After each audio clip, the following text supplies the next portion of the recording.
Hey, welcome to everybody to the Zack Attac News live stream, where I stream every Tuesday the biggest news stories that's going on in movies.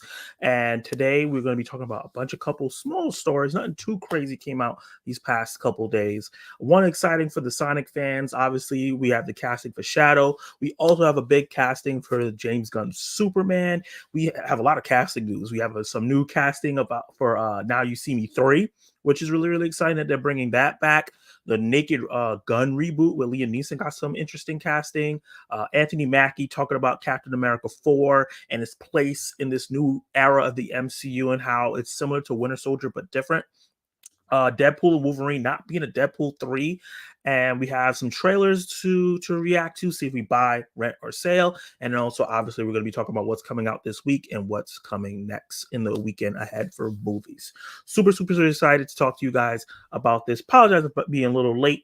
I really just put this together right as the stream started, so I wanted to make sure everything was good. Let me know on the live stream how you guys are doing today and vote on the poll that I have. Let me know how you guys are feeling as well. Hi to everybody that's already here. 80s kids from the 90s. Sup, Zach? Happy Tuesday. Are you excited for tomorrow? What? Oh, I was like, what is tomorrow? But the big X let me know. X-Men 97. Yeah, I'm very curious to see where they take this after that explosive last week episode. It's an episode of Two Tales. First half I was like, oh, it's a little messy. That last half was insane. Hey, beloved channel member, Collective Movie Man, thank you for joining the live stream. He says, hey, Zach, how are you doing today? I am doing good. It's been a decent day, a long morning, and then a really fast afternoon leading into this live stream. But I'm super excited to get into these stories. Just to remind everybody down below, as you can see, the scrolling ticker tells you about what happens if you do a super chat and the different things that you get for the super chat. So I'm super excited to get into this, and I may have some guests popping in and out on the live stream as well. Collective Movie says, just got home a few minutes ago, about to make dinner and watch your live stream. Ooh, what you eating, Collective Movie Man? What are you going to be eating? So I'm going to get into the first story. I don't want to waste too much time, but let's see. Let me make sure everything is connected and good to go. Yep. So first story here, as you can see the big picture here, this was a rumor. We heard Hayden Christensen, we heard all these different things, but it's official. This is coming from Screen Rant. Keanu Reeves' Sonic the Hedgehog 3 casting may break his 8-year movie character streak. But yeah, Keanu Reeves has been casted as Sonic the Hedgehog, Shadow the Hedgehog in Sonic 3. Fans are already super excited about this character being brought to the third film, and a lot of speculation who was going to voice this amazing character. And it's none other than Keanu Reeves, the cool cucumber, as I like to call him, Keanu Reeves. Keanu Reeves' Sonic the Hedgehog shadow casting is perfect for both the franchise as Reeves, but it breaks a career trend that lasted for 8 years. Sonic the Hedgehog 3 wrapped filming recently, which confirms Reeves' shadow casting while also setting anticipation high for what's to come. Although many of the cast from the first two movies are returning for the third installment, Reeves' casting as Shadow the Hedgehog is arguably the most exciting thing about the upcoming movie given its usual body of work. However, the role breaks an interesting career trend for the beloved actor. Sonic the Hedgehog 2 ending provided audiences with a brief yet memorable cameo of the beloved video character Shadow the Hedgehog. While his cameo appearance was met with praise by audiences, it immediately sparked conversations regarding to who would voice him, as I was saying before. Reeves' monotone vocal delivery combined with his popularity among general audiences makes him the perfect choice for Shadow, but also sees the actor do something that he isn't known to do in his career. However, the new role will still one of Reeves' most exciting. Keanu Reeves' Shadow is his first villainous role since 2016's The Bad Batch. That's very, very interesting. He has been playing good guys a lot in movies. Obviously, I think he did Always Be My Maybe, that Netflix rom-com. He wasn't really a bad guy. He was more of an antagonist in this, but he's going to be playing more of a villain at first with Shadow. Shadow is in the lineage of like a Vegeta or a Sasuke from Naruto, and characters like that you've seen that start off kind of the bad guy antagonist and slowly turn over to the good side. And I think that Shadow's this cool, gritty character, and I think Keanu Reeves can play that really well. like I said, as he mostly known for playing heroes and anti-heroes, in the Bad Batch, Reeves played the Dreamer, a cult-like leader who leads a harem of impregnated young women in a luxurious mansion known as Comfort. And obviously, Build and Ted's bogus journey marked Reeves' first villain role as Ted, as an evil form from a parallel universe. And he's done it in Much Ado About Nothing as Don John, a leader of a failed rebellion who attempts to kill his honorable brother. So yeah, so Keanu has played villains before. It won't be his first time. There's a bunch of different movies, as they stated here, that he's been a villain in. So this is really cool to see him return to this because he has been playing a really good guy or like an anti-hero in a lot of things where he's likable. Reeves' takes on the character will be interesting because Shadow Complex history and Reeves' ability to make most of his characters sympathetic. And I think that's really important because he does play characters with complicated backstories often when he's playing in the last couple of years, but he finds ways to make them likable all the time. And they talk about Reeves is notable for making his character sympathetic no matter the genre. So his take on Shadow will be see his faithful agitation of the gamer's version. Because Shadow, yes, gritty, has a complicated past, does bad things, but he's beloved for a reason. Shadow the Hedgehog was created by Gerald Robotnik to be the ultimate life form. Using DNA from Black Doom, the first creation of Project Shadow, Shadow lived most of his early life confused after discovering he was created to be a weapon of mass destruction. After learning the truth, Shadow goes through the great lengths to carve his own path in life, which makes him an occasional ally to Sonic and company. Reeves is notable for making his character sympathetic, like I said again, Manor John. So this takes yeah. So basically, that's what it is. This is big news for Shadow the Hedgehog, the character. I think that Keanu's a big casting. At first, I was kind of like, because I'm tired of like these big name actors always getting all these big roles in voice acting, and a lot of the people who are in voice acting are not getting them anymore. But this trend is here to stay, and I think that he's going to do a fantastic job of this character. And the fact that we talked about last Tuesday, Zack Attac News Live, that they want to expand the Sonic universe in television and other things. And I think getting Keanu Reeves establishes that, they got Idris Elba for Knuckles, and that's a great casting. He was amazing. And now they have Keanu Reeves in this. I think we'll probably get a Shadow prequel, a spin-off, or something where he's discovering the world or something like that. And to get Keanu Reeves to voice the character. And I think that's really, really cool. So I'm excited to see what he can do with this character. I think the most important part, and they reiterated in this article multiple times, he can make Shadow sympathetic no matter what he ends up doing. So I'm excited for that. So let me know in the live chat how you guys feel about Keanu Reeves being casted in Sonic the Hedgehog, that Keanu Reeves is returning to playing a villain once again, even though obviously this villain is probably going to turn good as he figure out his life throughout this franchise that they're building. And is there anybody else? Some people thought that the guy who played in Star Wars for so long, forgetting his name right now, Anakin Skywalker himself, was going to be voicing, which would have been cool to see him get something else outside of Star Wars that was big. But Keanu Reeves is the smart choice. Drop all those comments down below if you're watching this afterwards. If you're watching this live, let's see what you got to say.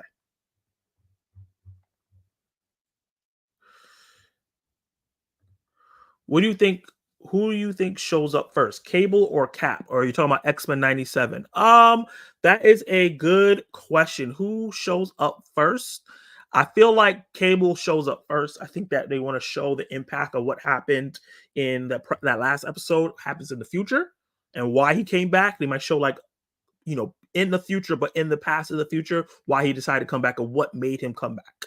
I think that will start the episode, and then later on we'll get the Captain America appearance. But it's really, really exciting. Dave Show, hey, what's up, Dave? He said, hey, Zach, I'm not mad. I'm not mad at this casting. Yeah, man, I'm not mad at this casting either. I think it's really, really solid. Collecting Movie Man said, and I went to Walmart today to see if I could find some $5 4K steelbooks, but none. I did pick up Peter Pan, the animated one, on Blu-ray for Disney Movie Club Edition. Nice. And also went to the store called Second Chance, and I picked up Lost, the final season, 24 season 6, and a whole 9 yards with Matthew Perry and Bruce Willis on DVD. Nice. I imagine he uses Batman voice. That sounds right. Sounded what was interesting about Knuckles is that it was Idris Elba, and you kind of hear Idris Elba in there, but he was doing such a good job of masking his voice in a way that I think that was what they're gonna do with Keanu Reeves, where it kind of sounds like him, but it sounds like a unique character on itself. I think that would be a smart idea. Hey, beloved channel member Dell on Movies. Almost said Ted because of a different comment. What's up, man? Thank you for joining the live stream. Appreciate you. Luke Ponto's in the live stream, man. I'm about to DM you soon. We're gonna have to set up a date for that live stream we're gonna be doing together on the channel. I'm definitely interested in the Sonic movie now because I've never seen any of them. Yeah, you should definitely check them out. They're really, really fun. Hey, CC Clemens, what's up, man? How are you doing? I haven't seen any of these $5 steelbooks in my area Walmarts. I have 4 within 20 minutes of my house. Damn. They really not showing them out. But yeah, I have a guest in this Zack Attac New Live. I'm really, really excited to have him on. This is my boy. We collaborate all the time. This is my guy. Introducing Kenny Spark. Hey, what's up, family? How's it going? Spark sounds, I would do it. That would be real cool. But hey, how's and it going? also, you never do that Spark sound again. That didn't do you any service, my guy. Yeah, do some DIY. DIY, yeah. At this level, everything is DIY for us. Right. Let me go through his comments, and then I'm going to ask you how you feel about the casting. My local Walmart is like Target. There's very little DVD. Oh man, that sucks. That really pisses me off. Yeah, that does. Because suck. Target has been getting worse and worse when it comes to physical media. At least I still buy my clothes there, but you know. Yeah. But yeah, Kenny, I was just going through, the announcement that Keanu Reeves is going to be Shadow in Sonic 3, but also this ends a streak of him, an 8-year streak of him playing good guys. The last time he played a villain was in 2016, and this is going to be the first time he's played a villain in 8 years. You know what's interesting about that? I never knew that he ever played a villain. Yeah, they were going down the list of villains that he's played. Like, obviously, he did in Bill and Ted. There was a parallel universe version of him. Yeah, that was bad. But he did he played a cult leader in a film in 2016. Okay, yeah, where I'm actually really interested in that now. Yeah, it's called, I think, The Dream, where he was like collecting pregnant women. It sounds wild. But yeah. This is the same information you find out on Zack Attac News Live. This is why you subscribe and check it every week. Yes. Yeah, but how do you feel about the casting in general? So for me in general, I love the casting just because I love Keanu Reeves. I don't know anything about Shadow though. Okay. Like, I'm not a Shadow expert whatsoever. Yeah, we were talking about it before. We did a little bit of his backstory. Dr. Robotnik, I think either him or it was his grandfather, wanted to create the ultimate life form. So he took the DNA from, I guess, a villain from the Sonic universe called Black Doom, and mixed it with Sonic and tried to make him the ultimate weapon. And for a long time, he didn't know that was his purpose. And then after he figured it out, he has his little Vegeta, Sasuke, that kind of character growth where he's trying to find find himself in the world. He's in that cloth of character, you know what I mean? Okay, classic evil genius creation to good guy path. Yeah, but it takes him a long time. He kind of switches back and forth and all that stuff like that. So yeah, that's kind of where you can imagine his storyline going. But what the article, and I agree with this, is that Keanu Reeves does a good job of making bad people sympathetic. That's true. If you really think about John Wick, he's not really a good guy. He's not the best human being. Yeah, we literally never see him do anything good in the movies. Right. Not even like save a civilian. He's just like, it's all about survival.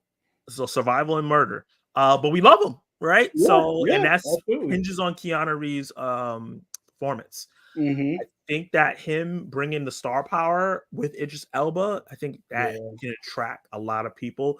Obviously, the guy who plays Sonic, I'm not too sure who voices Sonic, but he does a good job. I believe it's the same gentleman from. Have you ever watched Parks and Rec? Yes. The worst, that dude. Oh, Ben Schwartz. Yeah, he's great. Yeah, don't be suspicious. Like, Yeah. like Ben Schwartz is yeah. amazing, so Mhm. that's really good. Yeah, that mixture is great. I like that Ben Schwartz is getting this shine playing this character. I love him as Sonic. Yeah, Um, I love the Sonic movies, by the way, both of them. They're yeah, a lot of fun. yeah, and the fact that the second one, to me personally, was better than the first one. I agree. It was just a lot more fun. It didn't spend too much time on the human characters as the first one did. And obviously they can't get rid of human characters completely, but hopefully it spends Yeah. even less time. It has the Godzilla, King Kong, Yeah, monster. that wedding scene in the second one was just like, can we just get We away don't from care this? about this at all. However, the big robot boss at the end, I felt like I was a child again playing Sonic 2. It was great. Yeah, and I feel like the way they're talking about, they're going to bring more of the Sonic lore. They see what fans want. We want more of the Mhm. lore. We want more locations from the game. We want more of the story from these particular characters. Find ways to integrate the humans. Like my idea, and this was on Zack Line's Talk Movies live stream. He was talking about um, Sonic 4 and stuff like that on his live stream last week. And we were talking about the human characters, and I was in his live chat, and I was saying that they need to find a way to maybe have Sonic and his people go back to his realm Right. and maybe animate the humans in a way. So when they cross over, they look closer to what the Sonic characters look like, That would so be that fun. now they can get into the action in a way that they couldn't get into before. Yeah, that would be a lot of fun. I'm sorry if you Wow. hear my guy. Hold on. What's the dog name again? That's Bruno D'Angelo Sparks. Bruno. A weekly He's, person on the live stream. he's barking at the at the door because I think my wife is coming in. But yeah, Okay, he's yeah, excited. yeah. But yeah, what's your anticipation for John Wick as Shadow? Very high. I think if you cast Keanu Reeves, he's going to do a good job. I've never seen him put in a lazy performance, so I'm looking forward to it. Even if the movie's bad, he's not lazy. Exactly. Yep. Collecting pregnant women. I didn't know Keanu Right. Reeves played Nick Cannon. That's crazy, but factual. Yep. Derpy Entertainment. What's up, man? Shadow is the goat, played by the breathtaking taking goat Keanu. All is right in the world. Yeah, man. Yeah. That makes sense. You guys are the second one is better than the first one. Yep. Totally. Want to shout out Cal Daily. What's up, man? Welcome to the live Okay. stream. And let's see. Make Bruno famous. Word. My boy. I am 24P. What's up, man? Thank you for joining the live stream. Appreciate all you Yeah, yeah. guys in here right That's now. Brandon, I believe. Yeah, I guess he changed his name. Yeah. It took me a while to realize, but then he started saying wild stuff, and I was like, oh, yeah, that's Brandon. He said, I was wanting to know if you watched latte with the goat's milk. What? Of course I do. I love the way you make them. Nobody else can betray Robotnik. Carrie was born for that role. Oh, I think that was from the second Sonic movie. He said that. Oh. I think that was. Oh no, that's when his assistant always comes up to him and asks him what kind of latte he wants. Jim Carrey. It's a Yeah. funny bit in the song. It's great. Yeah, that was that the second Sonic movie or the first Sonic movie? I think that's the first one. The first one. Okay. Yeah. Yeah, I remember that bit, and I was like, this is gonna get whack, and it never did. No, yeah. Jim Carrey was great. Like the greatest thing about it is that Jim Carrey's like, I'm retired, but he'll keep coming back to play Dr. Robotnik. He's like, that's just that one. Right. Like CC said, Keanu Reeves' voice in Shadow. Take my money meme. What is that coming out? That's coming out this year? That's coming out this year. It's just wrapped filming, so they're doing the VFX and all that stuff right now. Okay, I guess they've already done all the voice work then, because if they're just now announcing casting, it's got to be done. Yeah, it's probably because now that the official cast list and stuff is gonna come out, they're like, let's just let everybody know who's in the movie. Yeah, it's not a secret no Makes more. Sense. When you let I had a poll and started the beginning. I'm going to end that because I'm going to start a new one before we get into the next topic. It says, I just ask simply, how are you guys? You always know I want to know the pulse, how you guys feeling. 44% of you guys said you're great. 44% said you're good. So that means most of you guys are good. And 11% said you're okay. Hopefully that this live stream makes you better. And nobody said could be better this time. Usually there's a couple people that say it could be better. I'm glad that most of you guys are great. Yeah. So obviously this next poll is kind of redundant, but I'm going to put it in there anyway. Are you excited for Keanu as Shadow. This should be 100% if it's not. When does that Knuckles show come out? It's supposed to come out in the summer. Okay. Yes, no. I should have put one in Hayden Christensen because that's another person that they thought was the rumor was going to be him. That could have been fun. Yeah, I would have liked it for him because he's not in much Right. outside of Star Wars, so it would have been nice. But Yeah. you can't beat Keanu. Correct. So this next one is going to be coming from comicbook.com. James Gunn Superman casts Pruitt Taylor Vince to play Pa Kent in the DCU's inaugural film. So this is the actor right here. I'm not super familiar with him, but there's some shows and stuff that they said that he's in that I think I saw him in probably. But it says while filming has already begun, many Superman experts knew that. Hold on, let me zoom in a little bit so you guys can read. Oh, this is on 90%. How would y'all even receive that? Experts knew that some fairly important roles in the film were yet to be cast. The roles of Man of Steel, Earth parents Ma and Pa Kent. Today, The Wrap has unveiled who's playing one of those roles. As a veteran character actor, Pruitt Taylor Vince has been cast to play Pa Kent. Pruitt Vince, who's 63, so he's on the older side, but it makes sense. Pa Kent's usually a lot older dad because, there's implications that they can't have kids, yada, yada, yada. Previously won an Emmy for his role as Clifford Banks in 1997 legal drama Murder One. He most recently played Rick in Bird Box. Oh, I remember him. He was the one that I think went crazy and was opening everybody's eyes in Bird Box. I know I saw Bird Box. I do not remember. I don't remember most of that movie. I watched that movie like 4 times when it originally came out because I was showing everybody. I enjoyed it. Wow. You don't remember. It was a long time ago. Yeah. But there was a part where, like, towards the end, he started opening up people's eyes and stuff like that and letting them see. He played Angel Rugel in Gotti, which was a couple years ago, and he played Grill in Agent of S.H.I.E.L.D., and I love Agent of S.H.I.E.L.D., but I don't quite remember who the character Grill is. Pa Kent was previously played like Kevin Costner. I think I did a good job. Glenn Ford in 1978 Superman. And then there's some other recent news that he talked about, he expanded on. He talked about how, like, people were rumored that Lex Luthor was going to take the DNA of Superman and make Bizarro or Ultraman to fight him. And he was just like, no, Superman is the main protagonist and Lex Luthor is the main antagonist, which I thought was weird. I didn't think he was going to go Lex right away. Yeah. I thought Lex would be floating around in the background.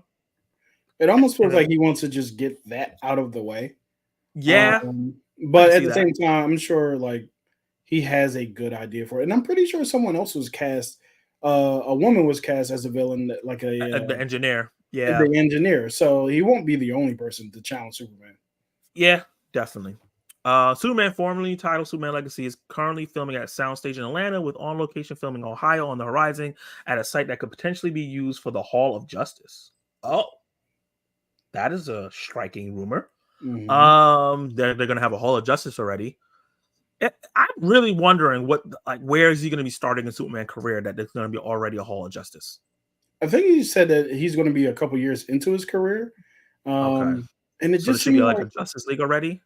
Yeah, well, I don't know if there will already be a Justice League, but I'm thinking of, okay, so we already have Superman a couple years into his career.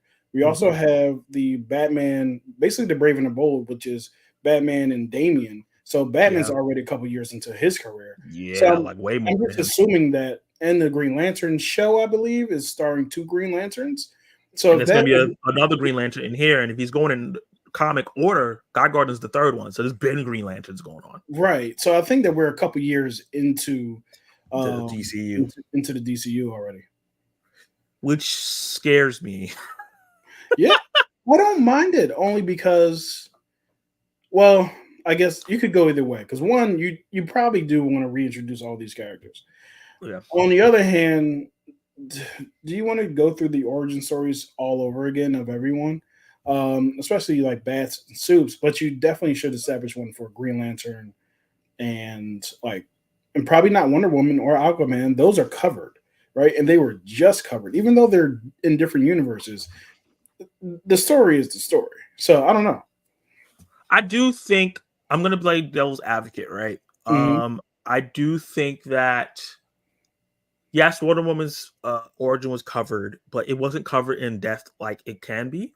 I Sure. think that there's a lot more that could have pillaged from it, and she chose a different version of Wonder Woman than is popular. We didn't get the warrior really, Yeah. or like, you know what I mean? Like, obviously she was a warrior, but the warrior one that is like hate men, and there's Mhm. different things that they could do with Wonder Woman that they didn't do in the DCU or didn't have a Yeah. chance to. Even with Aquaman, if he goes with the traditional blonde hair, more serious character, we kind of have to do an origin story for that too, because That's he's gonna be true. different. Yep. So You I don't think think Aquaman Superman and could just show up Batman. as king? What you said? You don't think Aquaman could just show up as king? I'm the king of Atlantis. This is what it is. Just like similar to Namor in the MCU. It's like it is what it is. He definitely can show up as king, but I feel like there should be like flashbacks, kind of like talking Sure. about what's going on and things like that. Yeah. And Wonder Woman's getting her world's getting a TV show, so I guess that'll kind of explain a little bit of what's going on there. But I Yeah. do think for a casual fan, like for me personally, I'm Mhm. fine. It would be like watching the animated DC shows. Right. Okay, I mean, or movies, I should say, whereas like they don't give you the backstory, you just jump in. I know these characters already, but for Mhm. casual fans, they may be confused because That's if they true. don't explain who these versions are, they're like, wait, is this supposed to be Gal Gadot just recasted? Yeah. I definitely hear that. Yep. Especially when he's bringing DCEU characters. I know they're not the big popular ones, but he's Mhm. bringing some of the characters over. Yeah. I can see there being some confusion because when they see Viola Davis, like, wait, wasn't Viola Davis in the Suicide Squad and the old one? I thought this was a reboot. So that's the only reason why I'm a little, No, those and they're are talking solid about points. Peacemaker season 2. He's gonna be Mhm. directing that as well. And yeah, we already have casting for Maxwell Lord. You were just talking about the engineer. Mhm. Her too, Mariella Gabrielle is gonna be playing that. She has a long name. I'm just gonna say the first part. Uh Terrence Rushmore's Otis. I don't know who that is. I don't either. Wendell Pierce is Perry White. We talked about that for. We have Eve Tessmacher and we have Metamorpho. And obviously, this might Oh, be very. Metamorpho. Right, We have right. Metamorpho. We have Mr. Terrific. We have Hawk Girl. There's a lot of characters in this movie. I'm really, really interested to see. But the main thing here, and we obviously didn't even talk about Lois Lane and Uh, what's his name? The guy that's their best friend. Jimmy. Jimmy Olsen. Yeah. So there's Yep. those characters there. So Pa Kent, I'm really interested how long this movie is gonna be. Oh, my bad, just knock Kenny off. I'm interested to see how long this movie is gonna be Mhm. because if there's Pa Kent, that means he's gonna get words of wisdom from here. That means there's gonna be a Ma Kent, who's gonna get casted as that. When I see this actor, I don't see Pa Kent. I feel the same way. Okay. Yeah. He seems like a talented actor. He's an Emmy Award winning actor. I Mhm. he I remember him in Bird Box and his performance there. I just wonder, I don't know. I just wonder if how much they're going to use him Yeah. because He Kevin Costner is a big actor, so they used him in Man of Steel. they sure did. Even like I'm one of the few people who are okay with the way that Pa Kent went out in Man of Steel. It's I'm with you I there. know a lot of people think it's dumb. I'm kind of like it kind of makes sense. Me too. At the It same makes sense. time, like I've heard both arguments, and I'm like, I agree with you, and I agree with you, kind of thing. Yeah. But as far as this new Kent, he doesn't actually look like Kent to me. But that's like once we start watching the movie, if he acts well in the role, nobody's going to care. And if he has the So soul of Paul Kent, like if he right, acts like how we think Paul Kent should be, or like a yeah, variation that James Gunn writes, then it really doesn't will end up matter. Or maybe he might even look different. This is a picture yeah, that they just pulled from a random movie or show that he was in. God that's knows true. what makeup and hair. He might get longer hair. He may slim down. We don't know what they're Hmm. doing for this particular role. I just do Yeah, wonder if we are going to get like a little bit of flashbacks of what happened to him. Maybe Paul Kent gets the heart attack hmm, instead of the tornado because that was different. Like I said, in the context of Man of Steel, the tornado thing makes sense because if you yeah, watch, and especially in DCU just in general, because if you think about he sacrificed himself because he knew Clark could save him. If Clark saved him, then now everybody knows, and they already right, had suspicions of him. We see what happens in Batman vs Superman, like right after. It's like, oh yeah, we hate this guy. yeah, That's exactly what he didn't want to happen to his son. So yeah, exactly. Yep, I get yep. that part. So I wonder like what version we're gonna get here. Pa Kent was more nihilistic in that version. Like I Mm-hmm. love you, be the best you can be, but also be careful. The version that we usually get, and the version I think that we'll get in this actor, because he's a character actor, and so he could probably slip right into it. It's more the hope you have to do it. It's your birthright because you have these powers. Right. Yeah. I I can see it going either way. See, my thing is with James Gunn specifically. The one Mm-hmm. thing I've never worried about with James Gunn's casting. He's always to me casted very well. So Agreed. um, if especially since it's his project and his baby, and you can tell through all of the communications that he makes on threads that he really cares about this project, Yeah. then I think that he made the best choice for his movie, so to speak. Yeah. And I agree. I think maybe this guy just because obviously he screen tested, so he probably screen tested the best Hmm. with David Cornswell, Yeah, or even Supergirl. Because yeah. they had her on set to test with. So this he might have been had the role for a long time, and because they're about Hmm. to expose everything, we're about to see him on. This picture's about to come out. He's like, let me just show and tell people who That this makes is. But sense. yeah, I think Are this they guy's a doing? talented actor, huh? Yeah, are they doing DC fandom anymore? Is that a thing? That was the old regime's thing. I don't think James Okay. Gunn is going to bring that back. I think it's a good idea, especially now that we have a Hmm. plan and everything. But I think that he will name it something different or something like that, or maybe stick to Comic Con and utilize the fact that Marvel's not going to be there. Right.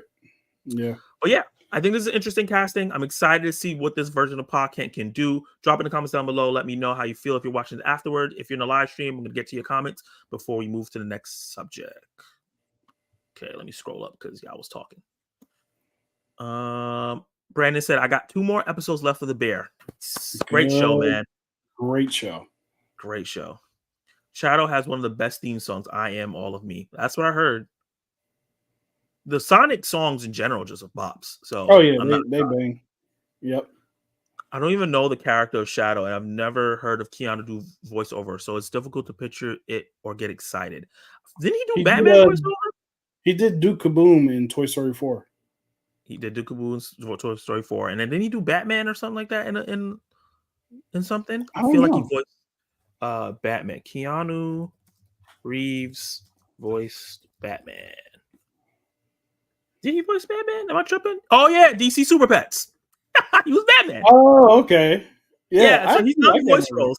Yeah, so he did a good job. I didn't get to see the Mhm. movie, but through the trailer, he looked like he did a good job. It sounded like It's Batman. fun. It's a movie. It's worth seeing. Yeah.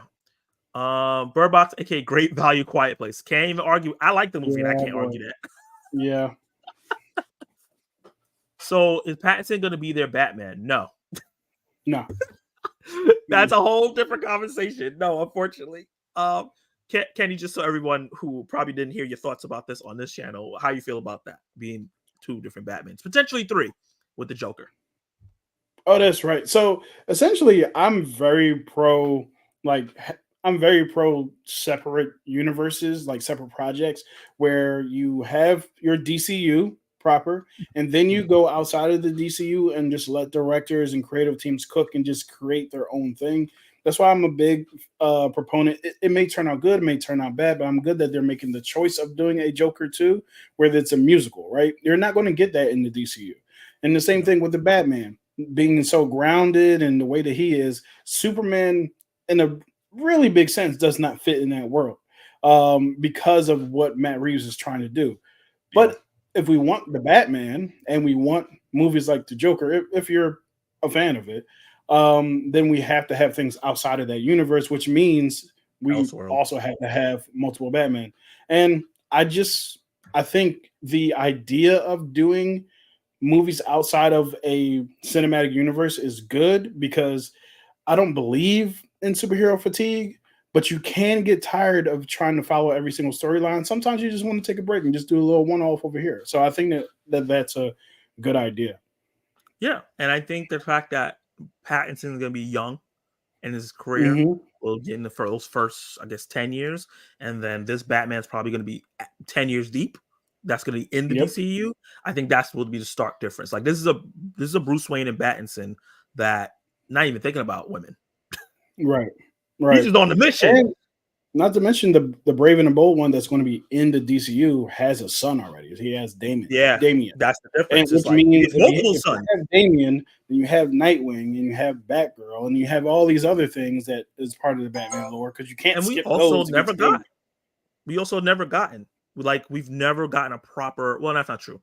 We've had in the past, but we haven't had. We only had one. We didn't even ever had really Robin. We went straight to Nightwing in the old Batman films.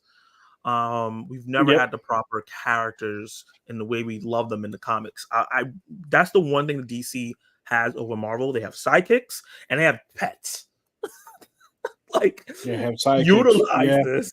Utilize this. These is Yeah. how you do legacy characters properly. This is how you do these things where people won't have any problems instead of passing the mantle on. No, the mantle goes through Nightwing. Hmm. He's the new character, but he's not Yeah. Batman. And that struggle can And I work. don't know It's this like, for a fact.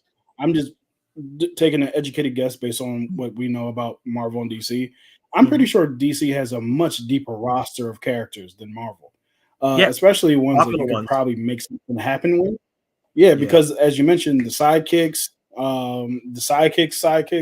stuff like that. So Yeah. I I think that because of that, you can do a Red Hood movie, you could do a Nightwing movie, you can do a I forget the name of their uh, Red Hood has his own group. I forget what it's called. Outlaws. The You can do it Outlaws. Outlaws. Like you can do all these Teen Titans.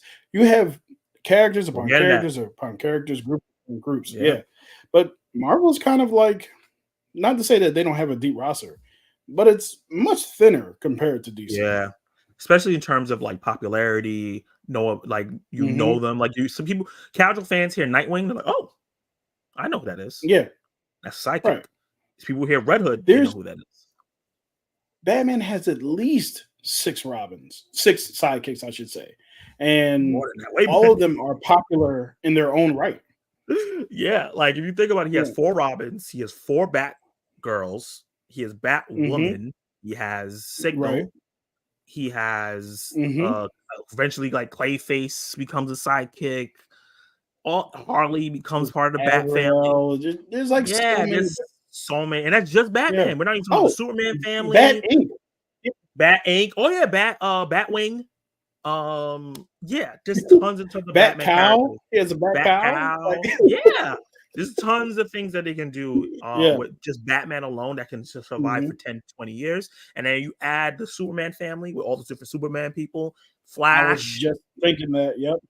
Yep. Wonder Woman, Flash, because like all of them have like the one, and then there's like 40 of the other ones. Like, and everyone accepts them. And that's the thing. Like yeah, we all accept them. It's never like, oh yeah, I don't care about this version of Wally West. No, like right, yeah, we have the white Wally, we have the black Wally, and they're both dope. Like right. whatever. Yep. They both exist. Yeah. Wonder Woman's has that. All the 7 main Justice League members, for the most part, maybe not Martian Manhunter or Cyborg, but the first Yeah. 6 all have that. Even Hmm. Aquaman has Aqualad. He has Yep. not Aquagirl, but I forgot what her name is. She was supposed to be in the last movie, but they cut her. Mirror. But not Mira. It was supposed to be like a younger protege that he ends up marrying after Mira. But like she's a character too. They were gonna use her for Hmm. replace Amber Heard, but that's neither here nor Okay. there. It doesn't even matter. That movie's long gone. But Marrying all your these protege. characters so much. Wow. Even Yeah. the villains have it too. That's the Yeah. interesting part. You know, Yeah. Doomsday has a tree. Not Doomsday, He Darkseid. does. He has a Oh tree yes. that Dark can side of the really tree. expand. Like just Grail. Grail could just be a very interesting thing that they do Hmm. in terms of And like like everybody on Dark Side's planet, you got Mr. Miracle. Mama Goodness, something Yeah. Goodness. I Granny forget. Goodness. Granny Goodness. Yeah, Mr. Miracle. His Barda, wife. Big Barda. Yeah. Yeah. Yeah, So all that. and they have their own comic books. The Mr. Miracle comic book is amazing, So by the way. So good. Yeah. It's written by Yep. the same guy that did the Vision comic books in Marvel, and those are good. Yes. Yes, it is. Those are great. So yeah, we were supposed to get a movie based on this from Ava DuVernay before all the Hmm. nonsense. But yeah, man, DC has the best characters. They have some of the best stories. I don't want to say they have better stories than Marvel, but they have some of the greatest stories of all time. It sucks that they're Yeah. not getting to the multiverse before Marvel because they're the ones that kind of popularized it in comics, at least. Hmm. Obviously, multiverse has been Sure. around forever. So when Hmm. Crisis happens, finally, I can see people like, oh, this is just Diet Secret Wars. It's just like, no. Yeah. what they're about to do ain't nothing Marvel can do. So yeah, Yep. that's exciting. But yeah, thank you for that comment, guy. That really opened up a conversation. Mm-hmm. Already having a Hall of Justice in the first movie of Superman reboot sounds like DC rushing again. Look, Could be, could not be. a lot of plot No. details from this movie makes the movie sound like Batman vs Superman. I ain't gonna lie. It sounds like gonna be Batman vs Superman, but funnier. Because that's what the Yeah. Suicide Squad was. It was the same movie as the regular Suicide Squad, but it was brighter and funnier. I wouldn't say that. Well, no. Well, yeah, it was like that. Yeah, It but I was think very the similar thing that plot, James but it Gunn was still does funny. better with his ensembles is that he does a really good job at balancing his ensembles. Yeah, So I agree. I think that Superman will be the guy, no matter how many other characters around him. Just like in a lot of ways, people may feel the way they feel about this particular character. But the first two Guardians movies, that is StarLord's story. Like they are, the rest of them are great characters, but he is the character. And the third one's Rocket's story. So he's capable of switching too. So yeah. But I even think in the third one, it's still kind of his story because Rocket's like sideline, and we're getting his backstory. But StarLord's still more the focus because Rocket's sideline. Yeah. So yeah, he's good at balancing. I just the thing is, just the main difference. Like people bring that up. I think the main difference is that Superman versus StarLord, or like Guardians, is like Superman's is his solo character. People want to see his story. Where in terms of like people don't really want to see StarLord by himself. They want to see him in the group. That's my only worry. Yeah. I have a feeling Gunn will ignore Aquaman. It seems like he's inspired by the original 2000s Justice League cartoon. Oh yeah, the Justice League Unlimited, Aquaman didn't come till later. That's right. He was way late, and I think he lost his hand almost immediately. Yeah, yeah. They went straight into the nitty gritty with him. Yeah, that's true because they replaced him with Hawkgirl. But I think that a lot of creators are able to take certain things that they like from something and also incorporate the other things that it needs. I don't think he's doing a line by line, precept by precept, like repetition of what the Justice League is. Like you can be inspired by anything, but you're going to throw your own thing in there. So yeah, and I agree with that as well. I think he said he's inspired by so many different things. He's just gonna combine them and make his own version. I think that's the best thing you can do. I really wanted. Oh, Troy Daniel, what's up, man? He's a new subscriber. He's been commenting on so many of my videos. Hey, what's up, Troy? How you doing, man? I really wanted Robert Pattinson to voice Shadow. Okay, well, Keanu Reeves is a great choice too. Not to mention Sonic watching Speed and mention Keanu in that film. Oh wow, that is hilarious. Yeah. So also, Speed is like in my top 5 favorite movies of all time. So yeah, that's a great reference. That's an amazing reference. But yeah, Robert Pattinson could have been really great too. He did good in Boy and Aaron, despite that movie being boring as hell. Who did he play? Was he? He was the main character. He's the main character, right? Yeah. Yeah. Now we need Amy Rose in the mid-credit scene and get voiced by Anna Kendrick. What do you think should vote? Okay, I think Brie. I was supposed to say Brie Larson, not Brie Larson. Allison Brie or Anna Kendrick will both be good choices for Amy Rose. I'm going to tell you, I'm not familiar with who Amy Rose is. He's like, I don't know who that is. She's kind of she like has gray fur. She's pink clothing. She usually fiends after Sonic all the time in a very we're talking about my man was Superman. Yeah, I don't know why my mind was so. I was like, I don't know who the DC character Amy Rose is. Roses. Yeah. And do you think that Sonic 3 should get 2 hours and 15 minutes? No. That's a long movie. Yeah, that's a long movie. And unless they have a really good idea that warrants it, which I don't see, I see them having a really good idea. I just don't see them having a really good idea that warrants 2:15. Like that is wild. That's a long time. And then you gotta remember this is a kids movie. We're watching it, but this is for the little kids. They're not gonna sit there for 2 hours and 15 minutes. And it's PG-13. Nah. Yeah. That's setting themselves up for failure. It's a good idea though. If they were gonna do like a more mature Sonic for us, then yeah. But since it's still a kids movie, I don't see them doing that. Which I also don't think. Why do I have my debit card in my hand? Which I also don't think that every single like property that we have needs a mature version of it. Sonic is fine being I his agree. goofy child friendly self. Yeah, I agree. Yeah, he's talking about the Justice League Unlimited team. Yep. We are Yeah, getting John Stewart if that that show was is a great still the team. same. Yeah, I love them together. I loved Man of Steel. Yeah, me too. One of my favorite Same. superhero movies. However, I think James Gunn will go with Gardner instead of Stewart. Well, Gardner is going to be in Superman movie.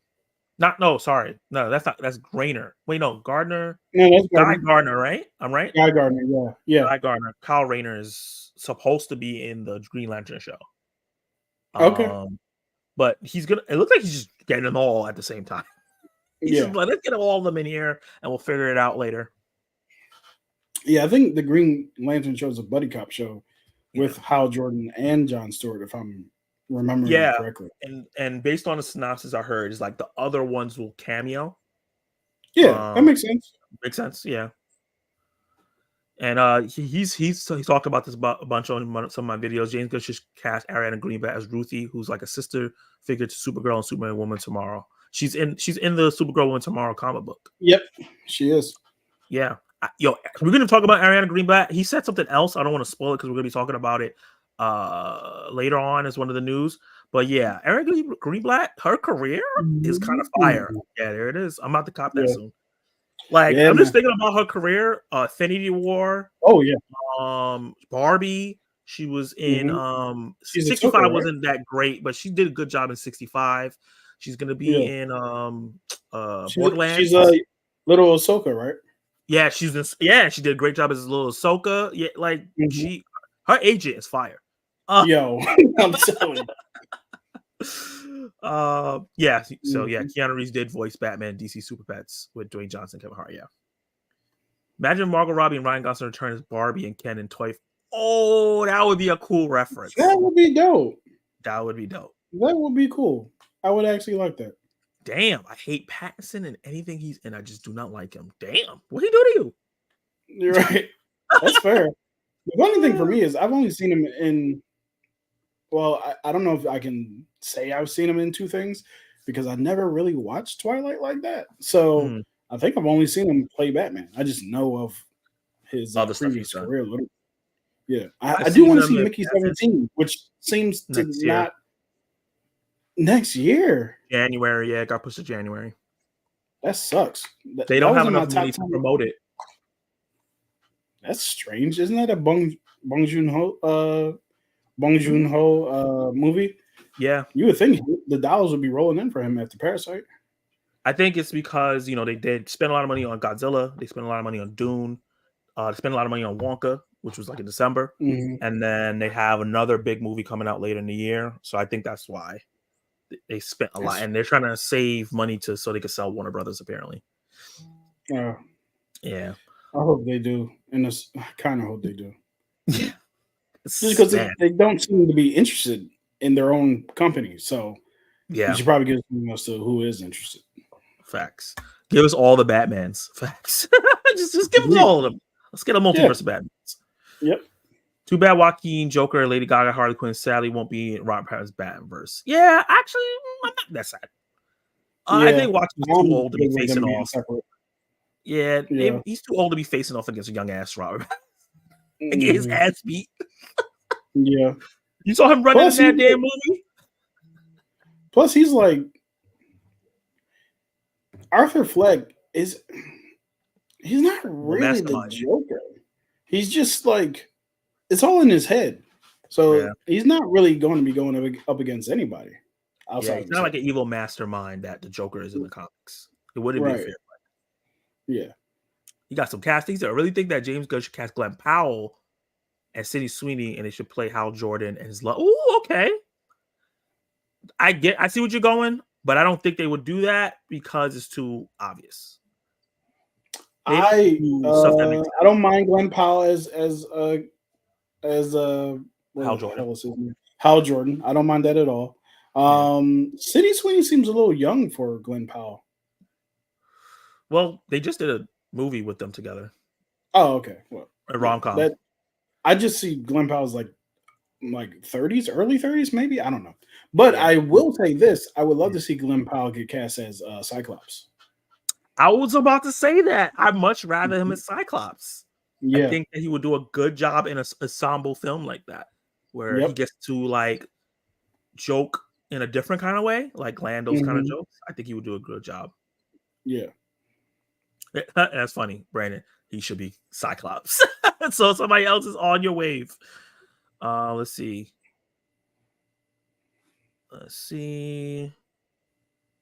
You guys are talking about who should have been cast as who. As much as I Hmm. love Marvel, DC is better in some ways, mainly because DC it's a world you can escape to because the places are all fictional, Metropolis and Gotham. I've I heard can see people that say that, argument. and I do not disagree. I don't disagree with that at all. Ooh, he's been saying this has been a Justice Society movie disguised as a Superman movie. I can see them having it that the Justice Society of America, that's why the Hall of Justice exists, is there first. Mhm. Then the Justice League comes later. That's That could be possible. possible. I wouldn't mind that. Yeah. As long as you Yeah. can establish it and it's like, okay, that's a matter of fact, and then we can move on with the story. Let's see. You guys going back and forth. But yeah, let me get back. You guys are going back and forth about Sonic and Cyclops. Let's get into the next topic because we have a couple topics. So and the poll. You guys said that are you excited for Keanu Reeves as Shadow? 75% said yes. 16% said no. So there's some people, there's a small amount, but some people do not want to see him as Shadow. They rather somebody else. Maybe Robert Pattinson, maybe Darth Vader himself. Well, I guess he didn't voice Darth Vader, but yeah. Or was he even in the suit? Oh, I don't Hayden think. Christensen. Yeah, He I was don't in think the he was suit in the for suit Obi either. Wan. Okay, but not in the original movies, right? No. He might have been for episode 3. Okay, Maybe. gotcha. Well, but that was like the last 5 seconds of the movie. Yeah, that's true. But yeah, let's get into the next topic. This one's a funny one, and I thought it was hilarious, and it was actually you who brought it to my attention. Um, Okay. Oh yeah. Michael Douglas. This is coming from Variety. Michael Douglas asked Marvel to kill him off in Ant-Man and the Wasp, Quantumania, and pitched a fantastic death. I can shrink to ant size and explode. So yeah, this is Michael Douglas went viral last year when he told the Hollywood Reporter on Ant-Man Quantumania red carpet that he would only be interested in returning to the Marvel Cinematic Universe as Hank Pym in a 4th Ant-Man movie as long as he can die. It turns out that was actually Douglas' wish for Quantumania. Appearing on The View. Damn, he said this on TV. That's wild. Weekly to promote his new Apple TV show Franklin, Douglas revealed that he actually wanted to be killed off from the MCU in the 3rd Ant-Man movie. He even asked for a huge special effects bonanza to help send Hank into the great beyond. Actually, was my quest for the 3rd one. I said I like to have a serious death with all these great special effects. There's got to be some fantastic way where I can shrink to an ant size and explode, whatever it is. I want to use all those effects, but that was the last one. Now I don't think I'm going to show up for the 4th.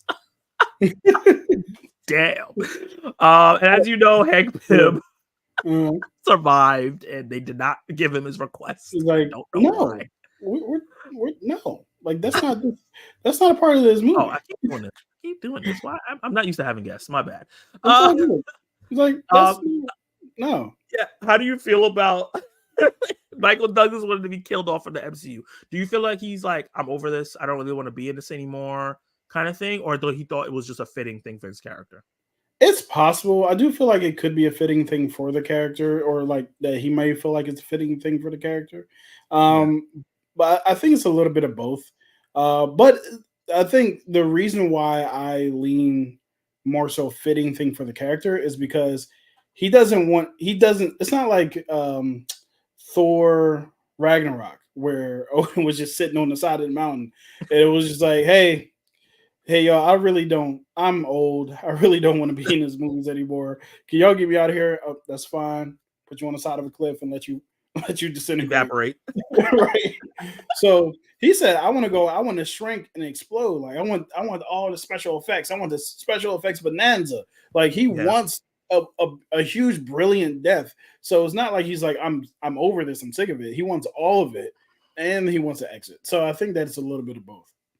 Gotcha. Yeah, I do think it's a little bit of both as well. He was like, I'm tired of doing this. I'm not really doing much acting in these roles because he's Mhm. not. He doesn't get much to Yeah. do, which is a shame. I really wanted to talk about the article because I feel like it's a shame that the original Ant-Man didn't Mhm. get as much focus because he's such an important character in the comic books. Yeah. Started the Avengers. He was part of the original six. Yada yada yada. All that good He stuff. built Ultron. He built Ultron, and they kind of just Yep. ignored all that history. And I get it's an Mhm. alternate universe. I get the change. You don't want to Yeah. introduce Ant-Man inside of Age of Ultron, add another character because they already added a bunch of characters in Age of Ultron. Mhm. So I get it. They could have even mentioned him at least, like, yeah, I got this from Hank Yeah. Pym. We were like, oh, that would have been cool. Yeah. Well, But after him, the first yeah, Ant-Man movie, they kind of sprinkled in his impact, like Hank yeah, Pym's impact on the like universe. retroactively, Yeah. yeah, because like Endgame doesn't happen without Pym particles. Correct. Yeah. So he's super important. Like, you know Yep. what I mean? He's literally saved the world.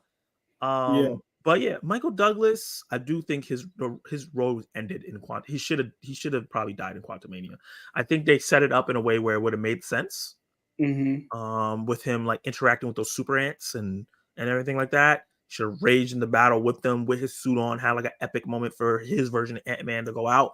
Keep Michelle Pfeiffer because I feel like she still has passion for the role because she did a great Yeah. job in Quantumania. Yeah. She did a great job. Yep. I Um, do think though that if you start with Hank Pym, there's a lot of issues with Hank Pym in and of himself as a mm, character mm, that you'd be doing a lot of work to ignore the domestic abuse, domestic violence. Like there's a lot going on with Hank Pym, not Michael Douglas. I'm talking about Hank yeah, Pym. There's a lot going on with Hank Pym that's just like creating Ultron, domestic violence, becoming Yellow Jacket, because he was Yellow Jacket before Darren Cross. Like yeah, all this other stuff that happens, it's like I don't know if we want to invest all of our time into that. Let's do the goofy, let's do the goofy one with the yeah, daughter. You know, so and also I do think that it was a great choice to do Scott Lang because he's way different than any other superhero. He's actually a father and he's got a lot of normal he's like the most normal person in the group. So I think that it's good that he's like a part of it in him that and way. Peter. Him and Peter, yeah. Peter's Yeah, a and well, he's a yeah. criminal, and Hmm. yeah, because even more than Peter, because Peter's kind of a genius, and Yeah, Hank, I mean, Scott is not at all. He's just a right. regular dude doing Yeah. the best he can. Yeah, exactly. So like he brings a lot of like regular everyday guy Yeah, to the Avengers that no other character has in the MCU. and I think that's why his fan out moment in Civil War worked so well because he's Exactly. us. You Yeah, know what he I is. mean? Yep. He's us. Yeah, Yeah, I think that they'll probably kill off Michael Douglas in one of these next Avenger films. I think so. I don't. I feel like the actors who are complaining about being MCU just need to go. Like personally, this is like a Mhm. personal thing for me. It's just like I'm tired of it. Of people complaining about Yeah. it. I get it. You want to do other stuff, yada yada yada. But you signed Mhm. up. You signed up for I the role. think for me it depends on why you're complaining. I remember when the actress who plays Scarlet Witch, whose name I'm Elizabeth Olsen. forgetting, Elizabeth Olsen, when she was complaining about it, and she was complaining because she would get new notes and new script and unfinished script like every 5 minutes to the point where she was like, "Yo, when I get to set, just tell me what I'm supposed to do and I'll do it." And the fact that no one in Doctor Strange 2 saw WandaVision and she had to like, this is what my character was doing. I could definitely see her being like, "What's going on here?" Because I don't Yeah. think that was a thing before Feige was spread too thin. I think it got to that point and then Mm-hmm. it all kind of like with not with JPEG, with Bob Bob Chapek. Chapek. Yeah. Like once all that happened, it seemed like a lot of them got disgruntled. Yeah. Um, in some ways, and then remember they sued or Scarlett Johansson had to sue them. He was I like, was just "Hey, bringing that up. where's my Yeah. money, man?" Where's my money? And Yeah, Kevin Feige talked about how upset he was because he didn't have any control, and it made him feel like I can't tell my actors that I can protect them now because there's somebody above me yeah, doing stuff to them. So now they can't trust me, and they're not going to work as right. hard for me. So If I yeah, I remember think right, there's a lot of Iger had repairing. to step back in to repair that. Yeah, So yeah, Because there never used to be a middle person in between. Like at first, when the MCU started, there was a middle person between Feige and whoever ran stuff. And then he did such a good job after a while. They're like, okay, you can talk directly to me and you have more power. And then Chapek added back the middle person. He was just like, yeah, I'm gonna have somebody managing you, and it just messed things up. Which is making sense. This man made so many billion-dollar movies for those first 3 phases. Why mess the formula up? That's why it was funny when that guy was trying to like force himself onto the board. He's like, I don't really trust it. Like, I don't like what has Feige really done? He's like, what are you talking about? What are you saying? Why do we need a movie with women? Because it made $1 billion. Why do we need a movie with all black cast? First of all, it wasn't an all black cast, but it made nor was it all women. Right. So it was like what are you talking about? He's just saying. It just feel like he had a different agenda than what he was trying to say. He was trying to, finagle it. But I think that Michael Douglas should go eventually. Go make him rest. He's an old ass man, and just like Samuel Jackson needs to rest. I think some of these older guys who they casted in who can't really move no more need to maybe retire. Like I can't do this no more, or get killed off in a glorious fashion. Yeah, maybe Nick he might Fury still get his killed off in a glorious fashion. Yeah. Versus like I could see Ant-Man just retiring, Hank Pym retiring. I think that he deserves that to just be with his wife and happy after all years of torture. But I definitely do think Sam Jack should go back into like a glorious battle thing in Wakanda because Sam Jack wants to be in Black Panther. Him and Don Cheadle complaining like, "Yo, how are we not in the Black movie?" I'm not mad at him. I'm like, "Yo, put me in the Black movie, dog." Ooh, Ant-Man was cute, but we need a good Atom movie. That's something I'd love to see. I'm not mad at it. I want to say we probably won't get one. I can see James Gunn wanting to do a quirky Atom film. Yeah, it's very a possibility. I wouldn't be mad at it. And like Del said, Hank Pym is a deep, complex character of the utmost importance to the Marvel comic universe. In the movies, he's Scott's benefactor and cheerleader. Yeah, and he could lean in that more. I hope we get an alternate reality Hank Pym that's still Ant-Man in the 70s. Ooh, that'd be cool. But how would they do that? They're gonna de-age him because the de-aging in Endgame on Hank Pym was not it. Well, if it's an alternate reality, it doesn't have to be Hank. It doesn't have to be Michael Douglas or even someone who looks like Michael Douglas. Gotcha. You're right. That's true. It could be anybody. Yeah. Damn, Brandon. CC, we just need DC just to give it up. Damn, that's crazy. Yeah, that's a while. I don't know about that. I definitely don't. Marvel needs competition. We would have never gotten Captain America: Civil War if DC didn't exist. I don't know that to be true. The writers of the movie literally said when they heard Batman vs Superman was announced, they were like, scrap whatever you're doing. We got to do Civil War." Okay. Even the Russo brothers talked about it. Yeah. They didn't know it was going to be divisive like it was. They just heard Batman vs Superman and And it's crazy that they were like, "Oh, they're doing that. Let's do our version," and their version was significantly better. I'll agree to disagree. Let's move on to some quick fire news with my graphics. Gotta get that bad taste out of my mouth. What you just said. I don't know, man.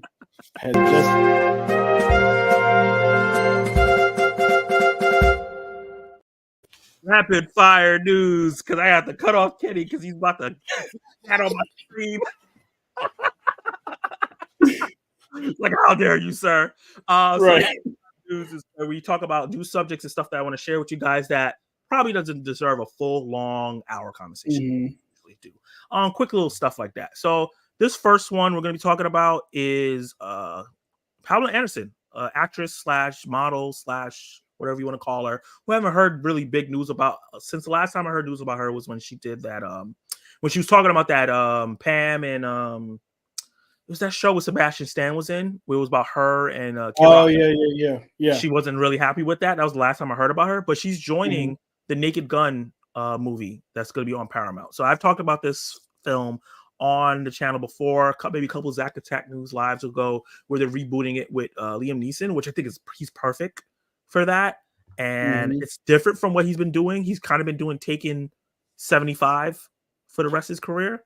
I think I just saw a new trailer for another Taken. So Yeah, yeah, you know what I mean? So he's been doing that a lot. But this is exclusive from Deadline. Leslie Nielsen said was wrong. Cops and women do mix. With that, we have Pamela Anderson join Liam Neeson in Paramount Pictures' untitled Naked Gun reboot, which Akiva Schaffer is directing and executive producing. It's coming out in July 2025. Wow.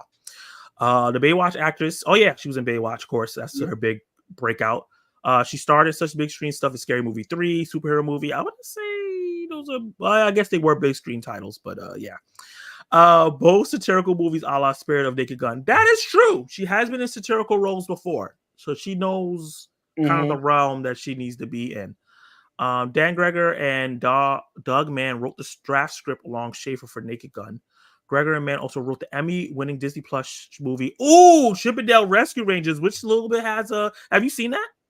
I saw like 45 minutes of it and was really enjoying it, and I have no idea why I never went back to it. Gotcha. It was so good. That was one of my favorite movies that year that came out, and it has a satirical sense to it. So it does. I think with Naked Gun being satirical, I think that's really good. They did a really good job with not only having the whole multiverse and the nostalgia stuff, with the character work in there with both characters, and I think that'll be really important with these two actors. The movie is based on Naked Gun movie franchise, which was spurred on by the TV series Police Squad. Didn't even know that. Also starred Nielsen, so he's coming back. That's really cool. Naked Gun was created by the original architects of Paramount's Airplane. Oh shoot, there's a lot of stuff I'm learning in this article right now. During the early 1990s, Naked Gun trilogy was domestic cash cow, racking up $260 million at the box office. Wow! And I'm sure the budget was very, very low.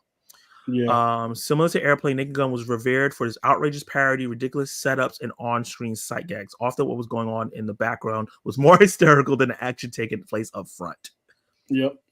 That sounds really interesting. I didn't grow up with I did it again. God damn it. I didn't grow up with Naked Gun at all. I didn't. I've never heard of seen it. Yeah, I've heard of it. I've never seen it. But this sounds cool. I think that this sounds really cool. What do you think? I wonder how it'll translate, because I've seen Airplane. I've seen it was a parody of the Rambo movies. I can't remember what it's called now, with Charlie Sheen. It was something part deux, like duh. Yeah.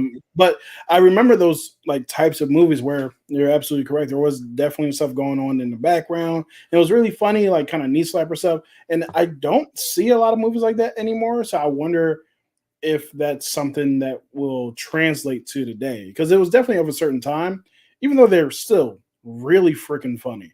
So I wonder, because comedy is a little different now. Not different good or different bad. I'm just saying it's just different. Yeah, he was helping you out with the name Hot Shots, dude. Yes, and that movie's funny. There's a line in it where it says, "I'll kill you until you die from it," which is one of the best lines ever. That's amazing. One thing I'll say is that me, Zack, and a couple other people, I was on his member stream, and we were talking about that they're bringing back Scary Movie, which is also another parody movie, which Pamela Anderson also was in. And we were talking about how like there hasn't been any really parody movies. Like it died a long time ago. Basically, when the last Scream came out, it died, which was like over 10 years ago. And I think that Paramount owns Scary Movie, I believe, and they own this. So it seems like they're kind of, building our core, maybe bringing back the parody. I think that would be a good idea. We're getting a lot of stuff that we used. We're getting raunchy comedies back, like last year, a bunch of really good to great ones. I haven't got any this year just yet, but who knows, something might pop up. I think I didn't enjoy it, but I think Drive Away Dolls would count. Okay, yeah. I did actually enjoy that. So yeah, I would count that. And little Lisa Frankenstein was a little raunchy, and it was a comedy. So yeah. And then Snack Shack, I would say also was something I enjoyed. I thought it was a great movie, and it was a little raunchy. So yeah, we get a little bit, but like there hasn't been a big one with like a big name star like we got last year. And I can see this working really well if they cast some young stars in there. If it's just Liam Neeson and Pam Anderson, you get some people. But I think they need to cast some young star, maybe like a Zac Efron. I think he will do great in a parody. And after what he did in Iron Claw, I Yeah. think he'll be great. I heard he was great Mhm. in Rickety Sneaky, even though I heard that movie wasn't good. Yeah, I haven't seen it. I wasn't interested. Yeah. So I think if they do the combination of Liam Neeson and Pam and get a Mhm. couple other older names, but with a mixture of young ones while doing this comedy bit. If they do a comedy thing, like it's saying, with things happening in the background, it's real Yeah. cinematic but fun at the same time. This could be a special movie. Yeah, I agree. Like if they can make the comedy work, it'll be great. Like one of the things I was asked on one of Sparking Conversations, like what Yeah. genre do you think is dead? And my answer was the parody. And Mm, that's because after Scary Movie, the movies that were actually mentioned in the article, like superhero movie, and there was one other disaster movie, were yeah. not good, like at No. all. And then you got like to movie 43, which is like the unspoken, like worst movie of all time. Like, Trash. so a lot of parodies just haven't worked. But if they can bring it, like, I want to laugh. So if it's funny, bring it back. I don't care. Like, I'll I'll laugh at anything as long as it's funny. So it is what it is. Yeah, the article didn't say who's directing the film, but the writers, Mhm, like, obviously, I don't know how much experience they have, but they did do Chippendales, and that movie was great to me. mhm. So I trust their Yeah. writing kind of, because Chippendales was in the parody realm. What they did with Mhm. Sonic, oh my, did you get to that part in the film? What they did with No, Ugly Sonic? Oh my no, god! You remember how Sonic was before, and then I do. they used that version in Chippendale Rescue Rangers as a Oh character. god. It was like a convention of like old things, and he was there. No one was going to his table. It was Oh hilarious. no, I did see that. That's like right in Yes, the beginning of the movie. yeah, yeah, Ugly Sonic. Yeah. Yeah, I did see So that. That is the that was fact that they hilarious. could do stuff like that, I feel like they Yeah, could do a great job with this. I feel Um, bad for that ugly Sonic. That was so horrible. so cold. Yeah. But guys, let me know in the comments down below how you guys feel about a new Naked Gun movie. Did you grow up in it? Did you not grow up in it? Did your family members make you watch it when you were younger? Are you excited for it? Let Mhm. me know. And we're gonna get to the live stream and get through all the rapid fire news, and then we'll see what you guys have to say. I know it's a lot in there. Next one will be something that Trey was just talking about, Ariana Greenblatt, and we were just talking about her earlier. It's now cast in Now You See Me 3. Are you familiar with Now You See Me, I the did. I've franchise? seen both of them. Yep. Okay, I've only seen the first one. I really liked Mhm. it. Don't know why I didn't watch the second one. So I definitely got to get on that. The second Um, one exists. That's for sure. oof. Oh, that when you say that, that scares me. Uh, Eric Greenberg, who appeared opposite Margot Robbie in last year's Barbie, will be pulling a rabbit out of her hat. Oh, that was cute. Who wrote that? Tazano Oh Lugi, man. good job. The actors joined the ensemble cast of Now You See Me 3 with Lionsgate, long in the works installment of the heist caper thrillers. Many of the original cast, Jesse Eisenberg, Woody Harrelson, Isla Fisher, and Dave Franco, are expected to return. That's a great cast. It is. Adding her there. The original movies also starred Morgan Freeman, Mark Ruffalo, although it's not clear if they will to return. If they do, that would be amazing. Mhm. Ruben Fleischer is directing the movie, with which Gardner mentioned last week at Lionsgate presentation. Lionsgate had no comment on the casting. It's unclear who wrote the script. Um, but it seems like the person who did Lego Batman and Pride and Prejudice and Zombies are going to be behind it. The Ooh, okay, Lego Batman movie was fantastic. yeah. And I It's heard Pride and super Prejudice and Zombies underrated. actually is pretty funny. So Yeah. that's the between the director, the cast, it sounds like it could be really really good. There's a Mhm. parody feel to Now You See Me as well. Yep. So this sounds like a really interesting, or they just recap everything else. Uh, Mhm. I just want to. Oh, I did it again. What's wrong with me? Ariana Greenblatt, man. Like, obviously, Now You See Me 3, very exciting. I thought the first movie was great. Like you said, Mhm. you didn't think the second movie that was all that great. I Yeah. heard It mixed things wasn't about that. terrible. It just was. A step It down. got it jumped the shark at times. Got you.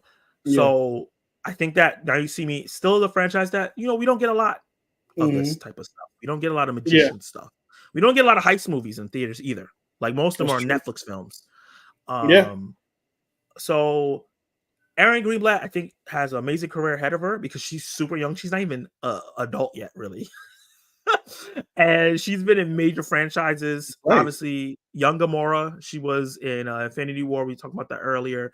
She played young Ahsoka, so she did Marvel Yep. and Star Wars.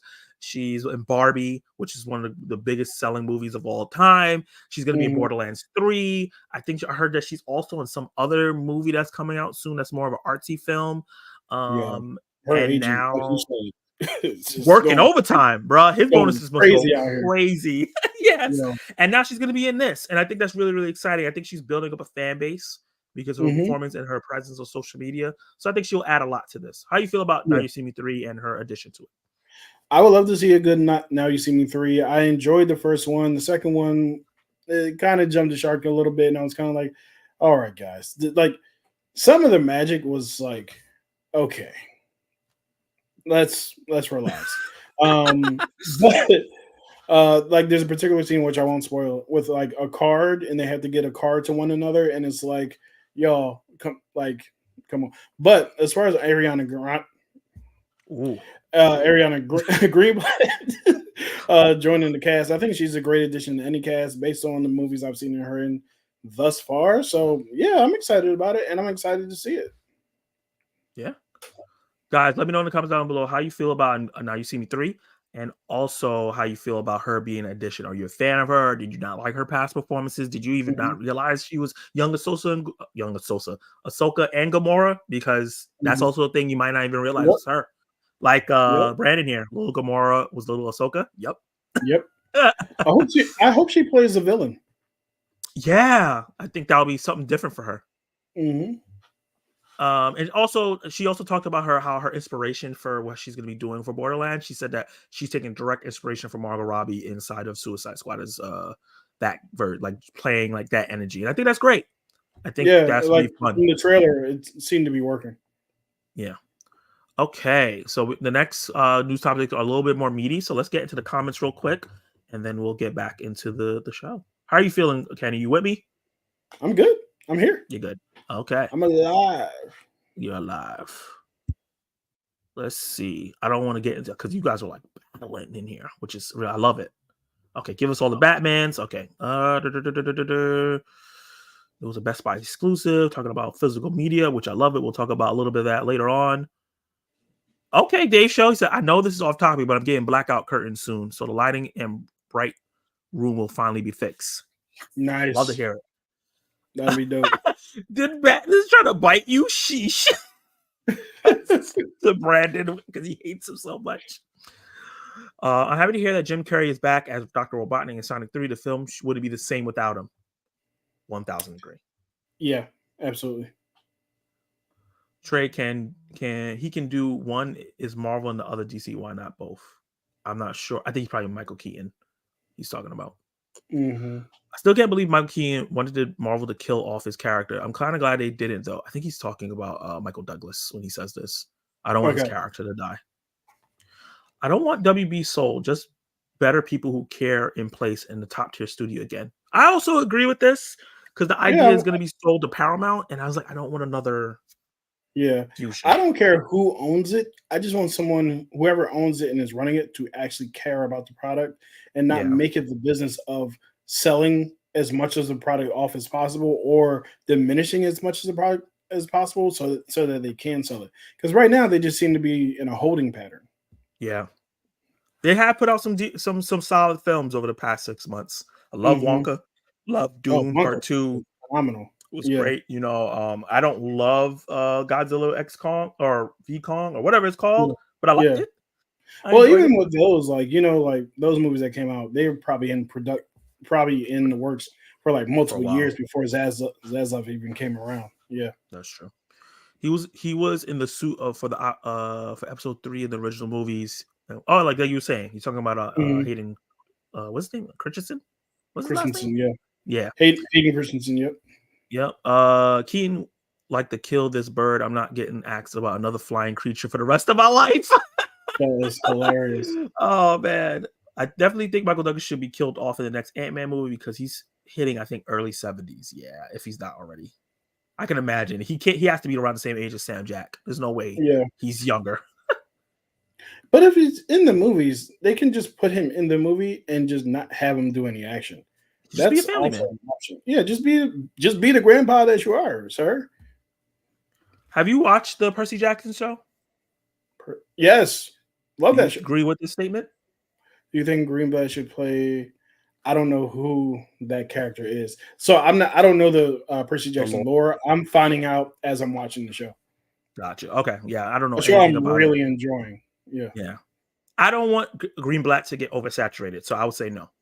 yeah, Because she's gonna be in this. She's gonna be in Now You See Me, not in this, Borderlands, and Now You See Me. mhm. Now she's in this. I think it'll get to a point where people are like, okay, I'm tired of her. You If I'm know, her agent, I'm putting her, or I'm suggesting to her rather, to be in some A24 Neon, those kind of movies, in just to get between. out of the big like franchises, because she Yeah, can always come back to those. But I think that she should start doing some smaller films where she can yeah, really, because even in Star Wars and as Gamora, little Gamora, her scenes are, she has like a scene, and even in yeah. Barbie, she's like in it, But not. but not a lot. You know what I She mean? doesn't get to So do much. yeah, so I would love to see her in something, which I hope Now You See Me 3 can be for her, where she has multiple extended scenes where she's just a big part of what's happening. And even though 65 wasn't as good as I wanted it to be, I think Yeah. that was the most meaty of a role she's had. She did a really great job playing someone Yeah, that she was did. mute, and her Yeah. acting range, and her bouncing off of a great actor like Adam Yeah. Driver. Mhm. So she can do it. She has range. Yeah, for sure. But she just needs to do something to show it. You know what I mean? Like, Yeah. Yeah. Absolutely. so yeah, we talked about that. Honestly, would kill to be an I would kill to be an extra in any MCU. Well, me I would love too. to be an extra. Yep. 2 seconds. Let me get like S taken out by Ultron or something like that. Facts. He makes sure. Yeah, I appreciate that. Yeah, everyone hit that like button, man. He just kid said he forgot about Chapek. Yeah, we all want to forget about the Yeah, Chapek yeah. era. I forgot about Dre. Oh, also when she was a little kid, also played Jenna Ortega's little sister, Daphne Diaz. Okay, who tipped the dolls' heads of Disney Channel stuck in the middle. I forgot about that. I've never So heard of that show. yeah, that was like Jenna Ortega's like big, you know. Oh, okay. Oh, boo-hoo. They're out here living the dream that most people would still another person throat for. I have no sympathy for actors upset that they get script changes. I don't agree I with don't agree that with this. because no matter what line of work you're in, you want it to be like uh Coherent. I'm yeah, I'm thinking like functional, but that's not professional. Like you want it to be some sort like organized, professional, whatever you want to call it. No matter what kind of like work you're doing, you don't want to just be living in chaos all the time. It's not Yeah, no. worth your like that stuff affects your mental health. Oh, I'm supposed to be learning these lines. And you work hard at that stuff, and then you're in makeup for however long, in Oh my costume for god. hours. You know what I mean? So I just saw I think is a the kids call it a reel, Yeah. where the one of the main characters from Fallout, the one with like the nose missing, like basically a Mhm. skull, saw one where he was in the chair for hours doing that. Like, you imagine being in that chair for hours and then being like, "We don't know what your lines are right now." Yeah. You gotta take it off. You gotta take Right. it off and then yeah, put it back on Come back later. Like, what? tomorrow. Yeah. Yeah, I nah, yeah. It's a I job. don't care how Like, much even though money they're I'm being paid. passionate, I'm going to be annoyed. yeah, they're Yeah. passionate, this is their life dream, but it's still a job at the end of the day. You want your job to Money be does not coherent. make you less of a human. Like, you're going to be pissed off or happy about whatever. Yeah. Yeah. Hey, Samuel Jackson, Michael Douglas aren't as old as Clint Eastwood. Clint Eastwood's 93 and he's still acting and he's also directing movies. Yeah, but nobody Yeah. cares. That's a big part of it. I Yeah. think after Gran Torino, it's kind of been quiet. And then they regretted releasing Gran Torino because it flopped. So, Mm, like Zaslav asked the person who released it, why did you release this movie? Oh, because he's a friend of this. He said, a friend? yeah. That man was Yeah. fired. Mhm. What do you think about Melissa Barrera, who's known for Heights and Scream 5 and 6 as the new Wonder Woman? Um, I have to look up who this human is because I'm honestly not sure. you didn't see Scream 5 and 6? I did. I just don't The main know character, who. Oh, Melissa Barrera, who Jenna Ortega's sister. yeah. Like if she bulked up a little bit, I could see that. I need to see more from her in terms like I'm about to go see her on Friday in Abigail. I don't You know seen if Abigail she Friday? had yeah, You lucky. you have seen it? I no, I haven't seen it. I'm saying you're No, I'm lucky. saying no, I'm seeing it this Friday. It comes out this Friday. Oh, it does. Yeah. I thought this Friday was something else. It's 2 movies. It's Abigail and Ungently Oh, Warfare. right. Yeah, they're both out, unfortunately, at the same day, so I'm gonna have to figure out how to see both of them. But Yeah. um, I it's possible. I think she has the look, kind of. Hmm. Um, She but I does. don't know if she has the range to play Wonder Woman yet. She's Yeah. young, so possible. Hmm. Let's see. DC has no good properties except for Man of Steel, Shazam, Peacemaker show. Not talking about old school Michael Keaton and Chris Nolan. Other than that, DC sucks. You are tripping crazy. I don't know that I agree with that. No good properties. Are you talking about animated too? Because that's nuts.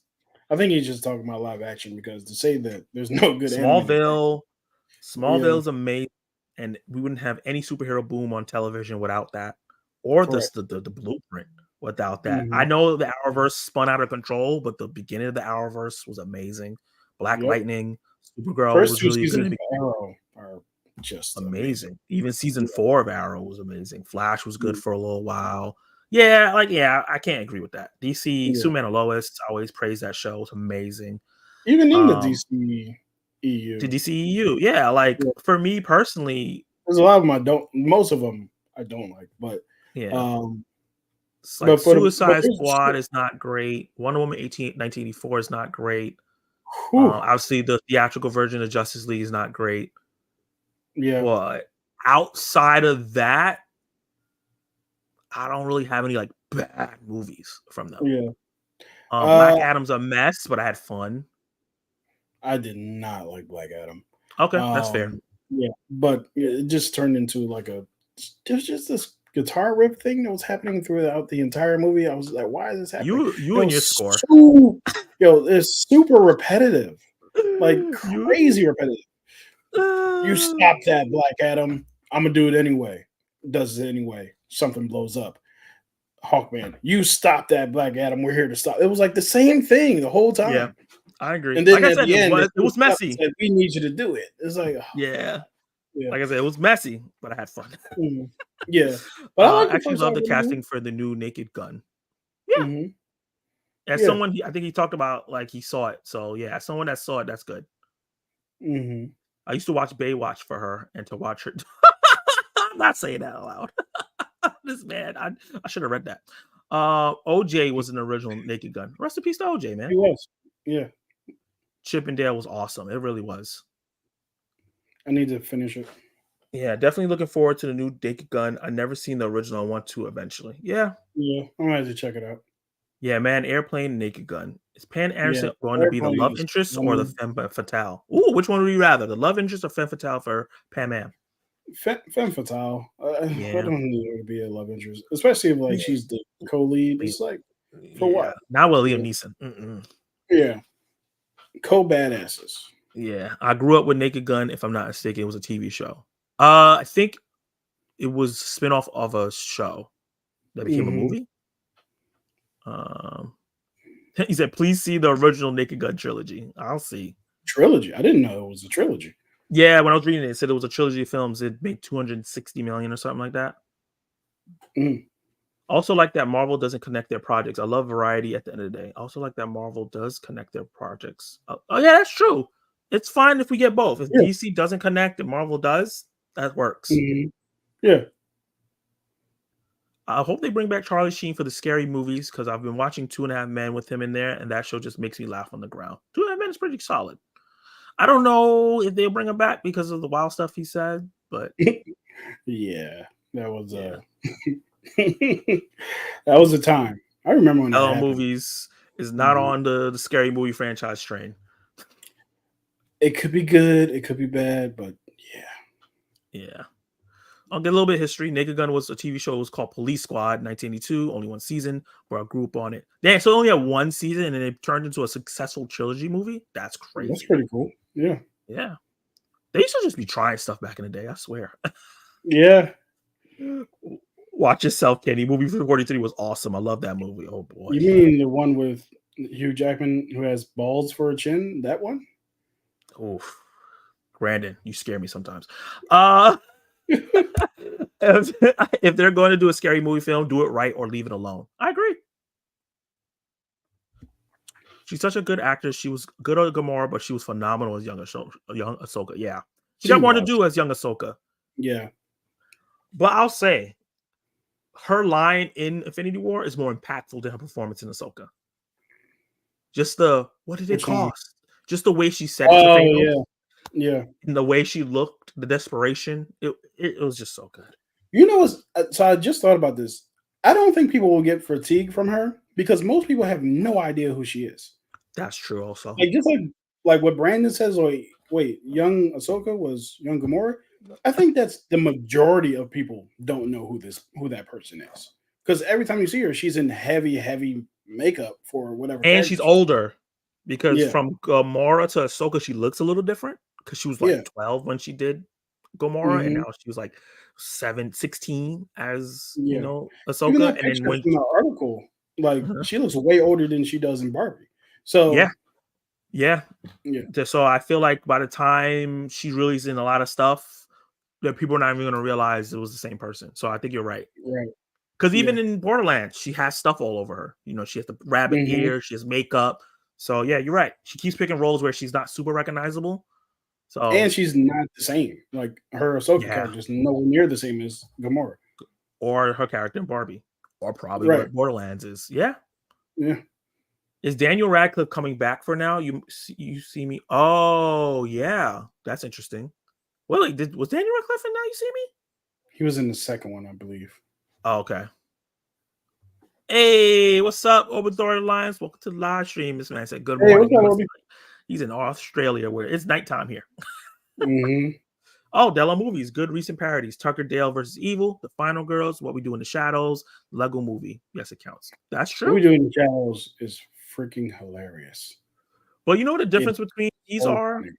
Is that the parodies we're talking about, that's all they did. They didn't really have stories. Right. They were really just parodying movies, Mm-hmm. taking the plot of another movie and making fun of it. Where Dale versus Tucker versus Dale versus Evil is a parody, but it had a kind of a story. What We Do in the Shadows definitely has a story, and Lego Batman has a story. Yeah. And even So I like think, what we do in the shadows is like it's not like, oh, remember, let's take Interview with a Vampire. Well, mm, that might be kind of it, but actually, yeah, but yeah, like, what if vampires were just like regular people? You know what I mean? And that's what's so funny about the show. But yeah, yeah.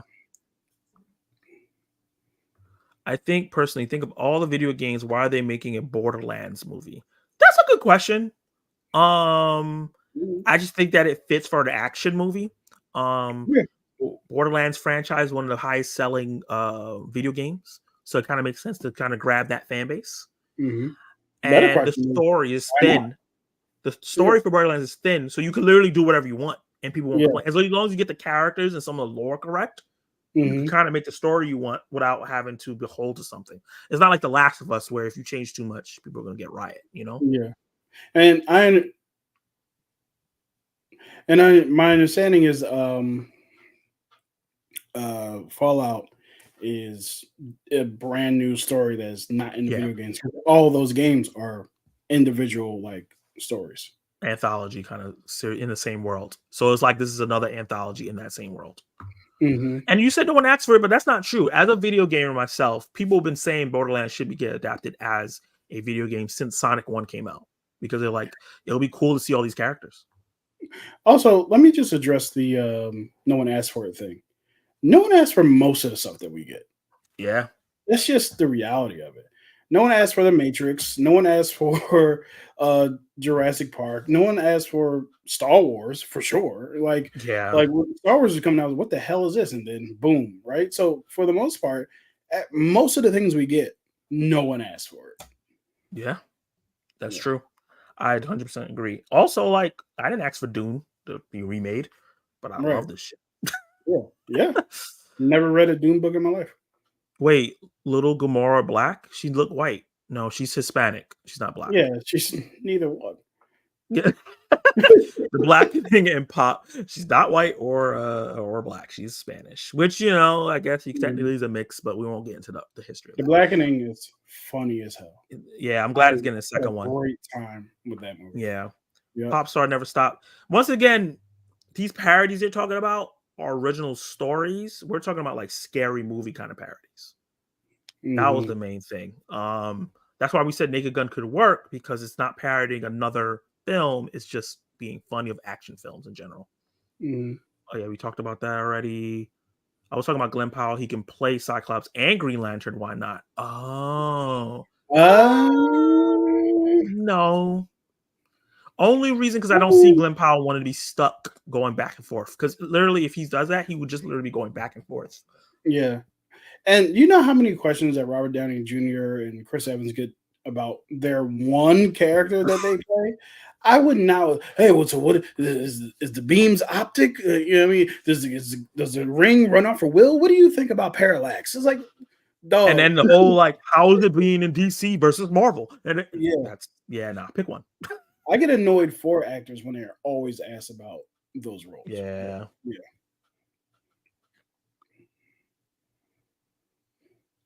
Because there's always She's like, not Mhm. Brandon. I guess he didn't hear her. I think she's not white.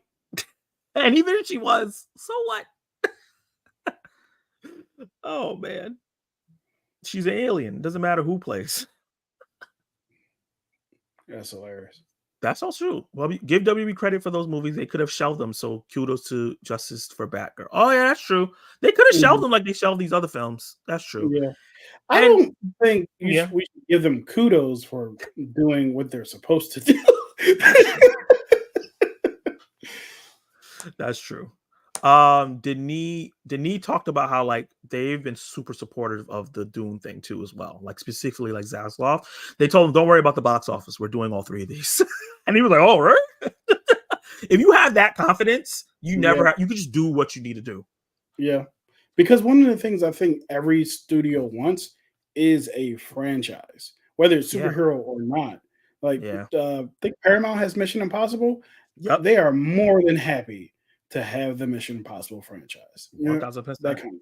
Yeah. And they're trying to make Top Gun a franchise by making another one. It's supposed to be making a spin-off show. They want franchises. They got Sonic now. They want these franchises. They have Ninja Turtles too, right? Yeah, and the Ninja Turtles cartoon is coming out in a couple months, if not next month. And then a movie, and then a live action R-rated show. Yep. Like, yeah, we're getting these things. And there's something else. Yeah. Build fandoms, which builds loyalty, which builds guaranteed dollars. Like when you have someone or something that continues to give you value, you want to put your money there so that you can show it support, which is exactly why you guys should join the Zack Attac Reviews memberships. They give you great value. He provides those to his members, gives exclusive content. You get videos early. And on top of that, you get to see some behind the scenes machinations. So if you want more of Zack Attac and help him to make this his full career, you guys will sign up for his memberships. You don't have to sign up for the most expensive one. You can just do what you can afford, and it'll help Zack continue to give you this great content. I appreciate that, man. Anyway, you did a good job, because I never even thought of that segue. That was amazing. You probably should do this sometime. Oh yeah, you do. Kenny Sparks, go to subscribe to his YouTube channel. He's awesome over there. Monetize. You go click on his video, get ads. Don't skip them because he makes money off of them. Let's see. Dave Show said Friday is going to be stacked for movies. 5 movies drop in the same day. We're going to be talking about that. What's coming next section of the stream.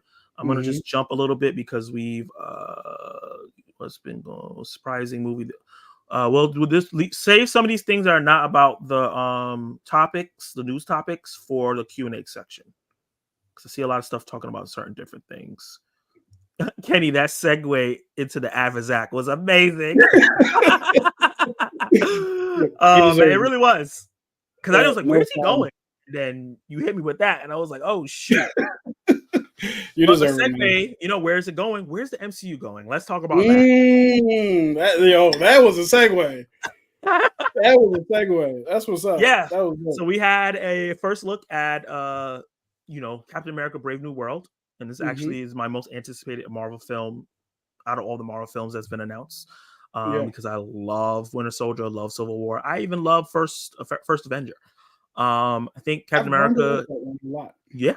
I think Captain America is my favorite character in the franchise, and I'm really excited to see Anthony Mackie get a starring role in a big budget film. He's such a great actor. Yeah.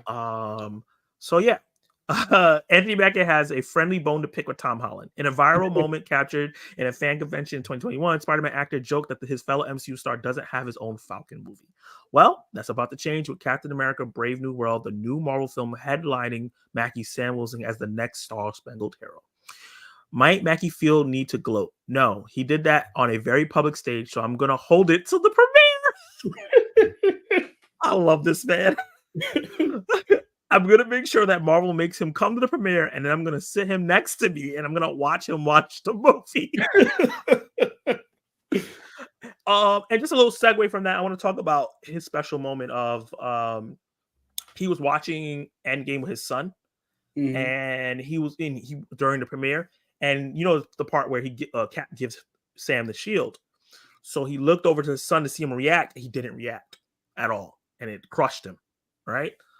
So later on, when they get home, his son like runs up to him and frantic. He's like, "What's going on?" He said, "Are you Captain America now?" And it took him a long time to process the moment. And he's just like, "Oh my God!" He just started getting like real excited and proud of his father, man.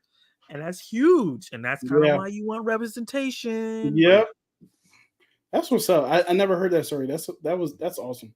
Yeah, he said that was a really emotional moment for him. He said that, and he also talked about him finding out. Because Chris Evans knew, Sebastian Stan knew, just like in the movie. Yeah. But he didn't know. So Chris Evans like mentioned to him and like just like he knew. Like he said to him, he's like, "What? What are you talking about?" He said, "Oh, you don't know?" He pulled the script out and turned the page. He's like, "What?" Yo, it's funny because I've been watching wrestling a lot lately. And it just reminds me of wrestling. Like when you get the script of what's going to happen, you're like, "Oh, wait, I'm going to be champion?" Yeah. That's a lot of people talk about that. Like I remember Zack Ryder just talked about that. Like the day of the pay-per-view, they were like, "Oh yeah, what's the name is hurt, so we're putting you in there and you're winning." He's like, "Wait, what? I wasn't even in the match." Like, how am I replacing him and winning? So yeah, that happens in wrestling probably a lot. Yeah. Like you remember we watched WrestleMania and Damian Priest catch the Money in the Bank? Yeah. Literally the decision was made 5 minutes before he went out there. That's wild. And that's awesome. CM Punk had his headphones on. They were like, Damien is cashing in. Trip Drew. And that's how everything went down. So that's so cool. Wild. Super wild. He said he got some time before that happens, but until then, EW Entertainment Weekly can exclusively reveal the first official photos of Captain America Brave New World, set to hit February 2025. A black movie in February. You know what I mean? Hey. Here we go. Let's see. So Marvel suit. That's the first picture here. Him looking suspicious, looking like he's looking for some trouble. And also, we talked about wrestling, but Seth Rollins is in this movie. What? He's part of the Serpent Society. I was about to say something messed up, but he looks like a person that would be in the Serpent Society. That is hilarious. But yeah, I think he's the leader of the Serpent Society too. It's like a big role. Marvel Studios president Kevin Feige hit the stage at the Coliseum. He welcomed Mackie himself and screened the first footage from the movie. That's interesting. In it, Harrison Ford makes his Marvel debut as Thaddeus Thunderbolt Ross, a role originated by William Hurt, who passed away. That's a little bit controversial, but I'm not going to get into that. Recast T'Challa, where the character served as Secretary of the State. Ross is now the newly elected President of the United States, though he's not butting heads so much with the new cap. Revealed in CinemaCon sneak peek, Ross welcomes Sam to the White House, thanking him for his past heroic actions, though he admits he isn't too fond of superheroes. Yeah, that sounds about right. Yeah. He says even he can recognize Sam's goodwill and task the military veteran with reforming Earth Mighty's heroes, but as soon as he realizes there's a leak in Ross' inner circle. Interesting. A strange sound and an old-timey song interrupts Ross' presentation at a White House event, triggering sleeper super soldiers in the room attack president. Wow, this is like kind of spoilery. Carl Lumberly, Isaiah Bradley's in there. Oh, apparently he's back as a hypnotized soldier. Oh yeah, I love that idea. Yeah, that sounds amazing. Carl Lumley's an amazing actor. He did a great job at Falcon and Winter Soldier. He did. He also did a great job in Supergirl as Martian Manhunter's father. Like he's just good in this type of content. It's made more sense for it to be more of a grounded espionage action movie as opposed to aliens, airplanes coming through portals and stuff. Even though I've been in so many of them, have seen it all now. The opportunity for Sam to really establish himself as a true action star and Avenger comes with this movie. I love that. Yeah. Brave New World, Maggie adds, feels 10 times bigger than Falcon and Winter Soldier. One of the biggest conversations we had from the beginning was for it not to feel like Falcon and Winter Soldier Part 2, for this to be its own movie with its own story, with its own characters. Though Mackie admits it's still somewhat of a two-hander. Instead of paling around Stan's Bucky, Sam is in the thick of it with Danny Ramirez from Falcon and Winter Soldier, Joaquin Torres, the character tech-savvy friend from work, and another iteration of Falcon from the comics. They're evenly yoked. They're both military guys. I was his commanding officer. We have more of a friendship as opposed to the way I admire Steve or the way I didn't like Bucky. I like the sound of all that. Yeah, that sounds great. But this was really, really important. That's the main part, and I put in my thumbnail. This movie is a clear reset. It really reestablishes the idea of what this universe is, what this universe is going to be. I think with these movies, you're going to getting a clear new branding of what Marvel's heading towards, the same way we did it with Captain America: Winter Soldier. And I think that's very apt with it being called. God damn it, Zack. It's just like a running gag that I'm not doing on purpose. This is very apt because it's called Brave New World.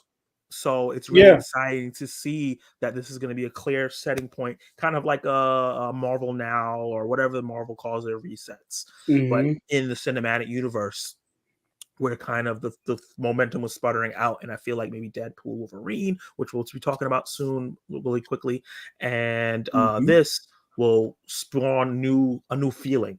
In MCU. How do you feel about all that information we just went through? All of that sounds great. I am particularly interested in one specific part, which is Ross is tasking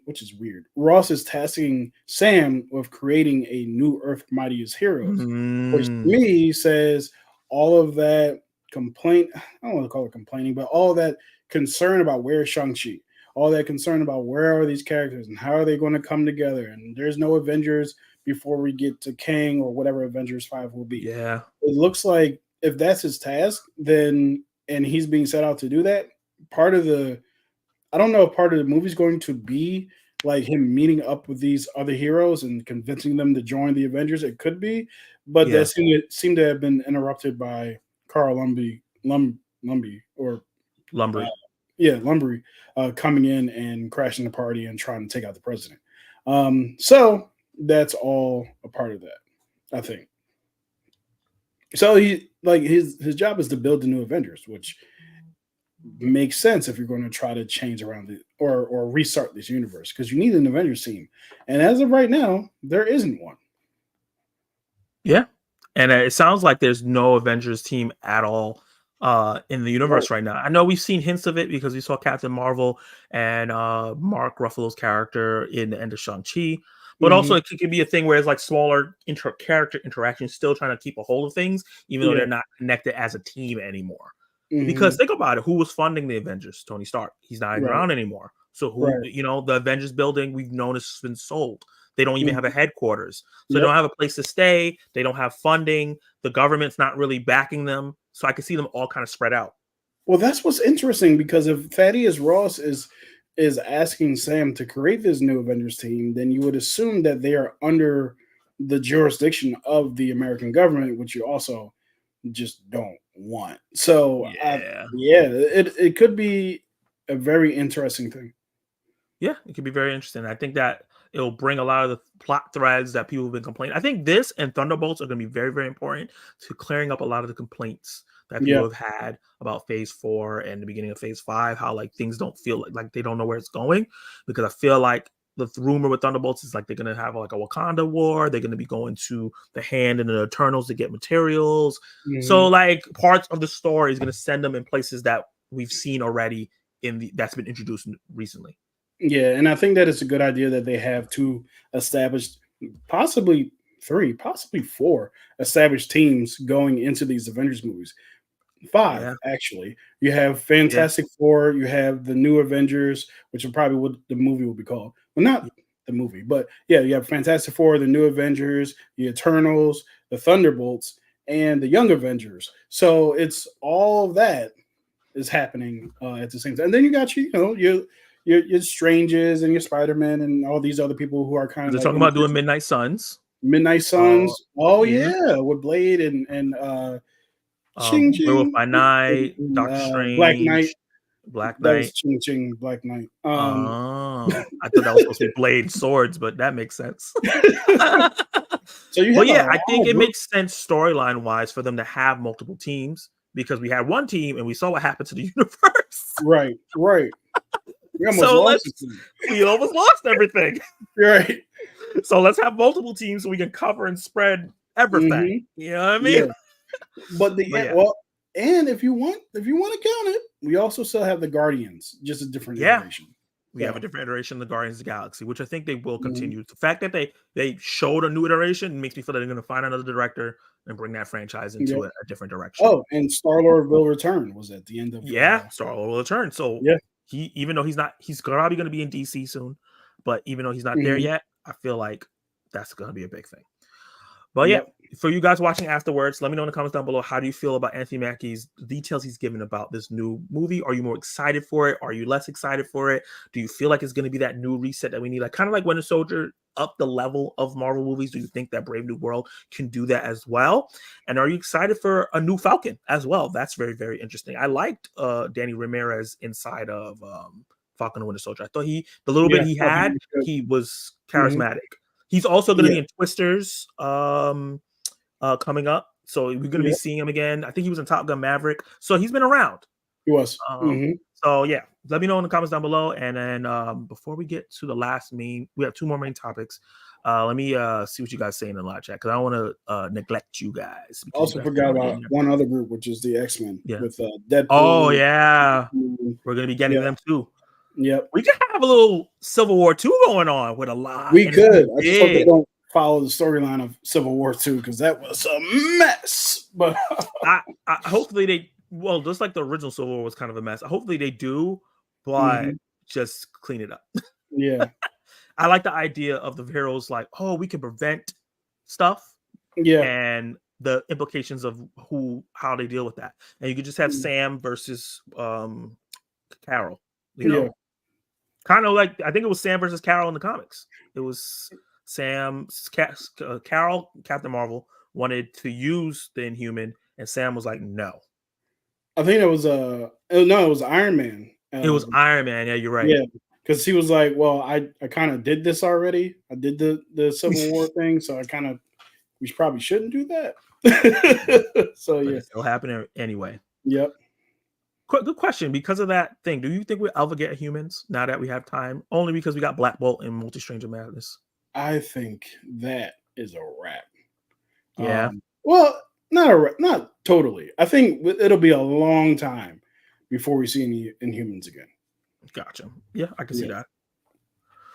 Let's see. I see another person asking a question that's going to be in the Q&A. Yep, that was hilarious. Naked Gun. We moved on from that. Police Squad. You guys talking about Ariana Greenblatt's age? I don't know why. You guys talking about Percy Jackson? Cool. Percy Jackson's good. Truly based on makeup choices. Let's see what happens. She gets adopted. Okay, you guys are talking about something I don't know. Okay, that's when he said that your segue was amazing. That's kind of when we start this. Zack paid him for that sponsored ad. No. That's hilarious. Great sales pitch. Thank you. Yeah, it was. It was an amazing sales pitch. First Avenger is great. Yeah, man, it's overlooked. It's just it is. That's interesting. That's really great. That's a very Captain America thing to do. It is. That's really dope. Yeah. The Fast 20 spin-offs. I'm looking forward to the new Captain America movie mainly because of Harrison Ford. He's my all-time favorite actor. Wow, that's big. That's a good one to be a favorite actor. Yeah. Good choice. Do not agree with this at all. Not at all. It's in my top 5, top 6. It's probably my top 10. Yeah. Wakanda could back them. That's I don't know. They want to do like that. Wakanda's like I don't F with y'all. Yeah, like at this point, T'Challa was doing that, but he's gone. So like we don't got no Avengers on that team. What do you think should be the next leader of the Avengers? You got to be Cap and Carol. I would say, know. I would say Cap, maybe. I all right. I'm gonna say it, and it's gonna be said. I like Anthony Mackie. Oh boy, I don't think he has the same gravitas as Chris Evans. Chris Evans, or Robert Downey Jr. for that matter. So because of that, I feel like maybe he'll definitely lead the Avengers. I guess, but it's also he hasn't been put in this position in the first place, so he Yeah, could. Chris Evans had to grow He's into not a that. bad actor. Yeah, Chris Evans had to grow into that because he Yeah. wasn't that right away. Because his past roles, you wouldn't have seen him. Hmm. That gravitas, and he also the Russo Yeah. brothers brought it out of him. I'll say that. Yeah. Also, I think I'm just scarred from. There was a show on Netflix. I forget what it's called, but it's essentially Altered Carbon. Oh yeah, That was bad. His season, he was in the second season. yeah. It was just awful. But I don't think it was because of him. Yeah. And then like a lot, I don't love a lot of his projects. Like I didn't see Twisted Metal, but it didn't look great. I heard really good things about it. I'm I heard I'm it was happy. surprising. Oh, that's good. I might check it out then. I think that's on Yeah. Peacock, if I remember. Yeah, it's on Peacock. So I think yeah, it's their biggest hit. yeah. So we'll see.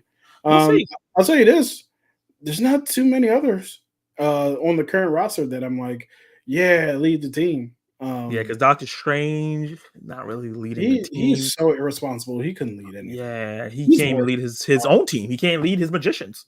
Right. He lost Like, the Sorcerer Supreme title. yeah. Yeah, no, he can't do it. Yo, have you ever thought about how reckless it is? Yo, I'm just gonna make the entire planet forget. Like I'm gonna impact the brains of the entire planet. This He is did why it the twice. Sokovia Accords Right. were a thing because he was walling. Like Oh casual. man. Like in his Yeah, basement. casually. Just doing In his basement. That's so true. It's gonna be a mutant phase and will be a breath of fresh air. Yeah, I can see agree. that. I agree. Is Harrison Ford still playing Red Hulk? I thought I heard he was in the new Captain America movie. Yeah, we just talked about that. Mhm. He is in the new Captain America movie. He's going to be playing the president, and most likely he's Red Hulk. I think there was merch that already spoiled that he's playing Red Hulk, Yeah. and we might get a surprise of She-Hulk in this. I heard that as well. Okay. After X-Men, Inhumans will become. That might be interesting. You know what? X-Men versus Inhumans would be a great phase. Because the thing that makes the Inhumans is bad for the mutants. Right. So that could be a really good phase of them butting heads. I would like to see it. They did so poorly with the first iteration of the Inhumans, which I don't even technically think is a part of the MCU. No, Kevin Feige cut that shit. Yeah, He didn't make it. Right, Ike Perlmutter made that. So maybe like if they can come back and like do a good job, which I'm sure that Kevin Feige could and would. Yeah, why not? But at that, I think that show is inside the Illuminati verse from Doctor Strange. Correct. Because that same actor from the show is Black Bolt inside of Multiverse of Madness. Now, the only issue I have with this is here's the issue with the X-Men in the MCU. I'm sorry, wait, should I go into this or yeah, go ahead. On the comment. Here's the issue with the X-Men in the MCU. Yeah, the X-Men are there like the Green Lantern universe is big enough to be its own thing, like by itself, which is partly why it was kind of cool that the X-Men were like on Fox. Fox actually did great things with them, but there's so many huge X-Men stories that to see them once every 2 years is going once every 2 or 3 years, and the way Marvel does it, possibly once every 5 years, it's just not going to cut it. So if you add the Inhumans into that, who similarly have a very big, verbose like history to them, like so, in a lot of ways, you might have to just sideline the idea of the Avengers and just make the X-Men the leading thing. And then you also have the Fantastic Four and all this other stuff. So that's my only concern is you get 2, hopefully at minimum, you get hopefully at max you get 3 movies a year, at minimum 1. Because this 4 movies in a year thing is crazy. But and TV shows, and you got Daredevil running around somewhere, right? So, um, so hopefully you can find a way to get multiple X-Men movies, and I think you can do that with a X-Men, X-Force, Excalibur, like. But then everything becomes X-Men centric. But that's Too much. fine. But that's my concern. It's too big, like to It's do too much. all these Avengers and individual heroes, and then do all these X-Men, and they have all their own issues. No one's ever going to be satisfied with the way that the X-Men go because they have so many different facets to themselves that you cannot please everybody. So I think the way you fix that is just have mutants mix in other places. yeah, And so we still have these other characters that are not mutants and have mutants like play around because we can't make it too just X-Men focused. Because Mhm. some people, I know this is gonna sound like blasphemy. I think some casual viewers might not like the X-Men. They want to see their Captain America. They want to see Thor. They want to see Hulk. Mhm. They want these mix of characters that don't have to do with the same thing all the time, Right. especially since X-Men is so message heavy. Yeah. I can see people like, okay, if everything in the MCU is just the X-Men, it can come overbearing. Yeah. I think, what if Anthony Mackie recruits Wolverine to the X-Men? Ooh, the new one? Yeah, because Ah, Wolverine was in the new Avengers. that's So true.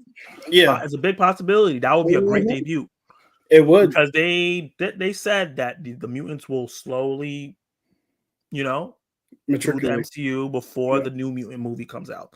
So Yeah. that'll be a great way. Brave New World, Brave Mhm. New whoever that actor is, rev up, boy, because Yep. Yep. Yep. that's gonna be crazy.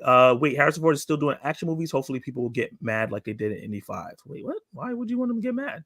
Yeah. Mm. They got mad at Indy 5 because they didn't want an old grumpy Indy. Yeah. And They it's wanted somehow Chadwick, for him to still be running fast and be happy that he's 90 Mhm. years old and stuff. But I think it would have been Chadwick and Holland / Larson now. I don't know. Yeah, I think the plan Yeah. was definitely to put Chadwick at the forefront. Honestly, I'm in the minority. I really like Letitia Wright in Wakanda Forever, her performance a lot. And I Mhm. could see her being Black Panther and being a big part. I Um, think she'd be cool on the Avengers team. yeah, Um, I I do like her performance and like her in Black Panther Wakanda Forever. yeah, I just like there's something about T'Challa that just it's different. You know what I mean? yeah. Just It's like, I, hey, no more yeah. Batman. We're only doing Nightwing now. I was like, well, I like Nightwing a lot, Yeah. Where's but Bruce? where's Batman? Yeah. So Yeah, recast T'Challa. yeah, I know, but it doesn't look like they're doing that. Not Yeah. no time soon. Obviously, we're gonna wait for little Timmy to grow up. Yeah. Let's see. I haven't forgave Homeboy for that trash as Tupac. Yeah. Wait, who was Tupac? Anthony Mackie Oh is Jesus, Tupac. I did not know that. What's up, That was a bad y'all? idea. This is Tupac. Literal line, verbatim. Oh my god, almost everything that she did in No Way Home was stupid. Yep. Yeah, Hey, someone that likes She-Hulk like me. it had good episodes. Oh shoot, someone else likes She-Hulk. Okay, I'm not in the minority in this chat at least. Mhm. Overall, I didn't like it, but The it definitely had good episodes. Yeah, that makes X-Men great. They got death, and those stories can help MCU for sure. 1000%. I Yeah, agree. But like I said, no, for not sure. everybody like death. Some people will go to Yeah, MCU movies. Let people shit on Love and Thunder, but that movie mhm, made $700 million, and a lot yeah, of people like that movie. mhm. So just gotta Yep. say, like people like to laugh. Yeah, and it's not that I don't think the X Men can fit. It's just that they're so big of a franchise Yeah. within the franchise that it kind of like it can just take over everything, which it could or could not be a problem. So yeah, What could end up happening is that we'll get storylines that maybe would have featured Jean Grey and feature Cyclops will feature later X-Men instead. Kind of like how we ended up with the MCU, the Mandarin being with Shang-Chi instead of Iron Man. mhm, yeah. That's not the ideal, but that's probably what's going to happen because these actors aren't going to be around forever. I would love to see a Marvel team up phase where you just pair two heroes together and you just go. Go. That'd be Yeah. cool. And you just have two character arcs that need to. Yep. Yeah, Yeah. that'd be dope. Let's see. Okay, we got to the end of this. Let's get to the next topic. I don't want this to be 5 hours long. So we were talking about X-Men, and this next subject is about X-Men. This is gonna be really quick. Deadpool and Wolverine is not Deadpool 3, says the director Sean Levy. The lights dim, the crowd hushed, and then true to form, Deadpool probably would have made a crack about how CinemaCon in Las Vegas is the only place you can gamble with superheroes and not lose your shirt. But instead of quips from the Merc with the mouth, attendees were treated to 9 minutes of exclusive footage of the much anticipated Deadpool and Wolverine, featuring dynamic and volatile team-ups of the two Marvel's beloved anti-heroes. An exclusive chat with Collider Steve Weintraub. Oh, I heard of this guy again. He said, you know what else? I did want to show 90 seconds. I did want to show a sizzle reel. We wanted to show a taste of the movie. We wanted to do it without spoilers. And yeah, it was a lot of setup. It was a lot of the first act type storytelling. But the fact that those scenes, which aren't even near our funniest or our most insane, these jokes and these moments played that the way they did today, that was pretty thrilling. I'm standing in the dark side of the theater with Kevin Feige, and we had smiles on our faces seeing the way it was received. That's really good. That's good news to hear. The setup is making people laugh. That's great. This is not Deadpool 3. Well, the truth is, I think your answer is the question, which is, if you make the kind of movies I make, you're listening to the audience. I'm not making small films for my own satisfaction in a room alone, which I think, a lot of indie directors who come to the MCU try to do. I make it. He didn't say that. I'm adding that. Sorry. Mm-hmm. I'm making it to connect to the biggest audience possible. We had some early screenings that were extremely promising. I wouldn't say that they were any big surprises, but you feel where the pace wants to tighten. You feel where you can afford to slow down and have a deeper, more durable character moment. And at the end of the day, as I think we said, it's very much a Deadpool movie, but this is not Deadpool 3. This is Deadpool and Wolverine. So yeah, Kenny, go first. How do you feel about this? The reaction? Oh, God damn it! The reaction to the first couple moments of Deadpool at CinemaCon, and what he just said about the fact that this is not Deadpool 3, it's Deadpool and Wolverine.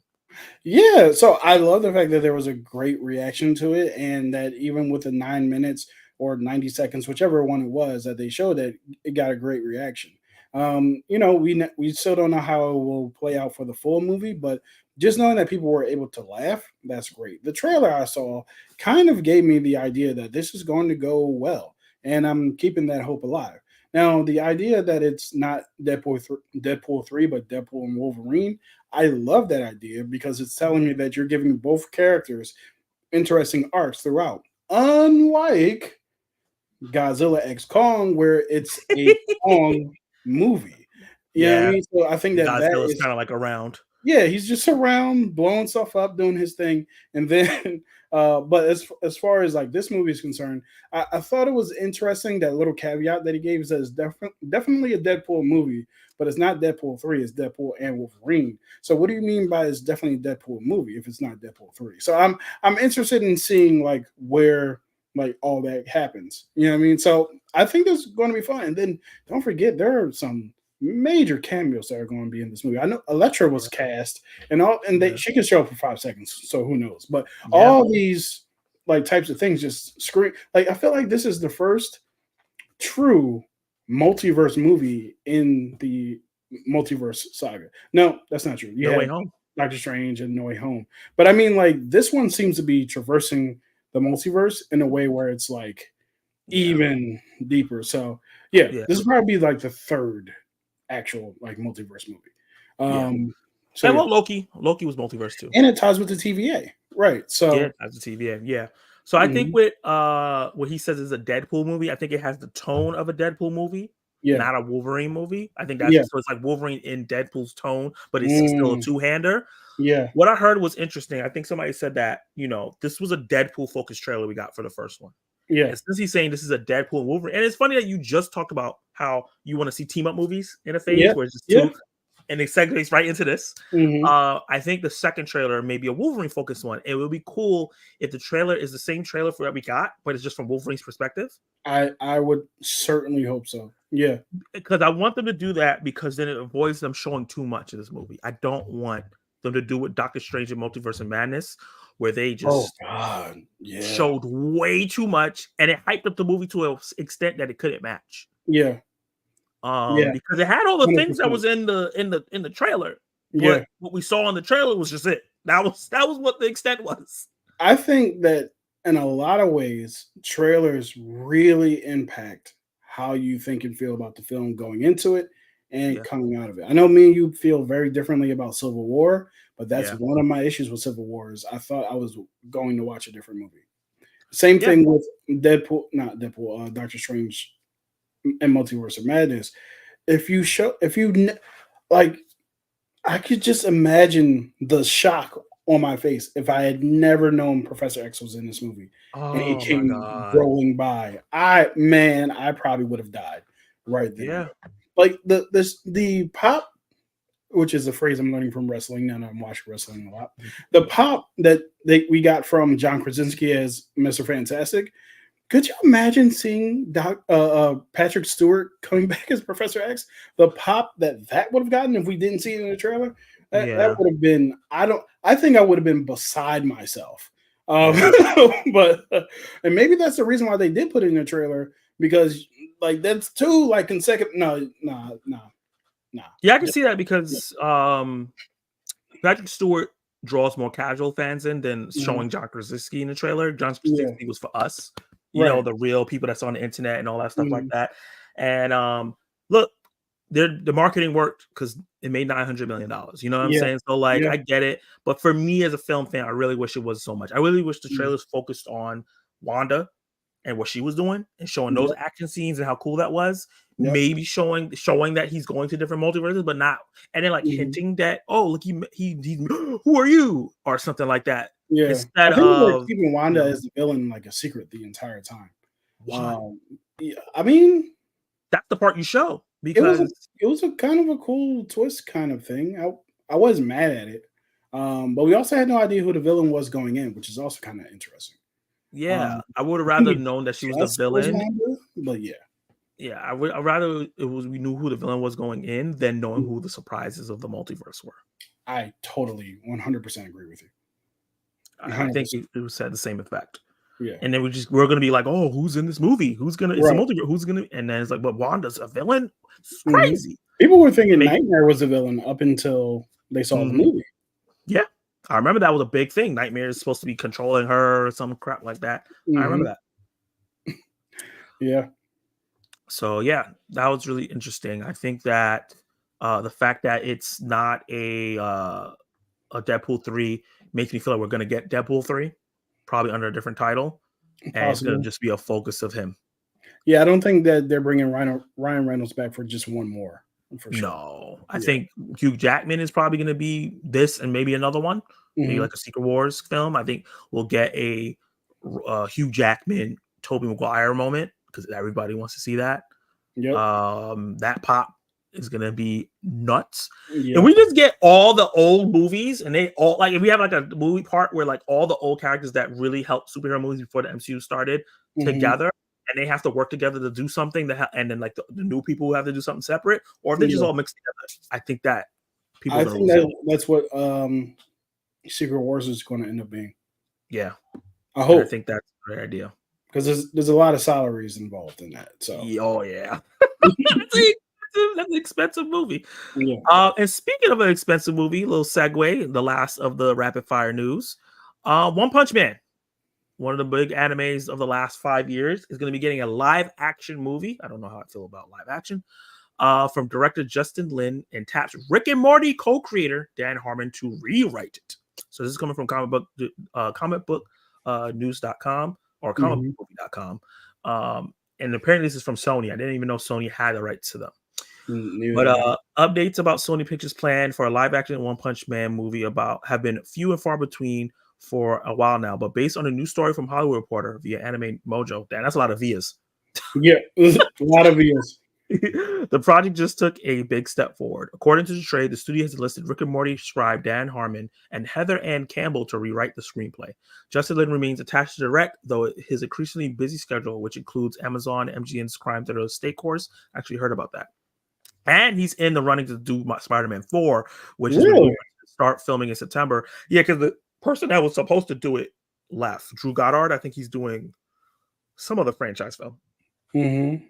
Lin That's so seems to be Lin. a good fit for One Punch Man, especially as he has plenty of experience in action realm after helming multiple Fast and Furious movies, and Star Trek Beyond. Which I Yeah, like Star Trek Beyond. I don't know what Fast and I Furious did. really enjoyed Star Trek Beyond. Me too. And also they've said that we're getting a Star Trek Origin movie next year, and then Star Trek 4 should be coming out the year after that. So those are rumors though. What led to Harmon and Campbell coming on board of One Punch Man? It may have something to do with the fact that Lin previously helmed few episodes of Harmon's created Community, not to mention the fact that Harmon is high in demand in Hollywood. Original plans for this manga adaptation to begin the end of 2022. Damn, it's been 2 years. For whatever reason, work stalled, though Avi Arad and his son Ari remain attached to produce. Details beyond that are scarce. But yeah, basically, are you familiar with One Punch Man? I've only seen the very first episode, and that was a long time. And I did it again. What the hell called me? So you are familiar with the concept of what the movie is about. The main thing here is the main questions I have about this is that we're getting a lot of live action adaptations for anime, right? We haven't had any really movies. It's been like shows. Only one movie, and it's one that we don't talk about. Yeah, that was a long time ago. Yeah. So we got One Piece. We got Avatar's not anime, so just One Piece, and we got Yu Yu Hakusho. I need to watch. Yeah, go check it out. Yeah, really great anime. Hopefully, no, I'm talking about the live action show. The anime. The anime is my favorite anime of all time. I know that. I remember you said that. I was like, I want to hear your opinion on the show. And then we're also getting a Naruto live action from the guy who did Shang-Chi. So I think One Punch Man can be really great as a anime because it's very comedic. And we're getting the Rick and Morty guys to come write a very comedic, over the top, oddball kind of thing. And I think if they take that approach to it and don't try to take it too seriously, I think this could work really well.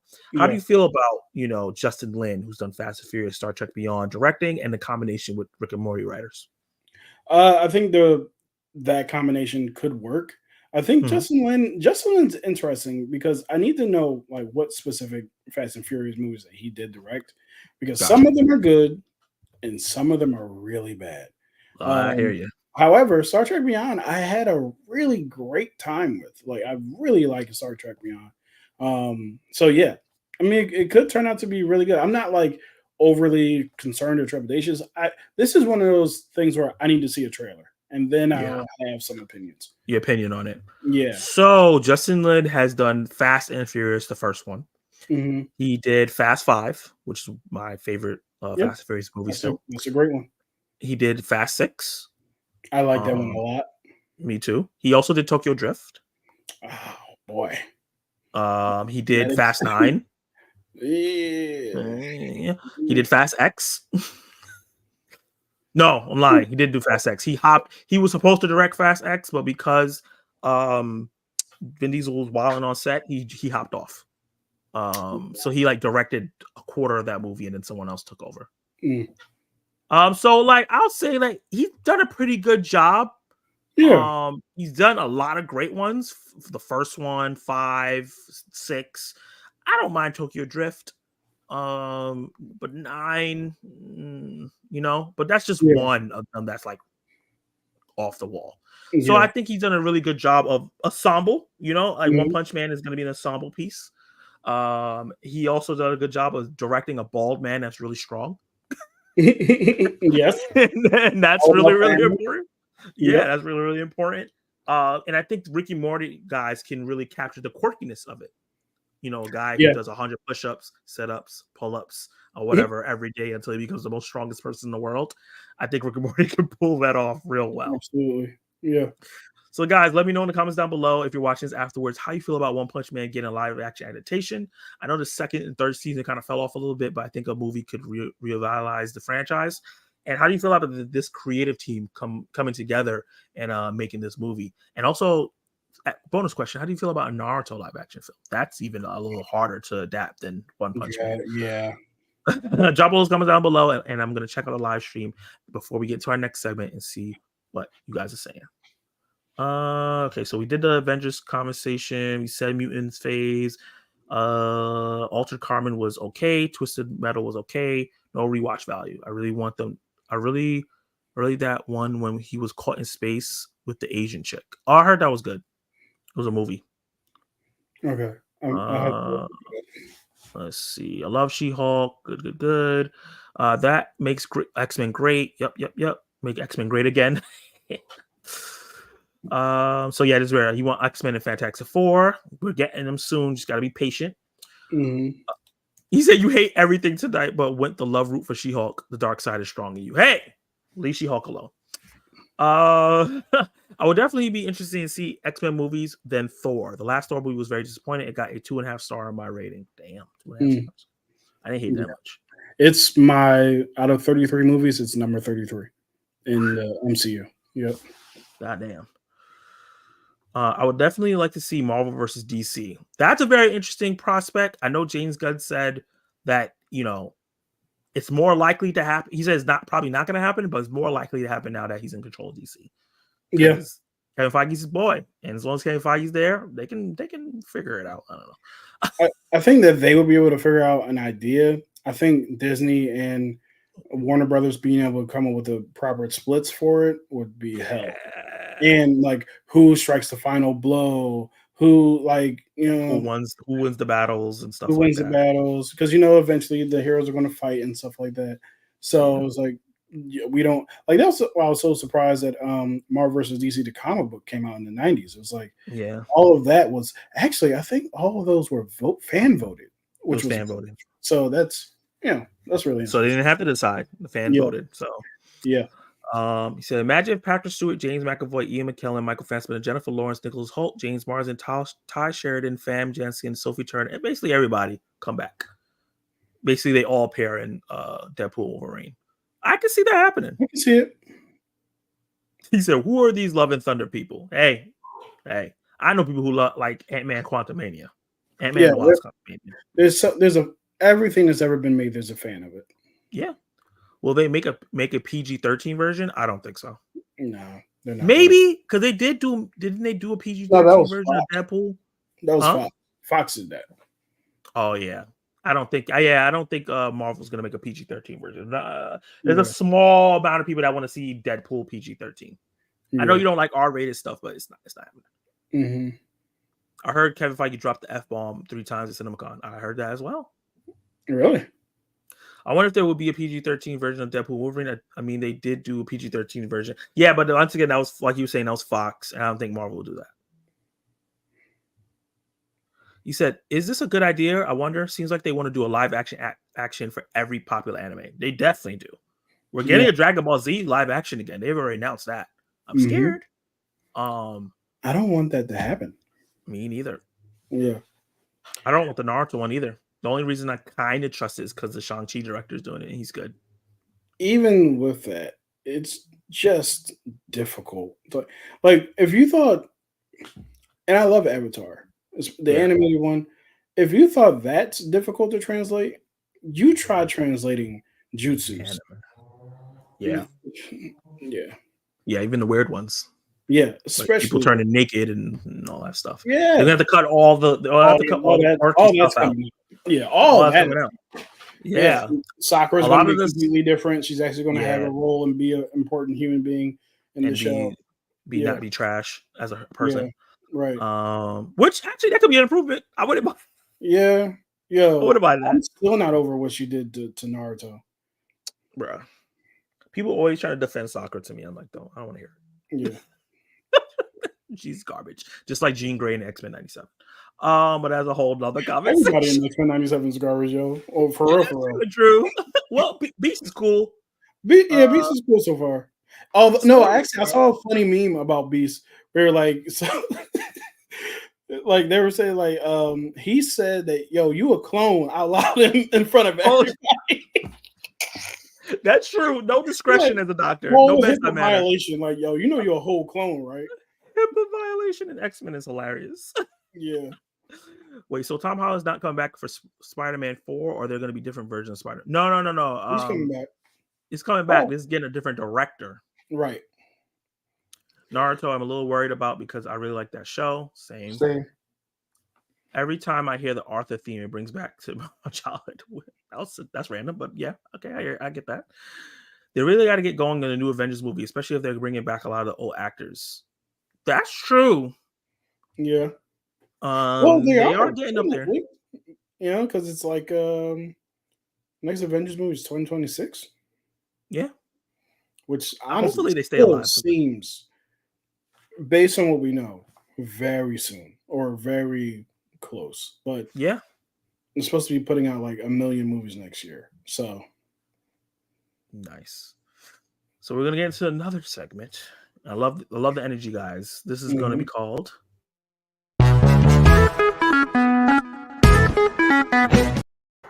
I love that we both did that. I was like, and I looked down and I see you doing it, and I'm like, this is why he's my brother. That music is jamming, man. It is. When I was making it, I was like, yeah, this is my shit. But if you're coming in and you're seeing us acting stupid, we're doing buy, rent, or sale. In this segment, we watch trailers that come out Mhm. during this week or today. I don't have like super amazing trailers. Well, maybe they might end up being, and I don't know. I But might step out for this one only because I don't know where my headphones are and I don't want it to mess up your audio. got you. Um, Yes, yeah, please. but I can wait in the wings until you're done with it. Got you. Okay, so the way this plays, and I guess you can play while you're in the chat as well. We're gonna Mhm. watch these three trailers that have come out recently. We're gonna say if you're gonna buy, that means you're gonna watch it in theaters, or if it's a Mhm. streaming movie, watch it in streaming the day it comes out. Rent, meaning like if it's in theaters, I'm gonna wait till it hits the streaming.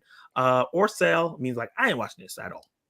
So after you watch the trailer, put it in the comments down below or in the live chat if you buy, rent, or sell this trailer. Kenny Sparks is going to be in the chat with you guys for this segment, and Yep. I'll bring him back right after. All How right. do I do this? I put remove from stage, right? Yeah, he's just Okay, like that. There we go. All right, so we're gonna get into this first trailer. Let me do my thing. Is it like this? Oh, no, that's too small. There we go. That's fine. I like that. So this is a new animated movie coming out on Netflix soon. It's called Thelma the Unicorn. This is the official trailer. Let me make sure this is 1080p. Perfect. Let's see what they got for us. This is my reaction to Thelma the Unicorn from Netflix. Yeah. And there's no sound. Good job, Zach. Musical legends! Sparklepalooza! Give it up for the world's next big musical legends! The Rusty Buckets. Ooh, we need Aw. softer hay. Who's Ain't voicing nobody that? want to hear music from a plain old farm pony. Hold up, Otis. What do I remind you of? A pony with a large edible mass growing out of its brain? Come on, you can do better than that. I Oh. think you better go take a look at yourself. I'm a unicorn. I'm a unicorn! I was based off a book. I'm a unicorn! I told you they were real! Can you shoot lasers? What color is your blood? Can you do anything magical? Yeah. I can sing. Sing for us! Something's moving, something's there, something's blooming in the air. I hope this is not a real song because I'm about to get copyrighted to hell. Screaming at the top of my lungs. Look at you! You're like a fluffy piece of cotton candy with legs. Okay. Sign with me, and I could turn you into a star, just like Nikki. You're just gonna let Brittany people Howard? think I don't know who that you're a is. real unicorn? People are finally giving our music a chance. Look out, Okay. Nikki, because you're about to get replaced. I can see the Find that unicorn's dirty little secret. I can see the themes of this movie already. A lot of people told us we'd never make it because we didn't look like stars. Time for the world to see what you really are. Oh no.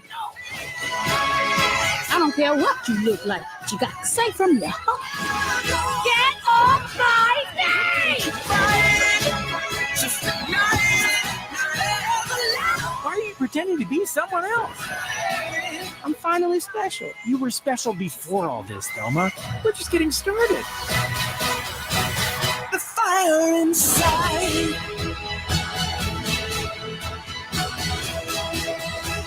Will Forte, okay, coming out May 17th. That's next month.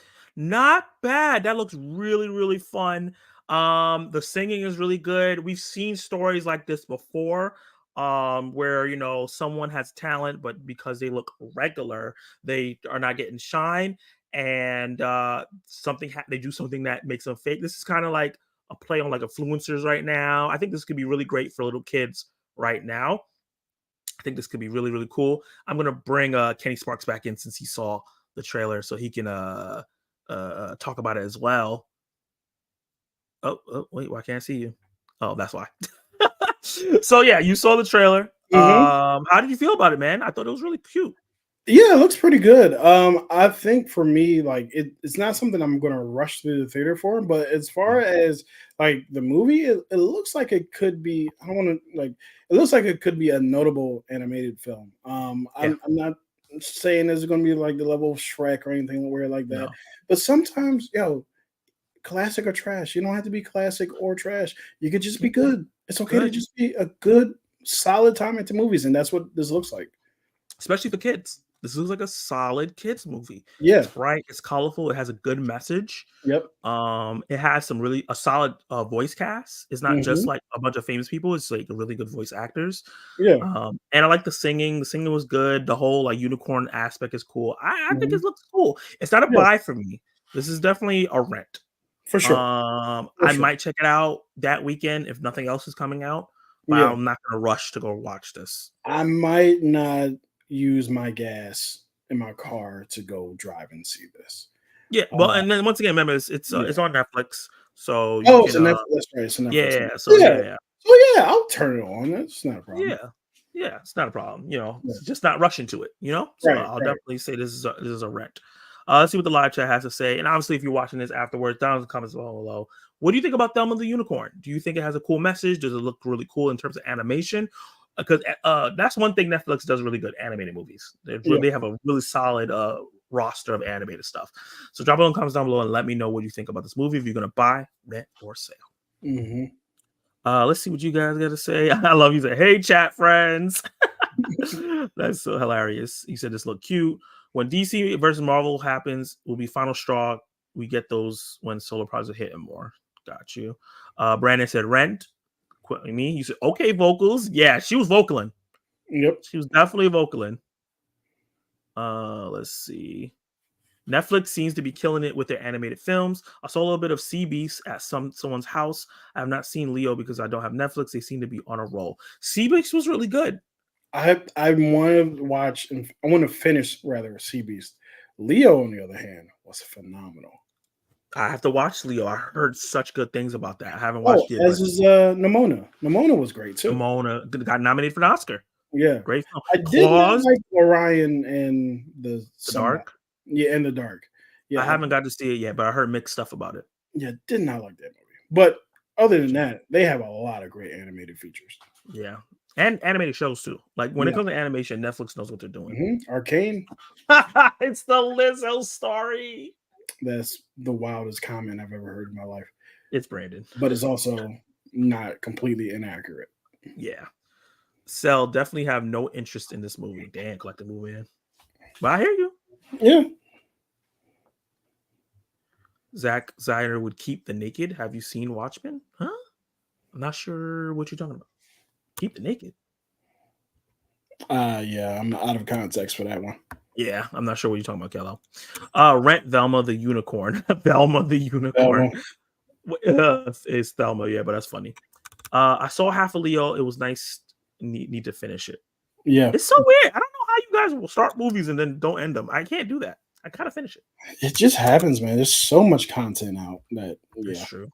You know what happens? A lot of times it's I'm trying to go to bed and I've been like, I should probably watch that movie. And it's like 1, 2 o'clock in the morning. And I started at 1 and 2 o'clock in the morning, and then I do not finish it, and then I start my day. You watch these movies super late. Super late. Yeah. Does Disney and Pixar have a new threat? I think if Netflix really puts their movies into theaters and really start doing that, I think they can have an animated threat with Netflix because they have a solid lineup of movies. Yeah, they'll never be a threat to Disney or Pixar if they don't put their movies in the theater. Yeah, they got it. And also, what do we mean by threat? Because Disney ain't going nowhere. No, but I guess competition. I think that's a better word than threat. I think DreamWorks is the competition for real. Universal, both their DreamWorks, and I forgot what the other one is. Yeah. Really? I think it's Illumination. Is it Works in Illumination, I believe. There's yeah. Illumination does a Despicable Me. I forgot what DreamWorks does. I think DreamWorks not do. Did they do Brave? I feel like it. Anyway, but yeah. I feel like Brave is Disney. Or did DreamWorks do Shrek? DreamWorks does How to Train Your Dragon. Oh, those are great. I need to watch the third one. But those are I need to watch them, period. I haven't seen them. Oh, I'm telling you, they are fantastic. Gotcha. Definitely gonna watch it. CB was pretty good. Nimona was awesome. Haven't seen Leo yet. Yeah. Oh, he was talking about the anime stuff where we're saying people are naked and stuff like that. That's what Zack Snyder would do it. Yeah, but Zack Snyder stuff, as much as I love it, doesn't appeal to everybody. And if they for a DBZ movie or a Naruto movie, that's gonna be expensive, and they have to appeal to everybody. Yeah. Let's see. I think the hardest thing about DBZ will be Vegeta's Widow's Peak and trying to make that. Yeah, word, making that look cool.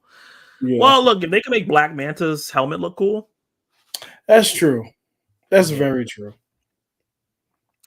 But yeah, he said Brave is Disney. Yeah, like we thought. Okay. And How to Train Your Dragon trilogy is phenomenal. I gotta check that out. Yeah, I need to watch the third one.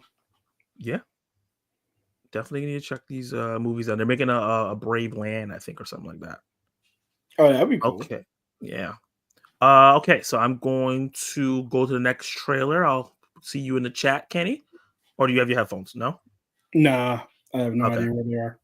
All right, see you soon. Yep. Okay, so this is a new J.K. Simmons film that's going to be coming out this year.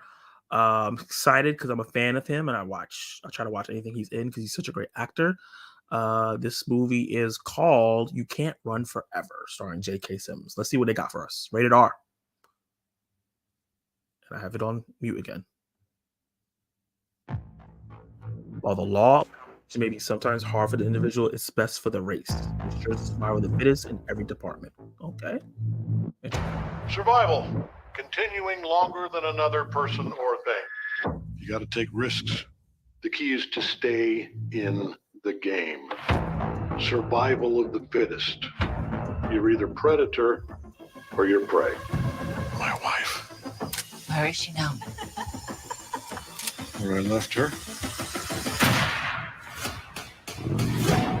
Whoa! Miranda, she's been through so much. Talk to her. I know things haven't been easy. We all just want you to be happy. I don't know. It's just... What do you want? Eddie! Why is he? Oh, God. He got me! Whoa! Is she pregnant? Oh, no, she's not. What the hell? What's wrong with you? Oh, my God. 911. My name is Miranda Cooper. I'm lost in the middle of the woods. I need help. Hello? Miranda. Oh, my God. He knows Come my on. name. He's coming. I'll be your new daddy. There's a crazy man. What the heck? Let's go. What is going on?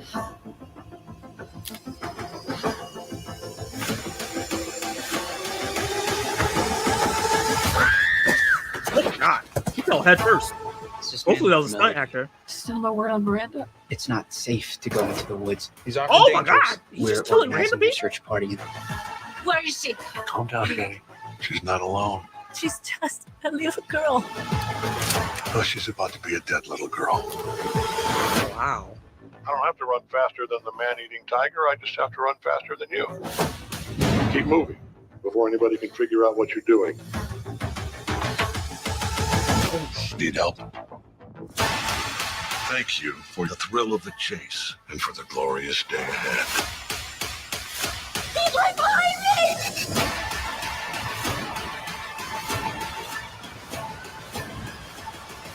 Why are you doing this? Does it matter? He's just killing people. What is this movie? You're lucky I didn't shoot you. Like this? Oh my God. Amazing. Wow. That was wild. Well, hello there. Welcome to the Obi That Thorn was- Alliance. I'm Jacob, and in today's video, we are doing. YouTube decided to go straight into another video. That was like, whoa. Yeah, that looks super wild. Yo, that line is crazy. I'm gonna bring Kenny back in because we had to talk about this specifically because I don't know if you noticed, Kenny. You saw the trailer, right? I can't hear you. My bad. That's on me. This is the same people who made the movie. Oh no. Yo, what's funny is it kind of looked like it. Yeah. It kind of has the same like what do you call feel? Yeah, same feel, similar design. Feel. Yep.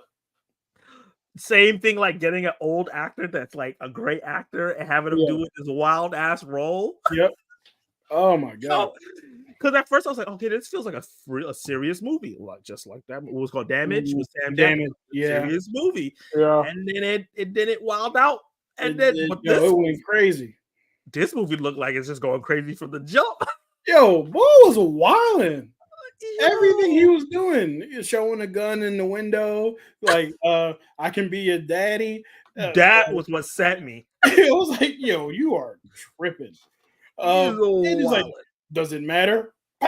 Yo, what's up? What are we doing? Just killing me. You gotta go. And you know what intrigued me the most about this trailer? I don't know why he's doing. Yo, same. He's like, yeah, my wife's in the basement, or my wife's where I left her. Okay, what does that mean?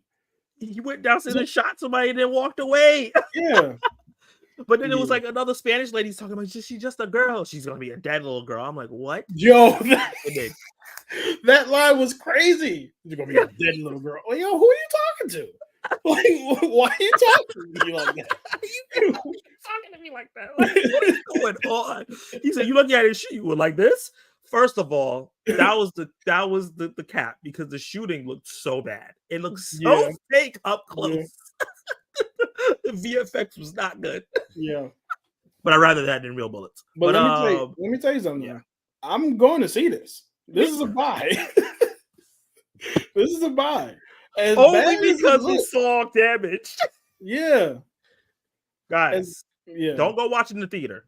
No. But when you get a chance, when it's on streaming for rental or it goes on streaming, go watch the new Samuel Jackson movie called Damage, where he plays a detective. He's in Ireland and he's looking for a serial killer.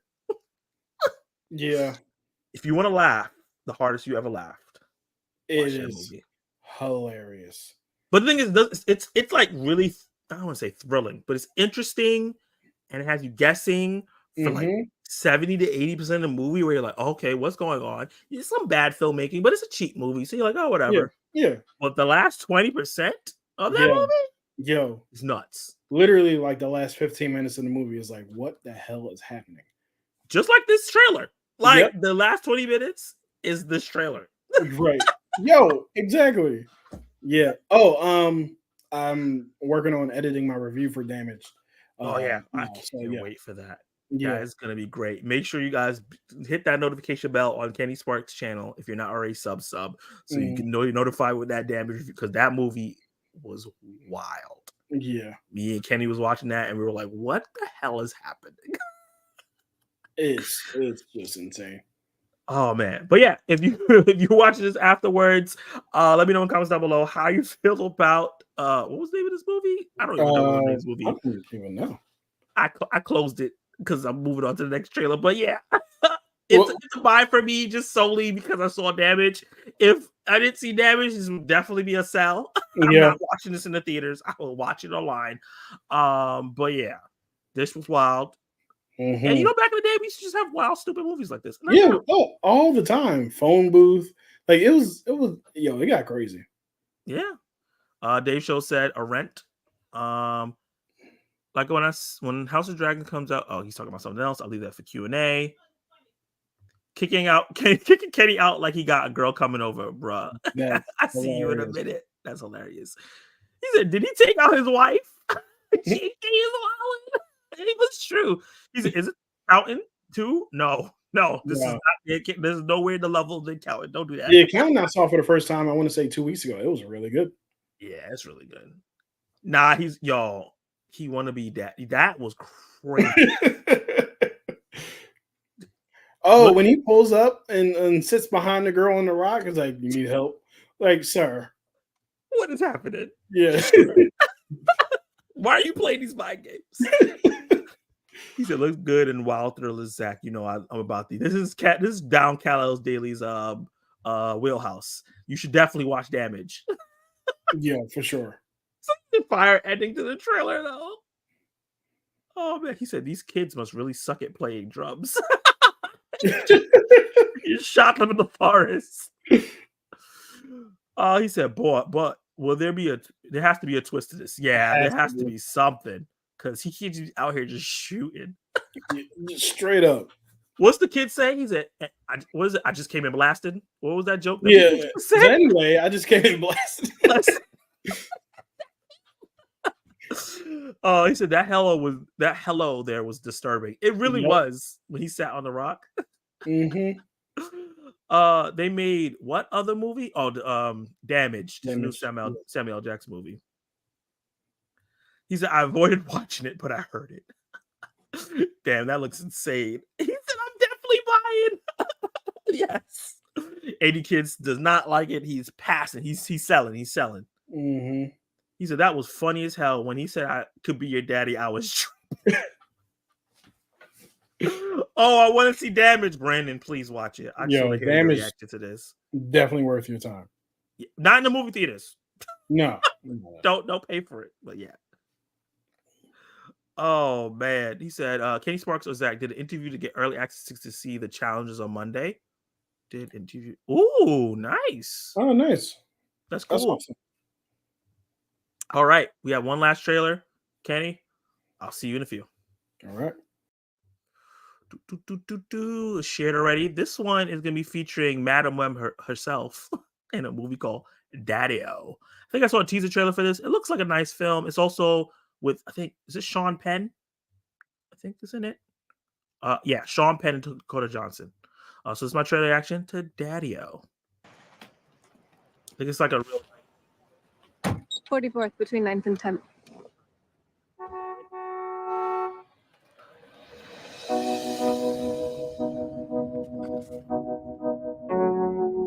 Oh, she has blonde hair. It looks weird on her.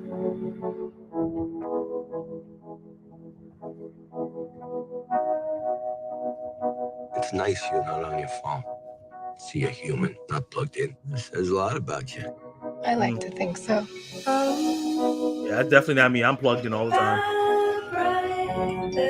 Oh, she's on the phone now. What's his name? I'd rather not say. You're afraid to say his name because the guy's married, or you're married, or someone's married. Damn. He's married. I know he's married. He'll drive a cab 20 years and not know people. Yeah, he just called out real hard. Word of advice. Don't ever say the word love, all right? I just couldn't not say it anymore. What's he supposed to do? Love you back? You got a good heart, I can see that. Which is why I just gotta tell you, you're better off walking away. What about you? Well, it's time for me to ante up. Yeah. All right. Like, how'd you meet your wife? She threw up in my cab. She was like a summer day, you know? Not too complicated, just beer and a bag of chips and we were set. Do you miss her? I do sometimes. Yeah. I like that because usually they're like, oh, I miss her every day. But the fact that they said do sometimes, the dialogue in this is really good. I don't know. At the end of the day, everything comes into focus. And then it goes out again. But that's a story for another cabaret. That wasn't bad. It wasn't as crazy as the last trailer I just saw. I'm bringing you back, Kenny. But I think that looks like a movie that's kind of in my wheelhouse in terms of like a movie just talking about the human condition and two people connecting, and it has two really great actors. I know a lot of people want to give Dakota Johnson crap for Madam Web, but when she's in like small movies like this, she's phenomenal. Yeah. What do you think? Yeah, so these types of movies are right up my alley. These are the these are the type of movies that move me like emotionally, move me like, you know, how I feel and stuff like that. I love my superhero movies, but these small independent, especially like these like one location type movies where it's just a conversation between two people. Yeah. These are the types of movies I really enjoy. There's a movie similar, not similar to this in any way, shape, or form. There's a movie where it's set in location, one location at around a kitchen table that stays there the entire time. It's Tommy Lee Jones and Samuel Jackson, and they just talk to each other and they're talking about like suicide and talking about all kinds of other things like that. And it's really interesting. This is in a very similar way. This movie is very interesting with just two people, just strangers, just talking. And like I would love for this movie to end in such a way where it's like she gets out of the cab and she never sees this man again, because that's how a lot of these situations happen. You have a great conversation with somebody and you will never see them again in your life. So yeah, these types of things happen all the time. I love to see that it's being put to film. Yeah, me too. And I love that, you know, the description. It looks like this probably was on the award circuit, not award circuit, the festival circuit, because it has from people already. And they're talking about the performances. The dialogue is so strong. And with movies like this, the dialogue has to be strong. Yep. The one thing that was there was like, do you miss her? And usually in these movies, it goes every day. You know? Right. But the fact that he said, I do sometimes, it's that ebb and flow. It's realistic. He's not going to always miss her, because you can't be like that as a human being. But of course, things are going to remind him of her. And I can feel like that conversation is going to be happening. Yeah, and Dakota Johnson looked like she was doing a great job. Sean Penn is Sean Penn. You know, he's an OG. So yeah, I'm definitely checking this out. I might actually go see this in the theater so I can cry a little bit. Absolutely. This is definitely a theater movie. This is a buy for me. It's definitely a theater for sure. This is a buy. I know I talk about superhero stuff and franchise stuff and stuff all the time, but these are the kind of movies that make me like love cinema. But let's see what you guys are saying. I'll be right back. Yeah, do you think? Oh, I saw this. This is a buy just because how interesting it looks. Oh, it came. The trailer came on in your theater, Dave. Ben Kingsley presents. This could be Oscar worthy or Razzie worthy with no in between. Wait, what are you talking about? The one that we just watched, or the J.K. Simmons one? Because that wasn't Ben Kingsley. That was Sean Penn. This seems like cinema. The trailer makes me feel like I'm in the theaters. Yeah, I think that's a really, really good description of it. It does. Oh, never mind. That's Sean Penn wearing a Ben Kingsley mask, apparently. The mustache threw you off. Too bad it's rated R. Okay, yeah, no, it is. It's a rated R. I can't really see what would be rated R about this. Rent. Okay, so pass because it's rated R. Definitely intrigued by that movie. I will buy. Nice. I'm glad to hear that, guys. I was waiting on someone to pull a gun out. Thank God that didn't happen. It reminds me of that movie Locked by Tom Hardy. Yes, where he was kind of by himself and stuff. That's a really good comp. There's also it was a Japanese movie called Drive My Car. That was nominated for an Oscar. That's very similar. Okay. It's a long movie, but it's a really meaningful movie, kind of like that, where it's like two people having a conversation while driving a car. Similar to this. I had to check that out. Yeah, I've always been meaning to do it, but I haven't. Yeah, like you said, yeah, the dialogue was amazing. The dialogue was really it carried the trailer. You know? But yeah, definitely a buy for me. It seems like most of the people in the chat loves it. Obviously, Kenny said he's down to go check it out. But you guys watching afterwards, let me know in the comments down below how you feel about this. Are you turned off by Dakota Johnson because of 50 Shades of Grey and Madam Web? Have you seen her smaller roles like Peter Butter Falcon? I think she was in there with Daniel Radcliffe. No. That was what's the guy from Transformers? Shia LaBeouf. Shia LaBeouf. He was in there with him. Yeah, she was great in that. She did a movie that I really love. I really liked a couple years ago. Yeah, he had a lot of great small movies that he's done that a lot of people haven't seen. But she's in that and she's great. But yeah, let me know in the comments down below. We're gonna be moving to the last bit of segments. Yeah, we're gonna wrap this up soon. But this has been really fun. Yeah. So one of my favorite segments to do, and it's cool to have Kenny on here because I really don't do this with anybody. But this is Attack of the Show. This is where I talk about box office news and what's going on with our biggest movies news and things that we love and all the narratives coming out of it. And a movie that's very divisive coming on right number 1. And you know, if you didn't know, me and Kenny have started a live stream that we're going to be doing once a month where we rank the movies that we saw in that month. So I feel like this is going to be a really interesting conversation where we're trying to rank Civil War. Yeah. Oh man, that's gonna be really fun, and obviously the chat is gonna have to help us with that. So definitely tune into that. And in the chat, let me know, because right now, what were we calling it before? What was the first episode called? Scoreboard. Movie scoreboard, something like that. I think it was Cinema Scoreboard. Scoreboard. Lovely member of both our channels, Mama Art Doll, said it should be called K to Z Movies. I kind of like that. Yeah, I'm down with that. I like that a lot. So let me know in the live chat what you guys think is better, Cinema Scoreboard for that live stream or K to Z Movies. We're leaning towards K to Z Movies. But yeah, let's talk about the domestic box office. Civil War beat out Godzilla at number 1 with $25 million. And why this is super important and why this is a big deal, because $25 million doesn't seem really big most of the time, is that, first of all, this movie cost $50, so it's already got halfway through its budget. But this is A24's biggest film to date in terms of debut.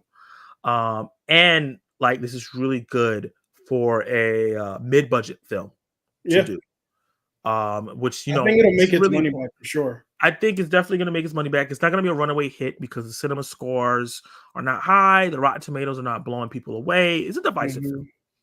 Obviously, me and you have two different opinions about it as on the stream alone. But this is really big just in general for mid-budget filmmaking. The creator could have been that, but unfortunately didn't do well.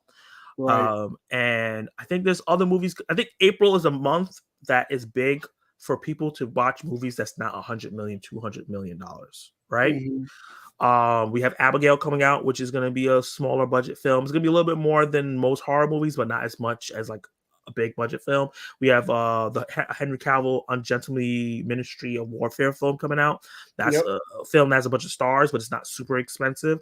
So this month can really show studios, like what the writer for American Fiction said, the director for American Fiction said, support these $50 million, $40 million, $80 million, $10 million films so you can get a lot of these mid-budget films. Right.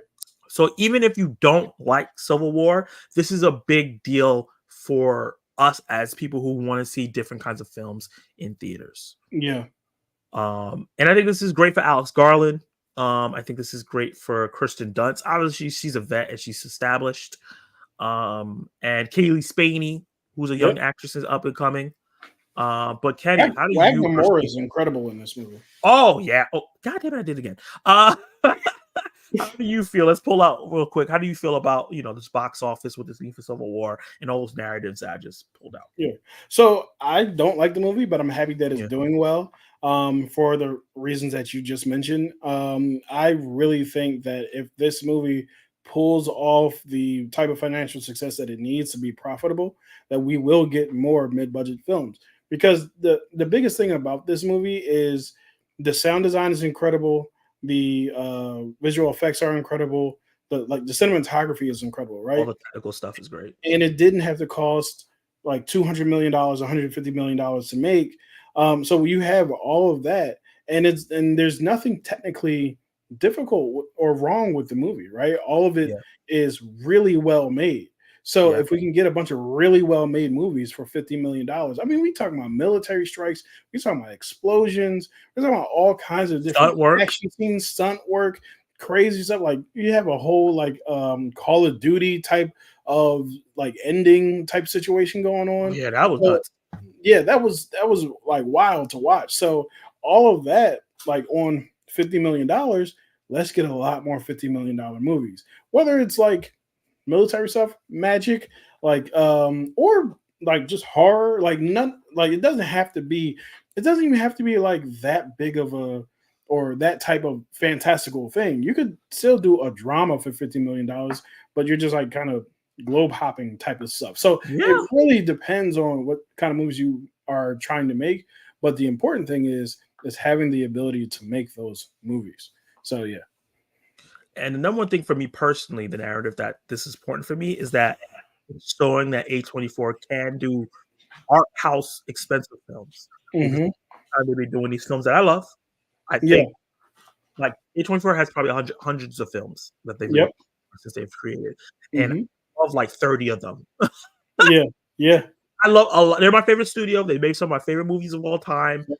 They rarely miss for me. Obviously, this is a miss for you personally. hmm A lot of their movies I love. Yeah. I personally haven't seen a movie that, even like Spring Breakers, which is not great.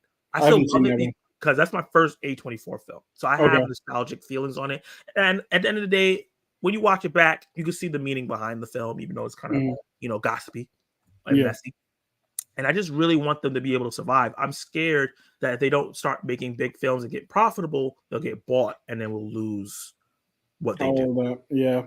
You know? Because like just like you mentioned, like I don't love every A24 film.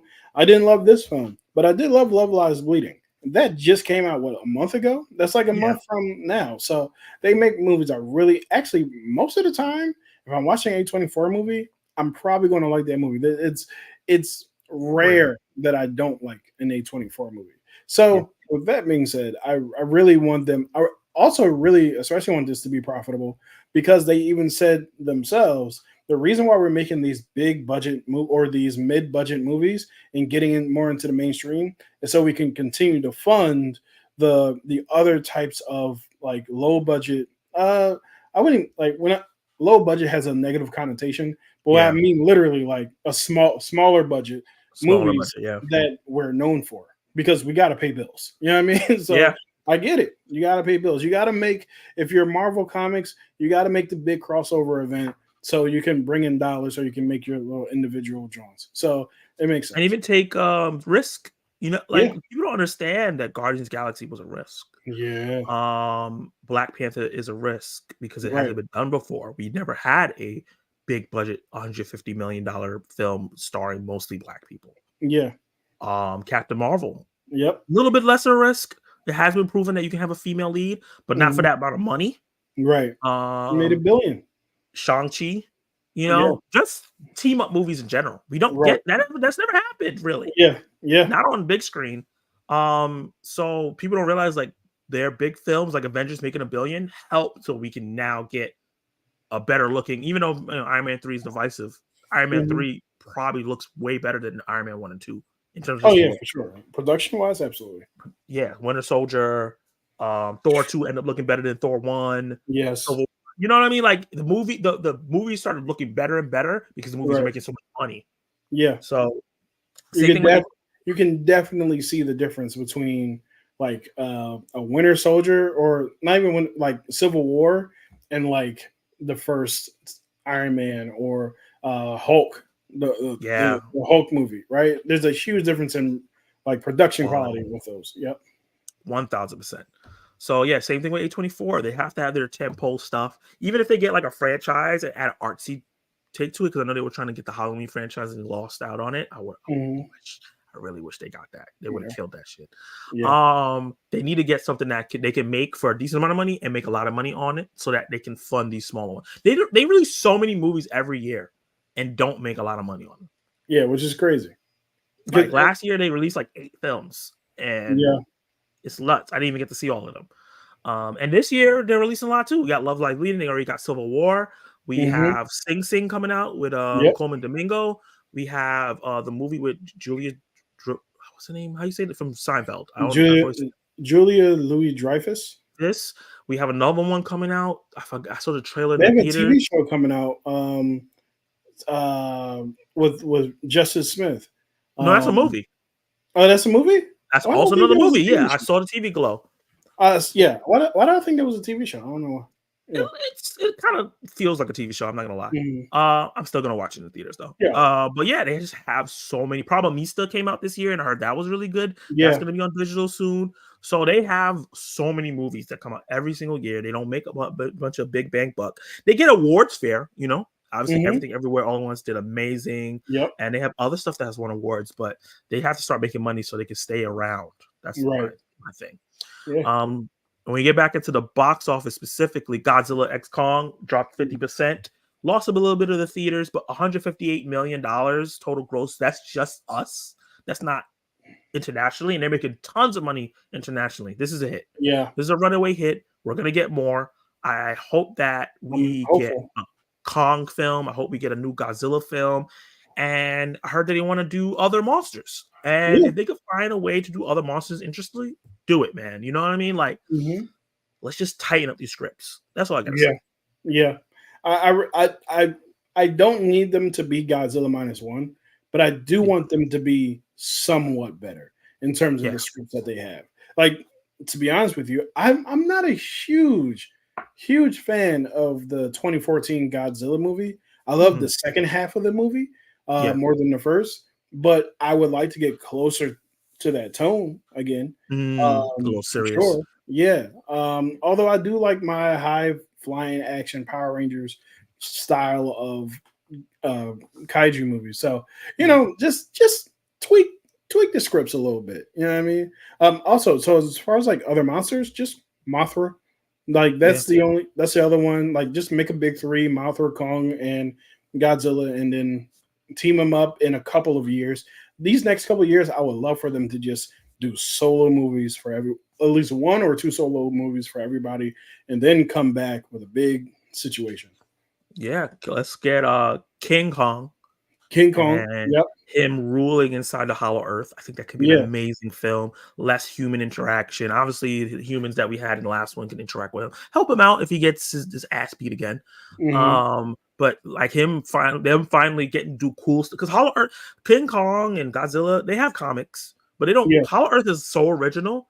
They do so many things with it. Yeah, like, they come up with creative ideas. Let's just not make it like a just Jurassic Park where it's just a bunch of animals just running around. You know, I remember them saying like they've only explored like 5% of Hollow Earth. Let's go, man. Let's get some real cool stuff. They made their first original monster in this movie. Let's get a better written one. Right. You know, Scar King, the idea was cool, but I think the execution was a little lame. Yeah. And Godzilla, let's get him a personality, or her. I don't know if it's a boy or girl. Yeah. But yeah, please. Because the Godzilla in the 80s and the 70s and the 60s, he had like had a crazy personality. This dude was like brushing his shoulders off. He was like he was jumping around like Muhammad Ali. Like he literally like, oh my god. Everybody knows the classic scene where he jumps on his tail and slides across the like he has like a wild personality in the movies, except for in this one. He's just like big neck. Like Godzilla. And he's also just like, oh, you screamed in my house? You screamed in my house? I'm gonna go kill you. Like that's all he does. He's a jerk for real. He's not likable at all. It's like, oh, another kaiju exists. I'm gonna kill you, and then I'm gonna go home and go back to sleep, sir. Relax. Wild. And then Ghostbusters Grows an Empire. Not unfortunately. I think this movie's not that great. But dropped 36%. That wouldn't have been too bad, but it already dropped really high last week. Obviously, as you can see, it's losing theaters because it's losing IMAX, Dolby to Civil War, Godzilla, Dune. It's only made 96 million. I think the budget was 120. So it probably is not going to be making his money back, unfortunately. I think that 96 is just domestic, right? Yeah, it's only domestic, but it's not doing great worldwide. From what I'm seeing when I was looking at the stats, because I don't really do worldwide on here because there's like 2 different charts, and until I do this full time, I got to give you guys domestic numbers. Kung Fu Panda 4. Well, let's talk about Ghostbusters and Frozen Empire. The first film. It's not domestically not good, creative wise, not great. Not good. The further I get away from it, the worse it gets. Yeah. And I just felt it right away. Like as soon as the movie ended, I was like, shit. I did. I felt it because I watched Afterlife and I was like, this is what y'all was hyping up. Yeah. I'm glad I didn't review this movie because I would have gotten heat. Yeah. But I liked Afterlife quite a bit. This movie is just abysmal. Yeah, it's just not good. It's just too many interesting ideas that just don't go anywhere. And I think that the first movie, right, was like Force Awakens, right? Yeah. Playing off the nostalgia, bringing in new characters, having the old characters come back, yada yada yada. But it was written and by the son of the original director of the original Ghostbusters and his friend Gil. Yeah. For whatever reason, even though that movie was successful, they decided to swap and have Gil direct and Jason Wright. And I feel like you could feel it that Gil was probably a little bit of a writer than director, because I don't think this movie was directed really well. No, it wasn't. And I don't think it was written as well as Afterlife. You know, I don't even think Afterlife was written that amazingly, but I don't think it was written as well. And I think taking them out of the countryside and moving them back to New York was a mistake. Mm-hmm. They were doing something that felt fresh. Yeah. So I didn't mind them like moving out of the countryside. What I think the biggest issue with this movie is there's far too many characters. You're still trying to integrate and make the old Ghostbusters important. They had their time. We love their movies. Like, we can move on, right? So the fact that they just refuse to move on from those older characters, it's like, do y'all owe them like a check? Like, do y'all owe them like an appearance? Was there an agreement to say y'all can't make these movies without us making an appearance? Because it just feels like it's just like, for example, like the whole Bill Murray. He's in 2 scenes, and in neither one, like the first scene he's in is actually kind of funny, but the last scene is like, bro, you don't even want to be here. You know what I mean? So you're just being Bill Murray on screen. So if they do make a third one, which I think that there's a chance that they will, I really hope that they just do not bring back the old Ghostbusters at all. They need to bring, I know this is just cliche and this is easy to say, and it might not even work out. Bring the Duffer Brothers in, man. Hey, bring them in. They're about to be done with Stranger Things. Let them take over the Ghostbusters franchise. We already have a Stranger Things kid in here, so he knows what to do with Finn Wolfhard, because Finn Wolfhard didn't do anything in these movies at all. And just bring them in and let them spruce it up. Let them write, let them direct, because some of the episodes in the Stranger Things show was better directed than this movie. Oh, absolutely. Especially the last episode was 2 hours, and it was a great. I want to call it a great movie, but it was a great episode of television that was really long. It's better than this thing. For sure. Unfortunately, I would watch that again before I watch this.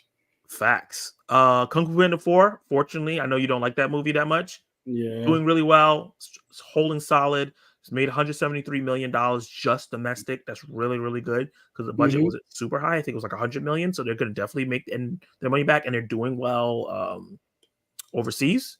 Doom Part 2, we're going to be talking about that movie a little later because of its release. But this one's dropped 41%. I think it's finally, as you can see, it's losing theaters. It's losing some of the IMAX because of Civil War and Godzilla. But the movie did $272 million domestic. It's almost at $700 million worldwide together. Wow. And that's really good. Yeah, that's great. Way way more than the original one. The original one made $400 million. So it's an extra $300 million. And I think the hype of this movie is going to make the third one even bigger. Yep. Because I think people who don't go to the theaters, because there's still people that don't go to the theaters, is going to watch this when it hits digital, and then watch it when it gets to HBO Max and go, oh, shoot, this is actually amazing. And then when the third one comes out, we'll all just go. Everybody's going to want to see how the story ends. Yeah. Yeah. And I think this is really huge. The biggest narrative out of this is huge for Denis Villeneuve. That he can craft something like this big. And it looks big because his next movie is about a nuclear war in the future, I think. And this is big for Timothée Chalamet. Yeah. Because Wonka doing 666, then this doing 600 and something. Back-to-back hits. Back-to-back hits. He's the main star. He's the main driving force. And also, it showed range. Him playing Wonka, that's the word. Him playing Atreides. Yep. 2 different characters. Totally different. Completely different. When I'm seeing a lot of fan edits, and there's like a lot of fan edits of, my name is Willy Wonka, and I'm Paul Atreides, and they go straight into it, and it just showing that difference is wild. Yeah. Yeah. One thing I'll say that's common is that there's a sadness in both characters that he carries over, but other than that, it's very different. Yeah. I think that, like, Denis Villeneuve, he has a blank check now. He's going to be able to do whatever the hell he wants to do. He's in that echelon. Like, once you start making, like, because he directed both movies, he's going to direct Doom Messiah. The Doom Messiah lands, even if Doom Messiah doesn't land. Once you start making a franchise that is that big and that successful, your first movie makes $400 million. your second movie makes $300 million more, like you increased it by $300 million, you're set. You can do whatever you want. You can walk up to Paramount or WB or Disney. Well, probably not Disney because Disney run a little tighter. You can probably do any of those and be like, hey, I want to make a movie about flowers and flamingos, and they'll let you do it. You know what I mean? So yeah. And I think he's just such a respected auteur because all the movies he did before, some people say Arrival's one of the best sci-fi movies of all time. I haven't seen it yet. I'm going to check it out. Yeah. Prisoners is one of the greatest mystery dramas I've ever seen. Yes. So good. Blade Runner is one of the best sci-fi movies I've personally seen. What else has he done that I've seen? Blade Runner, Prisoners, Enemy is a great, weird A24 film. I need to see Enemy. I haven't seen it. Just worry about the jump scare at the end. I literally peed myself. Oh, no. What else? He does make great movies, and there's older movies that I need to see that he's done. Like Ascendies, my friend just watched that. He's like, dude, you need to watch this. It's small, but it's like the detail is insane. So I think he's just so respected, and I think that's why Warner Brothers is like, we don't care how much this movie makes, just you're making all three. Right. Because I think they were like, we're gonna market it. Also, I really feel like maybe not hard. I do feel like it will be difficult for them to cut it midstream. Like no matter what happens, you don't have to, but you kind of have to finish the story a la Cody Rhodes. Like you have to finish the story. I'm a wrestling fan now. I'm back. I'm so happy that you stuff like this is amazing. I have a super chat here. Thank you so much, Danette Blood Rose Horror and Nightmare. Well, not Nightmare, Horror Nightmare. First of all, you're a channel member, so that's awesome. Thank you for the super chat. And you're saying, is Shrek 2 a remake? No. No, it's a sequel to the original Shrek movie. I believe Shrek 2 came out maybe 20 years ago. Yeah, it's been a while. They are re-releasing these movies in theaters. If that's what you're seeing, it's just them re-releasing the movies. It's not a remake. They are making a new Shrek film. 2004. It was 20 years ago. Literally 20 years ago. I know. Makes me feel old as hell. I feel old. Yeah. But yeah, Shrek 2 is a sequel to the original Shrek. And then just finish up the box office. Well, speaking of Shrek 2, I think that's why she asked $1 million. That's really good for a film that's so old. Obviously, Monkey Man dropped heavy. Unfortunately, a lot of the political stuff for this film kind of hurt it. It was only made for $10 million, so it's gonna make its money back. Oh yeah. And the budget for the advertising wasn't high. Luckily, I know about this movie because I'm tuned in. But a lot of people are. The First Omen. This is going to be a flop, unfortunately. The movie cost $30 million. It's not even halfway to its. Yeah, I know. I'm thinking of the movie I saw. I'm like, what the hell cost $30 million? Yeah, I know. There's aspects I get what they had to do, especially the riot scene and certain aspects of it, the fire and some of the visual effects. I can see why it cost that much. Yeah. But yeah, it was too much. It was too much. Horror movies need to cost $10 to $15 million if it's not a known name. Yeah, I was just looking at the budget for Immaculate, and that was $9 million. Yep. And Immaculate's somewhere down here. Hold on, let me see. Yeah, Immaculate made $15 million domestically. And it's what? It must be his like third week. Oh wait, no, you said $15 million domestically in general.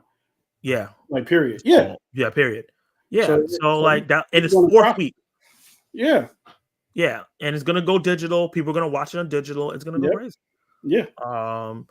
Yeah. So yeah, they put too much of a budget. I actually think it's a great film. I think the central performance is amazing. I think that central performance is actually better than Sydney Sweeney's performance in Immaculate. And I really like Sydney Sweeney in that movie. Yeah. So I think it's definitely worth a watch when it comes to rental. It's gonna be rental soon because it's not doing well. I'll have to watch it again when I see it on rental because I fell asleep. But it had nothing to do with the movie. I was driving for Uber all day. Yeah. It was an hour and a half drive to the theater. And then once I got to the theater, I fell right to sleep. Yeah. Yeah. Some of the other movies I want to note, Arthur the King, did okay, $23 million. Didn't have a high budget, Mhm. but it's not a grand slam hit. Sting, which was a horror movie that kind of had some hype. Oh, it's not a wide release. It's like a semi-wide, 975 theaters. Did $825 million. $825,000. This is a movie I'll never watch because it's about spiders and I can't do it. I'm out. Nick Cage Arcadian movie, which is like Quiet Place Light, as I heard. Had a wide release. This is not good though. For 1,100 theaters, for it to not even only make $500,000, not great. A lot of people did not go to check this out. I know Dave Show watched it, and I know another YouTuber who watched it. Ryan watched it. He did a review on it. Yeah. So you want to hear about those movies? Definitely go check out their channels. And the rest of the movies is kind of like, smaller. Sasquatch Sunset did a limited release, only 9 theaters, but did $91,000. It's not bad. It's going wide next week. Hopefully, this week I get to see it.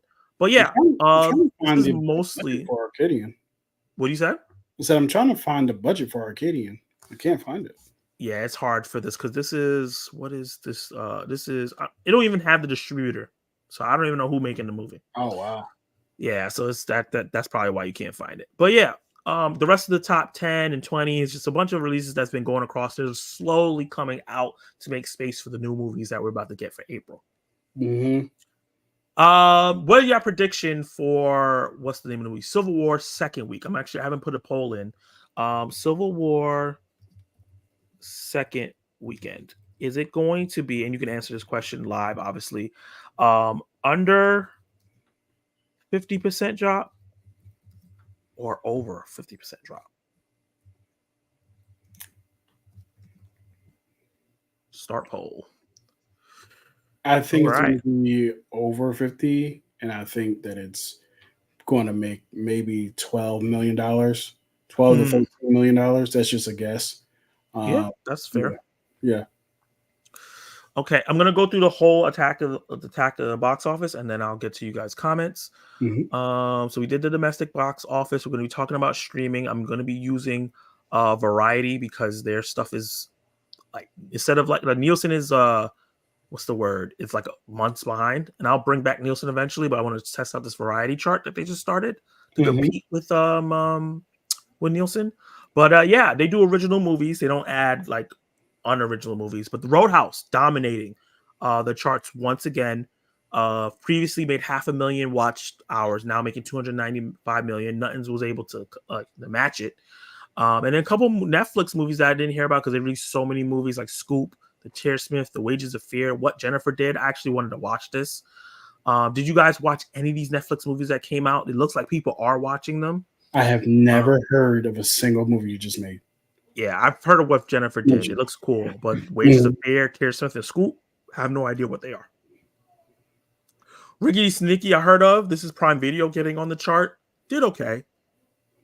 But the rest of it, as you know, Netflix is just always dominating these charts. Yeah. Prime Video, you don't even see HBO Max on here. No Apple TV. What other streaming services do you have? No Peacock, no Paramount Plus. It's mostly Netflix, and then Prime Video has 2. So Netflix is dominating streaming as usual. Rebel Moon is still in the top 10. That's crazy because part 2 is coming out. So while it's not the movie I wanted or a lot of people wanted, people were still watching the film. Yeah, and there are probably a lot of people who end up liking this movie, but just not talking about it. That's a thing that a lot of people who love movies online don't realize.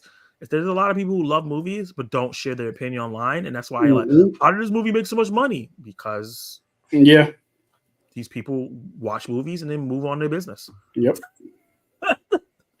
100%. Let's see what you guys have to say, and then we move into the last section and do a little Q&A, and then I'll get him to go to sleep because I know you're probably tired. Yeah, I am. He said Challengers definitely a sell. Okay, you're not looking forward to Challengers after the great reviews. I'm looking forward to it. I'm looking forward to it. Yeah, Peter Parker Falcon was outstanding. That's what I hear. It's definitely. I gotta see that.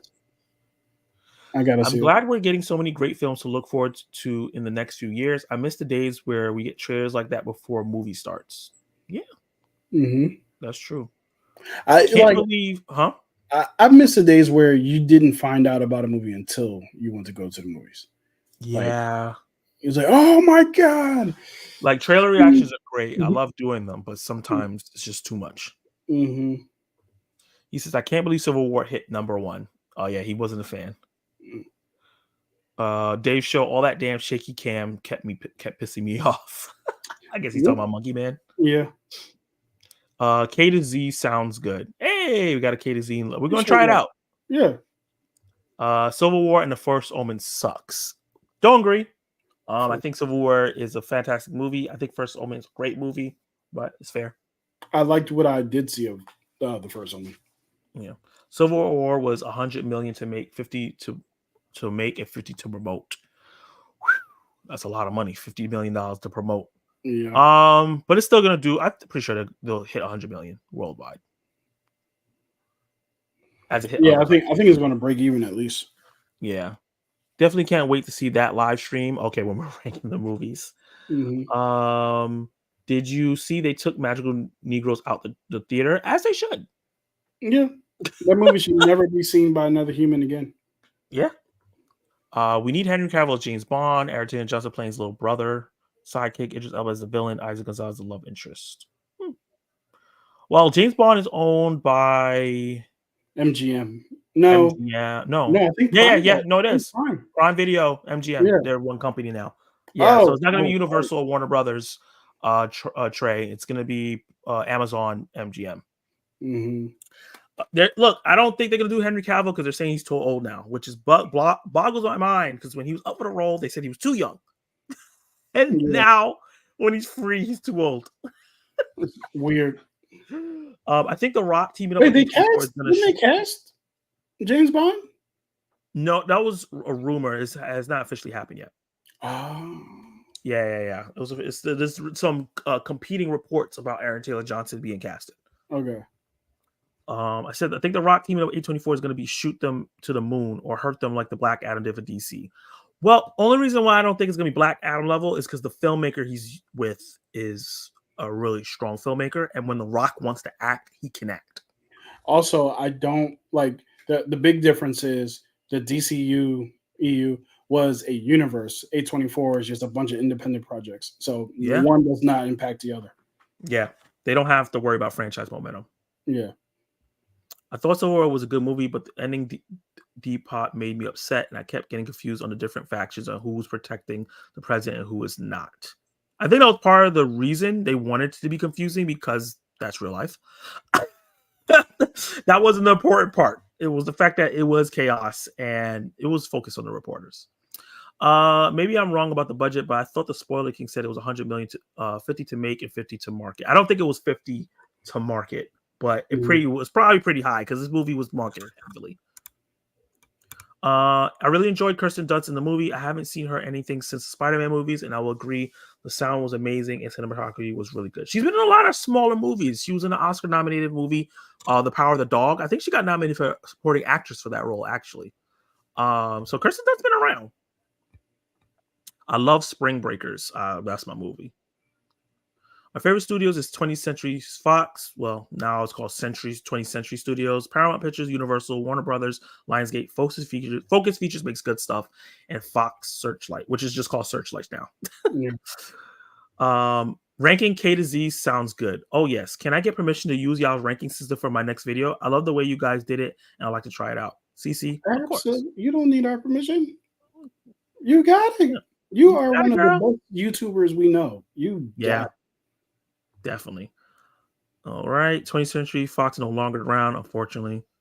Let's see. Yeah, this was her saying hello. Thank you for the super chat once again. I actually like Civil War more than Love Lies Bleeding. Oh, okay. That's fair. I can see that. Yeah. It's very different move. And that's the power of A24. Look how different those movies are. Right? Very different movies. I always say that A24 is the Image Comics of movies. Yeah. And I think they should start. That's where they can make the money. Don't go for Marvel DC. Adapt Image. Go do Saga the movie. Yeah. Go do Tokyo Ghost. Go do Paper Girls properly.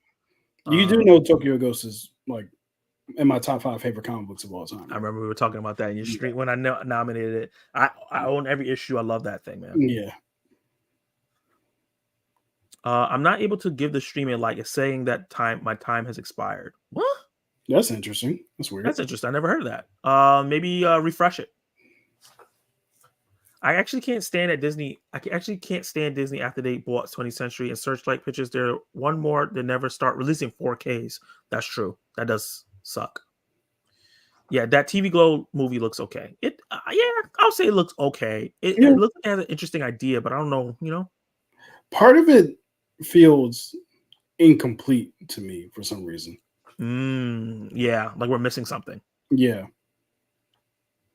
What's the movie that had the lady from Seinfeld in it? Oh shoot! It looks like Boy and the Heron, but that girl in the Heron movie. Yeah, Julia.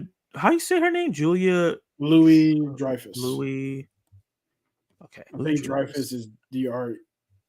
She did an A24 movie. Oh, Tuesday. It's called Tuesday. Mm-hmm. Yeah, she did an A24 movie last year too, and I heard it was really good. Godzilla are popcorn movies that the concept is madness, so the script will be the same or lacking either way as expected. Nope. No. Hello, that's actually not correct at all. Godzilla -1 show, that's not true. The 2014 Godzilla is not like that. Kong Skull Island is not like that either. Also correct. So no, it's not true. I'm legally obligated to say that Godzilla 2014 sucks whenever it's mentioned. That is hilarious. That's gonna be a running joke. I'm gonna just mention that movie just so you can say that. Yeah, like I said, I like the last especially last 45 minutes of Godzilla. When he finally fights some Mutos, it gets great. It's amazing. That is awesome. I don't think people have the patience to wait for solo movie from these characters. Maybe a Matt Reeves type script or universe might help change the tide. I don't think so. Yeah, the reasons why we got the combo movies because the other movies did good. Yeah, people don't have a choice but to have patience because what are they going to do about it? Yeah, people will watch a Kong solo. Yeah, I never really liked the Godzilla movies this year. Yeah, it basically was a Kong solo. Yeah, my bad. I never really liked the Godzilla movie except the first one with the guy from Breaking Bad, but I do like and wish they would announce a second season. I think they did. Yeah, they said second and third season and spinoff shows. So I don't know about all that. Well, that's not true, but I don't know if that's the greatest idea. But yes, I need to finish it. Actually, I need to finish season 1. He said Paul Rudd ruins movies. Halloween, Ant-Man, now Ghostbusters. Whoa. Halloween. He was in Halloween? I don't remember him being Halloween, but I haven't watched a new one, so maybe. I don't know. He might be mixing them up. I don't think Paul Rudd was in any of the Halloween movies. Was he? I don't think so. It doesn't seem like the type of movie he would be in. Yeah. Because Halloween's not comedic. Maybe when he was like a young actor, he was just coming on. Maybe. Like Jack Black. How would he ruin it? Yeah. He was in Halloween, The Curse of Michael Myers in 95. How are you blaming him for that? He was a young actor. Yeah. He definitely didn't ruin Ant-Man. He's the best part of that thing. Yeah. And he's the best part of the Ghostbusters. Yeah. I don't know what he could have possibly done to make them bad. Yeah, he didn't write the scripts. Yeah. Right. I like Ghostbusters Afterlife. Like I said, I'm just not blown away by it. I do too. It says Bill Murray is my guy for life, but he ruined us having an original trilogy, and we still want that sadly. With the monster is gone, just could have been. It's just what could have been. What movie is he talking about? Ghostbusters trilogy. Bill Murray famously did not want to do a third movie, or I believe he was acting like an ass on the set of the second movie. And now, with Egon dead or passed away, it's probably not going to happen. Yeah, damn. Yeah, they're too old for this shit. They can't move. Woo, agreed. Ghostbusters from the Empire was a tough watch, which was disappointing. Yeah, it was. Yeah, see, I'm exactly with Kenny. The further I get from Frozen Empire, the worse I feel about it. Yep. See, I didn't care for Frozen Empire. It ruined the franchise for me. In my head, there's only 2 movies. I'm not ever in the headspace of removing movies from canon just because I didn't like it. Yeah. Well, I say yes, but Rocky 5 exists and it doesn't at the same time. Hot take, I don't care for Timothée Chalamet, but hot take, Wonka is the best of the 3 Wonka movies. Maybe you just don't care for some of the movies you've seen. He's really good. Wonka was great. Yeah, man. Yeah. I love that. Did he remake Enemy Mine? Zach, I'm sure you have seen that, but can he have you? Enemy Mine? I don't think I've seen that. I don't believe I've seen that. While you look that up, I have heard the third Doom movie, if they're based it off the book, is probably going to be very controversial. Yep. Yeah. Prisoners is an amazing movie, but also very difficult to watch. If you have kids, 1000%. Yep. Cody Crybaby story sucks. Literally everyone has a story, and his most important Roman was telling one as well. Okay. I don't agree with that. Just because everyone has a story, then that means no one's story would ever be important. His story extends past the WWE. So his story is important because the fans deemed it so. Yeah. They're the ones who made the noise and said, no, Rock, we want Cody. We want him to finish the story. So if the fans don't say that, then it doesn't happen. Yeah. Oh, wow. My guy, Sully Streams. Hey, what's up, Sully? That is hilarious. A lot of people don't like Civil War from what I've been seeing on YouTube, but I've also seen a lot of people like it. It's very mixed. It's very mixed. Oh, I watched What Jennifer Did. How was it? Because when I saw the trailer, I was like, this looks interesting. Kind of wild that Rebel Moon Part 2 screen is still not available from Netflix right now. Tell us how much faith they have in it. I actually have screening tickets for Rebel Moon Part 2 for tomorrow. In theaters? Yep. However, it's the NBA playoffs, so yeah, I'm not going to go. Also, I didn't love the first one, so it's like, do I really want to, like I said, waste gas on going to something I probably am not going to enjoy? Got you. A lot of this is stuff that we're not talking about, so I'm going to move into the last couple segments so we can end this. And I know Kenny is tired. And the poll. Civil War second weekend, 66% says it's going to be under 50%. Wow, I'm shocked by that. And 33% said over. Okay. So this is the last segment tonight before I go into my Q&A, and that is...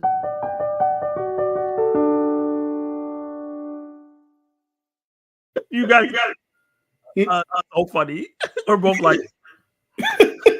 Yo, you got the best transition music. Thank you. I appreciate that. I worked hard on those. I was just like, I gotta find the stuff that's catchy. Yeah, so this segment is talking about look at Sully's comment. What? Said Sully's. Keep sending comments and questions so guys can't end the stream. I just got here. That's hilarious. So this segment is when I talk about what's releasing in theaters, on streaming, on and on physical media. Just we talked about what happened before. We talked about all the news. Let's talk about what you can actually tangibly do this week. Yeah. So starting with physical media, it's not that much. We got Warmica Harmones, not sure how to say that, but this is for Criterion. So for all you auteur cinephiles out there, Criterion has a new 4K out there for you to check out. It is looking like it's going on sale for $35 on Amazon, which is not bad for a 4K, especially if it's Criterion because theirs are a little bit more expensive. And if you're a Jack Ryan fan, the Jack Ryan show, all seasons are going to be on, is that 4K? On 4K. And then the movie collection, all the movies are going to be on a 4K as well. So that's what's coming out this week. A big Jack Ryan and some of this auteur French-looking film are coming out. So let me know in the comments down below what movies out of these you're going to buy. If there's something else that's not on this list that you're going to go check out and buy that maybe you missed in the past, or something special you're going to buy, because we got to support physical media. Because streaming, man, it's rough, man. It's rough. It's rough. Movies just getting deleted and never existing again. Kenny, any physical media for you?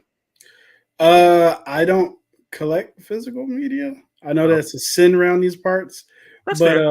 yeah, it's just not my bag. However, I will say the old Jack Ryan movies are all, mostly all, fantastic, worth Yeah. watching. So that's a good pickup. Yeah. Okay, let's talk about what is releasing on rental, where you can rent and stream coming out this week. That's this Tuesday, because when stuff comes out on rental and stream. Doom Part 2 Nice. is now able to rent. $30 for sale, $25 for rental. You might just buy it and own it for the $5 extra. Yeah. If you want to wait for streaming, it's saying mid to late May on Max, maybe early June. Immaculate also dropped $20.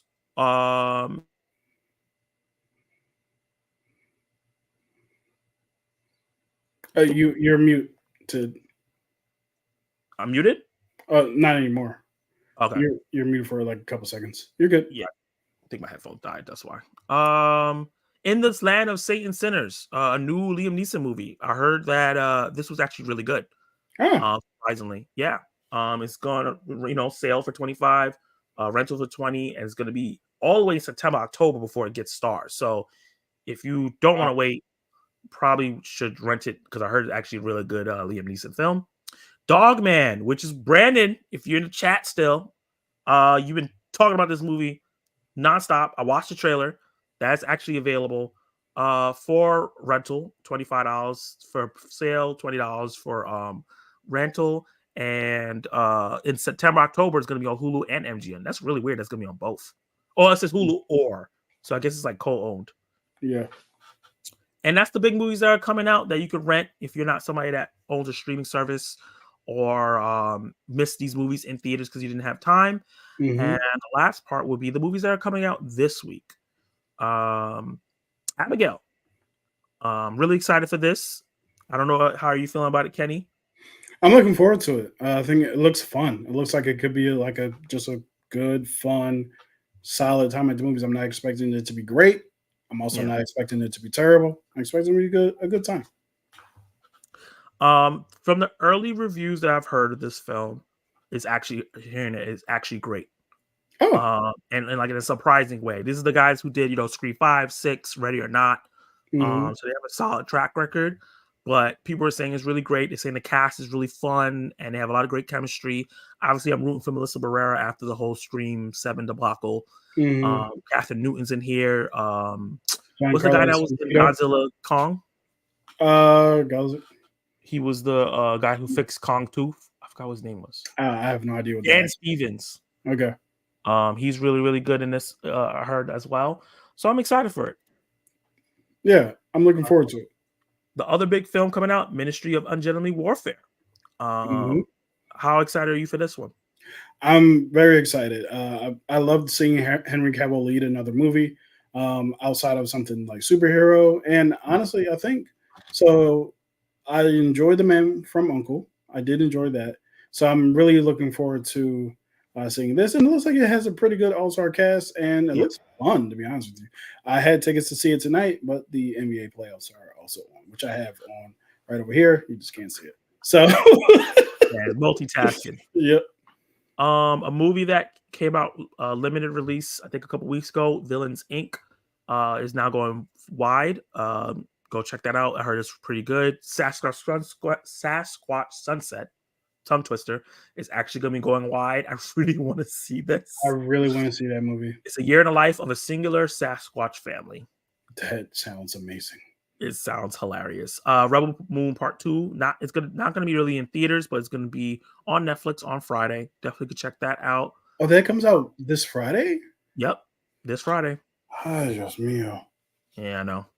And yeah, I think those are the ones I want to really highlight in the big stuff that's coming out in theaters. Let me know in the comments down below and in the live chat. And I did it again. God damn it. What movies are you going to be checking out this week? Is whether it's on streaming, rental, or in theaters. Man. All right. So I'm just thinking like I probably should have went to go see some of those because my recording / editing load this weekend is going to be crazy. So yeah. Woo! Yeah, I feel that too because I still have to watch Lord of the Rings, and I know that review is going to be absolutely insane. Oh, are you doing that this weekend? I'm thinking about watching it Sunday morning and then doing my review Monday because I'm probably gonna take some time to process what I watch, and then try to get it out for Thursday. Are you watching Abigail and Ungentlemanly Warfare and Rebel Moon? I think I'll watch Rebel Moon on my own and not review it. Oh, okay. But I'll see. Okay. I'll see. That's a big workload. Yeah, I just really want want to take get care this of Lord of the yourself. Rings review out. Basically what I'm trying to get to. Yeah, I want you to take care of yourself. I know. Yeah, because if I don't check myself, I won't. Mm-hmm. So yeah, I'm gonna do Abigail Friday and try to make sure I get that out Friday night. Mhm. See if I can see the Henry Cavill movie Saturday night. Get that out Saturday, and then see if I can watch Lord of the Rings on Sunday morning, and then get that review out on Thursday. That week. Okay. Yeah. Okay. But yeah, this is the Q&A section. I know if Kenny, if you want to watch your basketball, if you're feeling tired, if you want to hop off, you can. If you write it out, let me know. I'll probably stay for like 10 minutes. Okay. Yeah, I'm only going to be doing it for 10 minutes, so that's perfect. Okay, yeah, we're good. So yeah, for the next 10 minutes, you can ask me and Kenny anything you would like. But let me go back up, and I know I missed some stuff. We got a bunch of Junes starred too. Huh? You got a bunch of starred Junes. Oh yeah, I have a bunch of things starred. Ariana Greenblatt is now joining the cast of WCW3. Congrats to her. Next she should be Supergirl and Percy Jackson. I know you're rooting for her real big for that one. As for the both of you, what are your thoughts about the Fallout show? I have only watched 2.5 episodes, and so far I'm really enjoying it. I've only watched the opener of the first episode. Oh, okay. And I really enjoyed the opener. And I really want to watch it. It's just that it's not a good binge. It's an hour and 14 episodes. Yo, it's so long. It should have been weekly. So we Yep. can process everything that happened. I don't know what they were thinking. They're probably going to do what they did with The Boys. Because if you remember, the first season of The Boys was dropped all at the same time. Yeah. And after that, they were like, wait, no, we got to do this weekly. And that was the best thing that they did. Yeah. And this is another reason why you guys should support the channel, Zack's channel, so that he can do this full time, so he can have the time to binge these types of shows when they come out, and hope that these streaming platforms stop doing stupid stuff like this. But until then, if you want a good review, I think would you review more TV if you were doing this full time? Yes. Yeah, absolutely.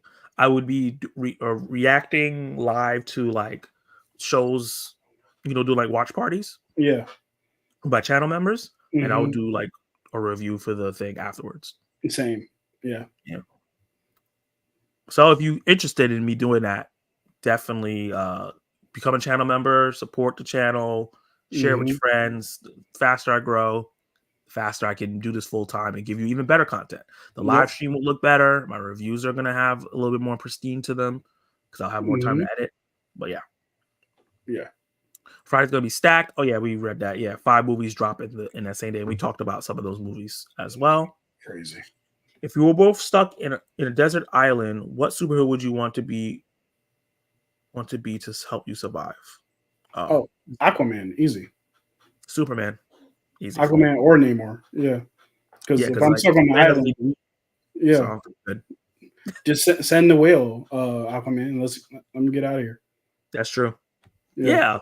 It's so easy. If you just pick you should have said a Pacific, like non-flying superhero or something like that. It was like Spider-Man. I think your answer is better because I probably would rather fly than catch a whale.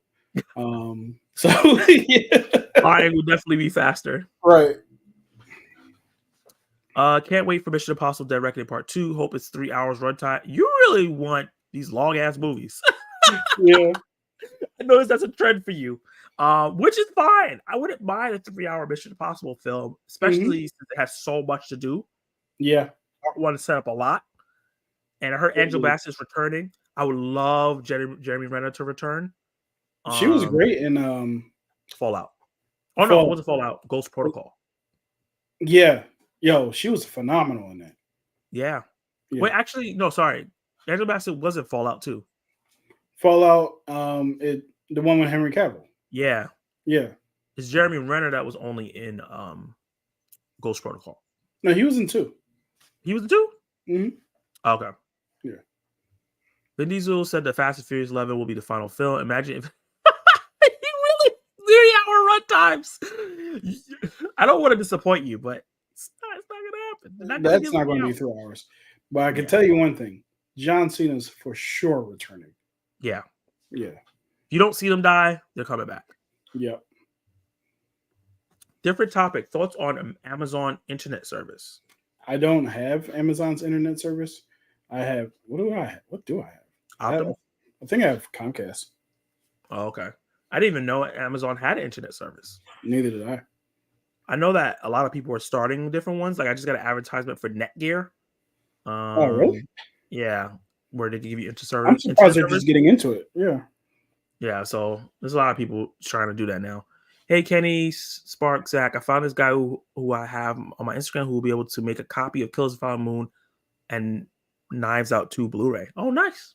Okay. Cool. Yeah, because I don't know when Killers is getting a Blu-ray release over here. They released it in Italy. I'm like, what the heck? Italy? It's an American story. Right. That's weird. What do I do? What do I do to get streaming service? I've watched what I want to watch, and after it's done, I've canceled my service. That's fair. Yeah. That's fair. I don't cancel mines. When people say like, "Oh, it's just like cable," that's always my like retort to them. You can cancel this at any time, and you also know you do not have to get every streaming service. Like, no, you don't have to. Not at all. Sometimes as adults, we have to make choices. You Yeah. don't have to get every streaming service. Not at all. Sorry. Yeah. Like when House of Dragon comes out in June, season 2 ends, I'll be canceling service and not getting it back till next year when Last of Us season 2. That's fair. Yeah, because like as far as streaming services, Max is freaking expensive. Yeah, Netflix and Max are pretty expensive. Yep. That's why for me, like I actually do the yearly Jones for everything, just so I don't have to think. I don't have to think about it anymore. Yeah, it's way cheaper. Yep. Arcadian has all the damn shaky cam. Oh, okay.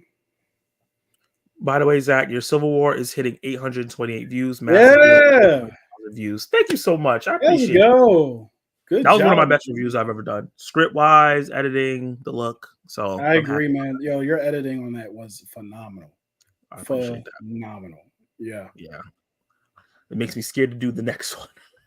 Yo, isn't that a weird feeling? Yeah. I did not want to do another review after Magical Negroes. I was like, I can't match this energy. I gotta top this. Yeah. They actually have Magical Negroes on Amazon Prime to watch now. Damn. Oh, I would avoid it. Yeah. Yeah, word. At all costs. At all costs. Well, they need the next James Bond to be young enough for the next 15 to 20 years, so he can be at least 5 movies. Yeah. Yeah. I'm just gonna Google how old Aaron was Daniel Craig when he got casted. Yeah, A24 made that from calling it civil. Them fanboys was like, when is Cap gonna show up? Same dudes took history as a major because they saw Civil War and thought it was a Marvel course. Silly. Daniel Craig was 38 when he started James Bond. Yeah. Okay. That's not too old. No. Like a good age. Yeah. And I think Aaron Johnson is close to that. Mm-hmm. The movie's trash. What I said. What movies? I don't know. I don't know what you're talking about. Sorry. You got to put more details on what you're saying, man. He wasn't in any of the new Halloweens. Yeah, I know he wasn't. Yeah, he was in. He's talking about. The Paul Rudd movies. Paul Rudd. Yeah. Okay. If you watch movies, Zach, you would know better. Better. Rudd is trash. Watch the movie and you understand. Nah. Paul Rudd is one of my favorite actors. Yeah, he's in Role Models. I love that movie. Yeah. But if you watch movies, you'll agree with me. Is always a funny concept. Yeah. Because we don't agree on a lot of stuff. Yeah. He's great in Clueless. He's great in This Is 40. He's great in Wanderlust. He's great in 40-Year-Old Virgin. He's great in Knocked Up. Mm-hmm. Great in Perks of Being a Wallflower, one of my favorite movies. Yeah, I don't agree with you at all. He's fantastic. He was great in Civil War. He was. The Marvel one. Yep. He was a great Endgame too. Yeah. So yeah, he's nowhere trash. He's great in Only Murders in the Building. He is. Even though my wife watched ahead and finished the season without me, I know that he was great. Cold. Yeah. Wonka was dope. Yep. Rocky 5 is real. though when Tommy be out there trying to take your spot. Just saying. Rocky Five. Yeah, Rocky Five is garbage. Enemy Mine with Dennis Quaid and Louis Gossett. Recipes. Oh, okay. So I saw the thing or the images for Enemy Mine. It looks insane. Yeah. Yeah. Not insane in a bad word. In a bad way. So I also think that Christopher Nolan should direct, write, and produce James Bond, Hans Zimmer, and Jack Antonoff compose the soundtrack. Taylor Swift, Ed Sheeran write and perform a Bond theme song. Have they ever had two people do a song together? I don't think so. I'm not sure, but none of that sounds like a bad idea. No. All that sounds good. I think Nolan said he wanted to. He wants to so bad. Yeah. And like the funny thing for me is someone being like, nah. Like, what? What? To Nolan? Right. Did you just see what he did with a 3-hour biopic? Yeah. Almost made $1 billion. He could definitely do that for James Bond. I like what Jennifer did, but I'm one of those people that likes movies most people don't. So you may not like it, but there's a lot of great reviews of it on Netflix. So maybe you will, Zach. I'm actually one of those people who like movies that usually people don't like. So yeah. Sounds like a movie I might like. Enemy Mine and Ice Pirates are some great sci-fi movies. Nice. I didn't even know this schedule page existed. I got to pay attention to that. I didn't even know this schedule page. I'm not sure what he means. I think he's talking about the movie schedule. So you can know what's going on. I'm surprised you didn't know. But you be seeing movies early, so that's early. He's one of the best reviewers on YouTube, and he 1,000 easy. Yeah. Part of it is like the soup. Let me tell you about Sully Streams. That man's ability to communicate his thoughts on a movie, his cadence, the way that his cadence, the way he speaks, his tone, everything is easy to understand. It's not like me who slurs my words all the time. He's like Sully is great at that, and he's really good at having like an actual opinion about how he feels about the movie and communicating that well. So yeah, if you guys are looking for a dope and his video quality is amazing, by the way, framing, all of it. So if you guys are looking for a like dope reviewer, honestly, I'm not BSing at all. This is not hyperbole. He literally reminds me of Chris Tuckman. Like, yeah. So I agree. Check out Sully Streams. He's dope. And one of the coolest things that he does, I feel like he says a lot in a small amount of time. I'll click on his video, I'll watch it, I'll like, damn, he gave me a lot, and I'll look like 5 minutes. Like it will take me 12 minutes to say as much as he. Super concise. I don't know how he does it. Yep. And he's funny. He is. Yeah. I'm definitely getting Jack Ryan complete series, but I'm gonna wait until it goes down in price. That's fair. Yeah, that's fair. Yep, that is Dogman that you wanted. What Kenny Sparks doesn't collect physical media? So I've seen that comment twice from two different people. Look, guys, listen. What I collect is comic books. Yeah. I can't like all of that. This is what I collect. Pardon the mess, but yeah. Yeah, it would be too difficult to have that and movies and stuff like that. Yep. And then there's a viable movie streaming. Streaming services exist. There's not really a good one for comic books. Yeah, exactly. I got a message on Amazon saying that I won't get Doom Part 2 until May 12th, and that made me mad. Isn't that when it comes out? I think the physical media for it comes out around that time.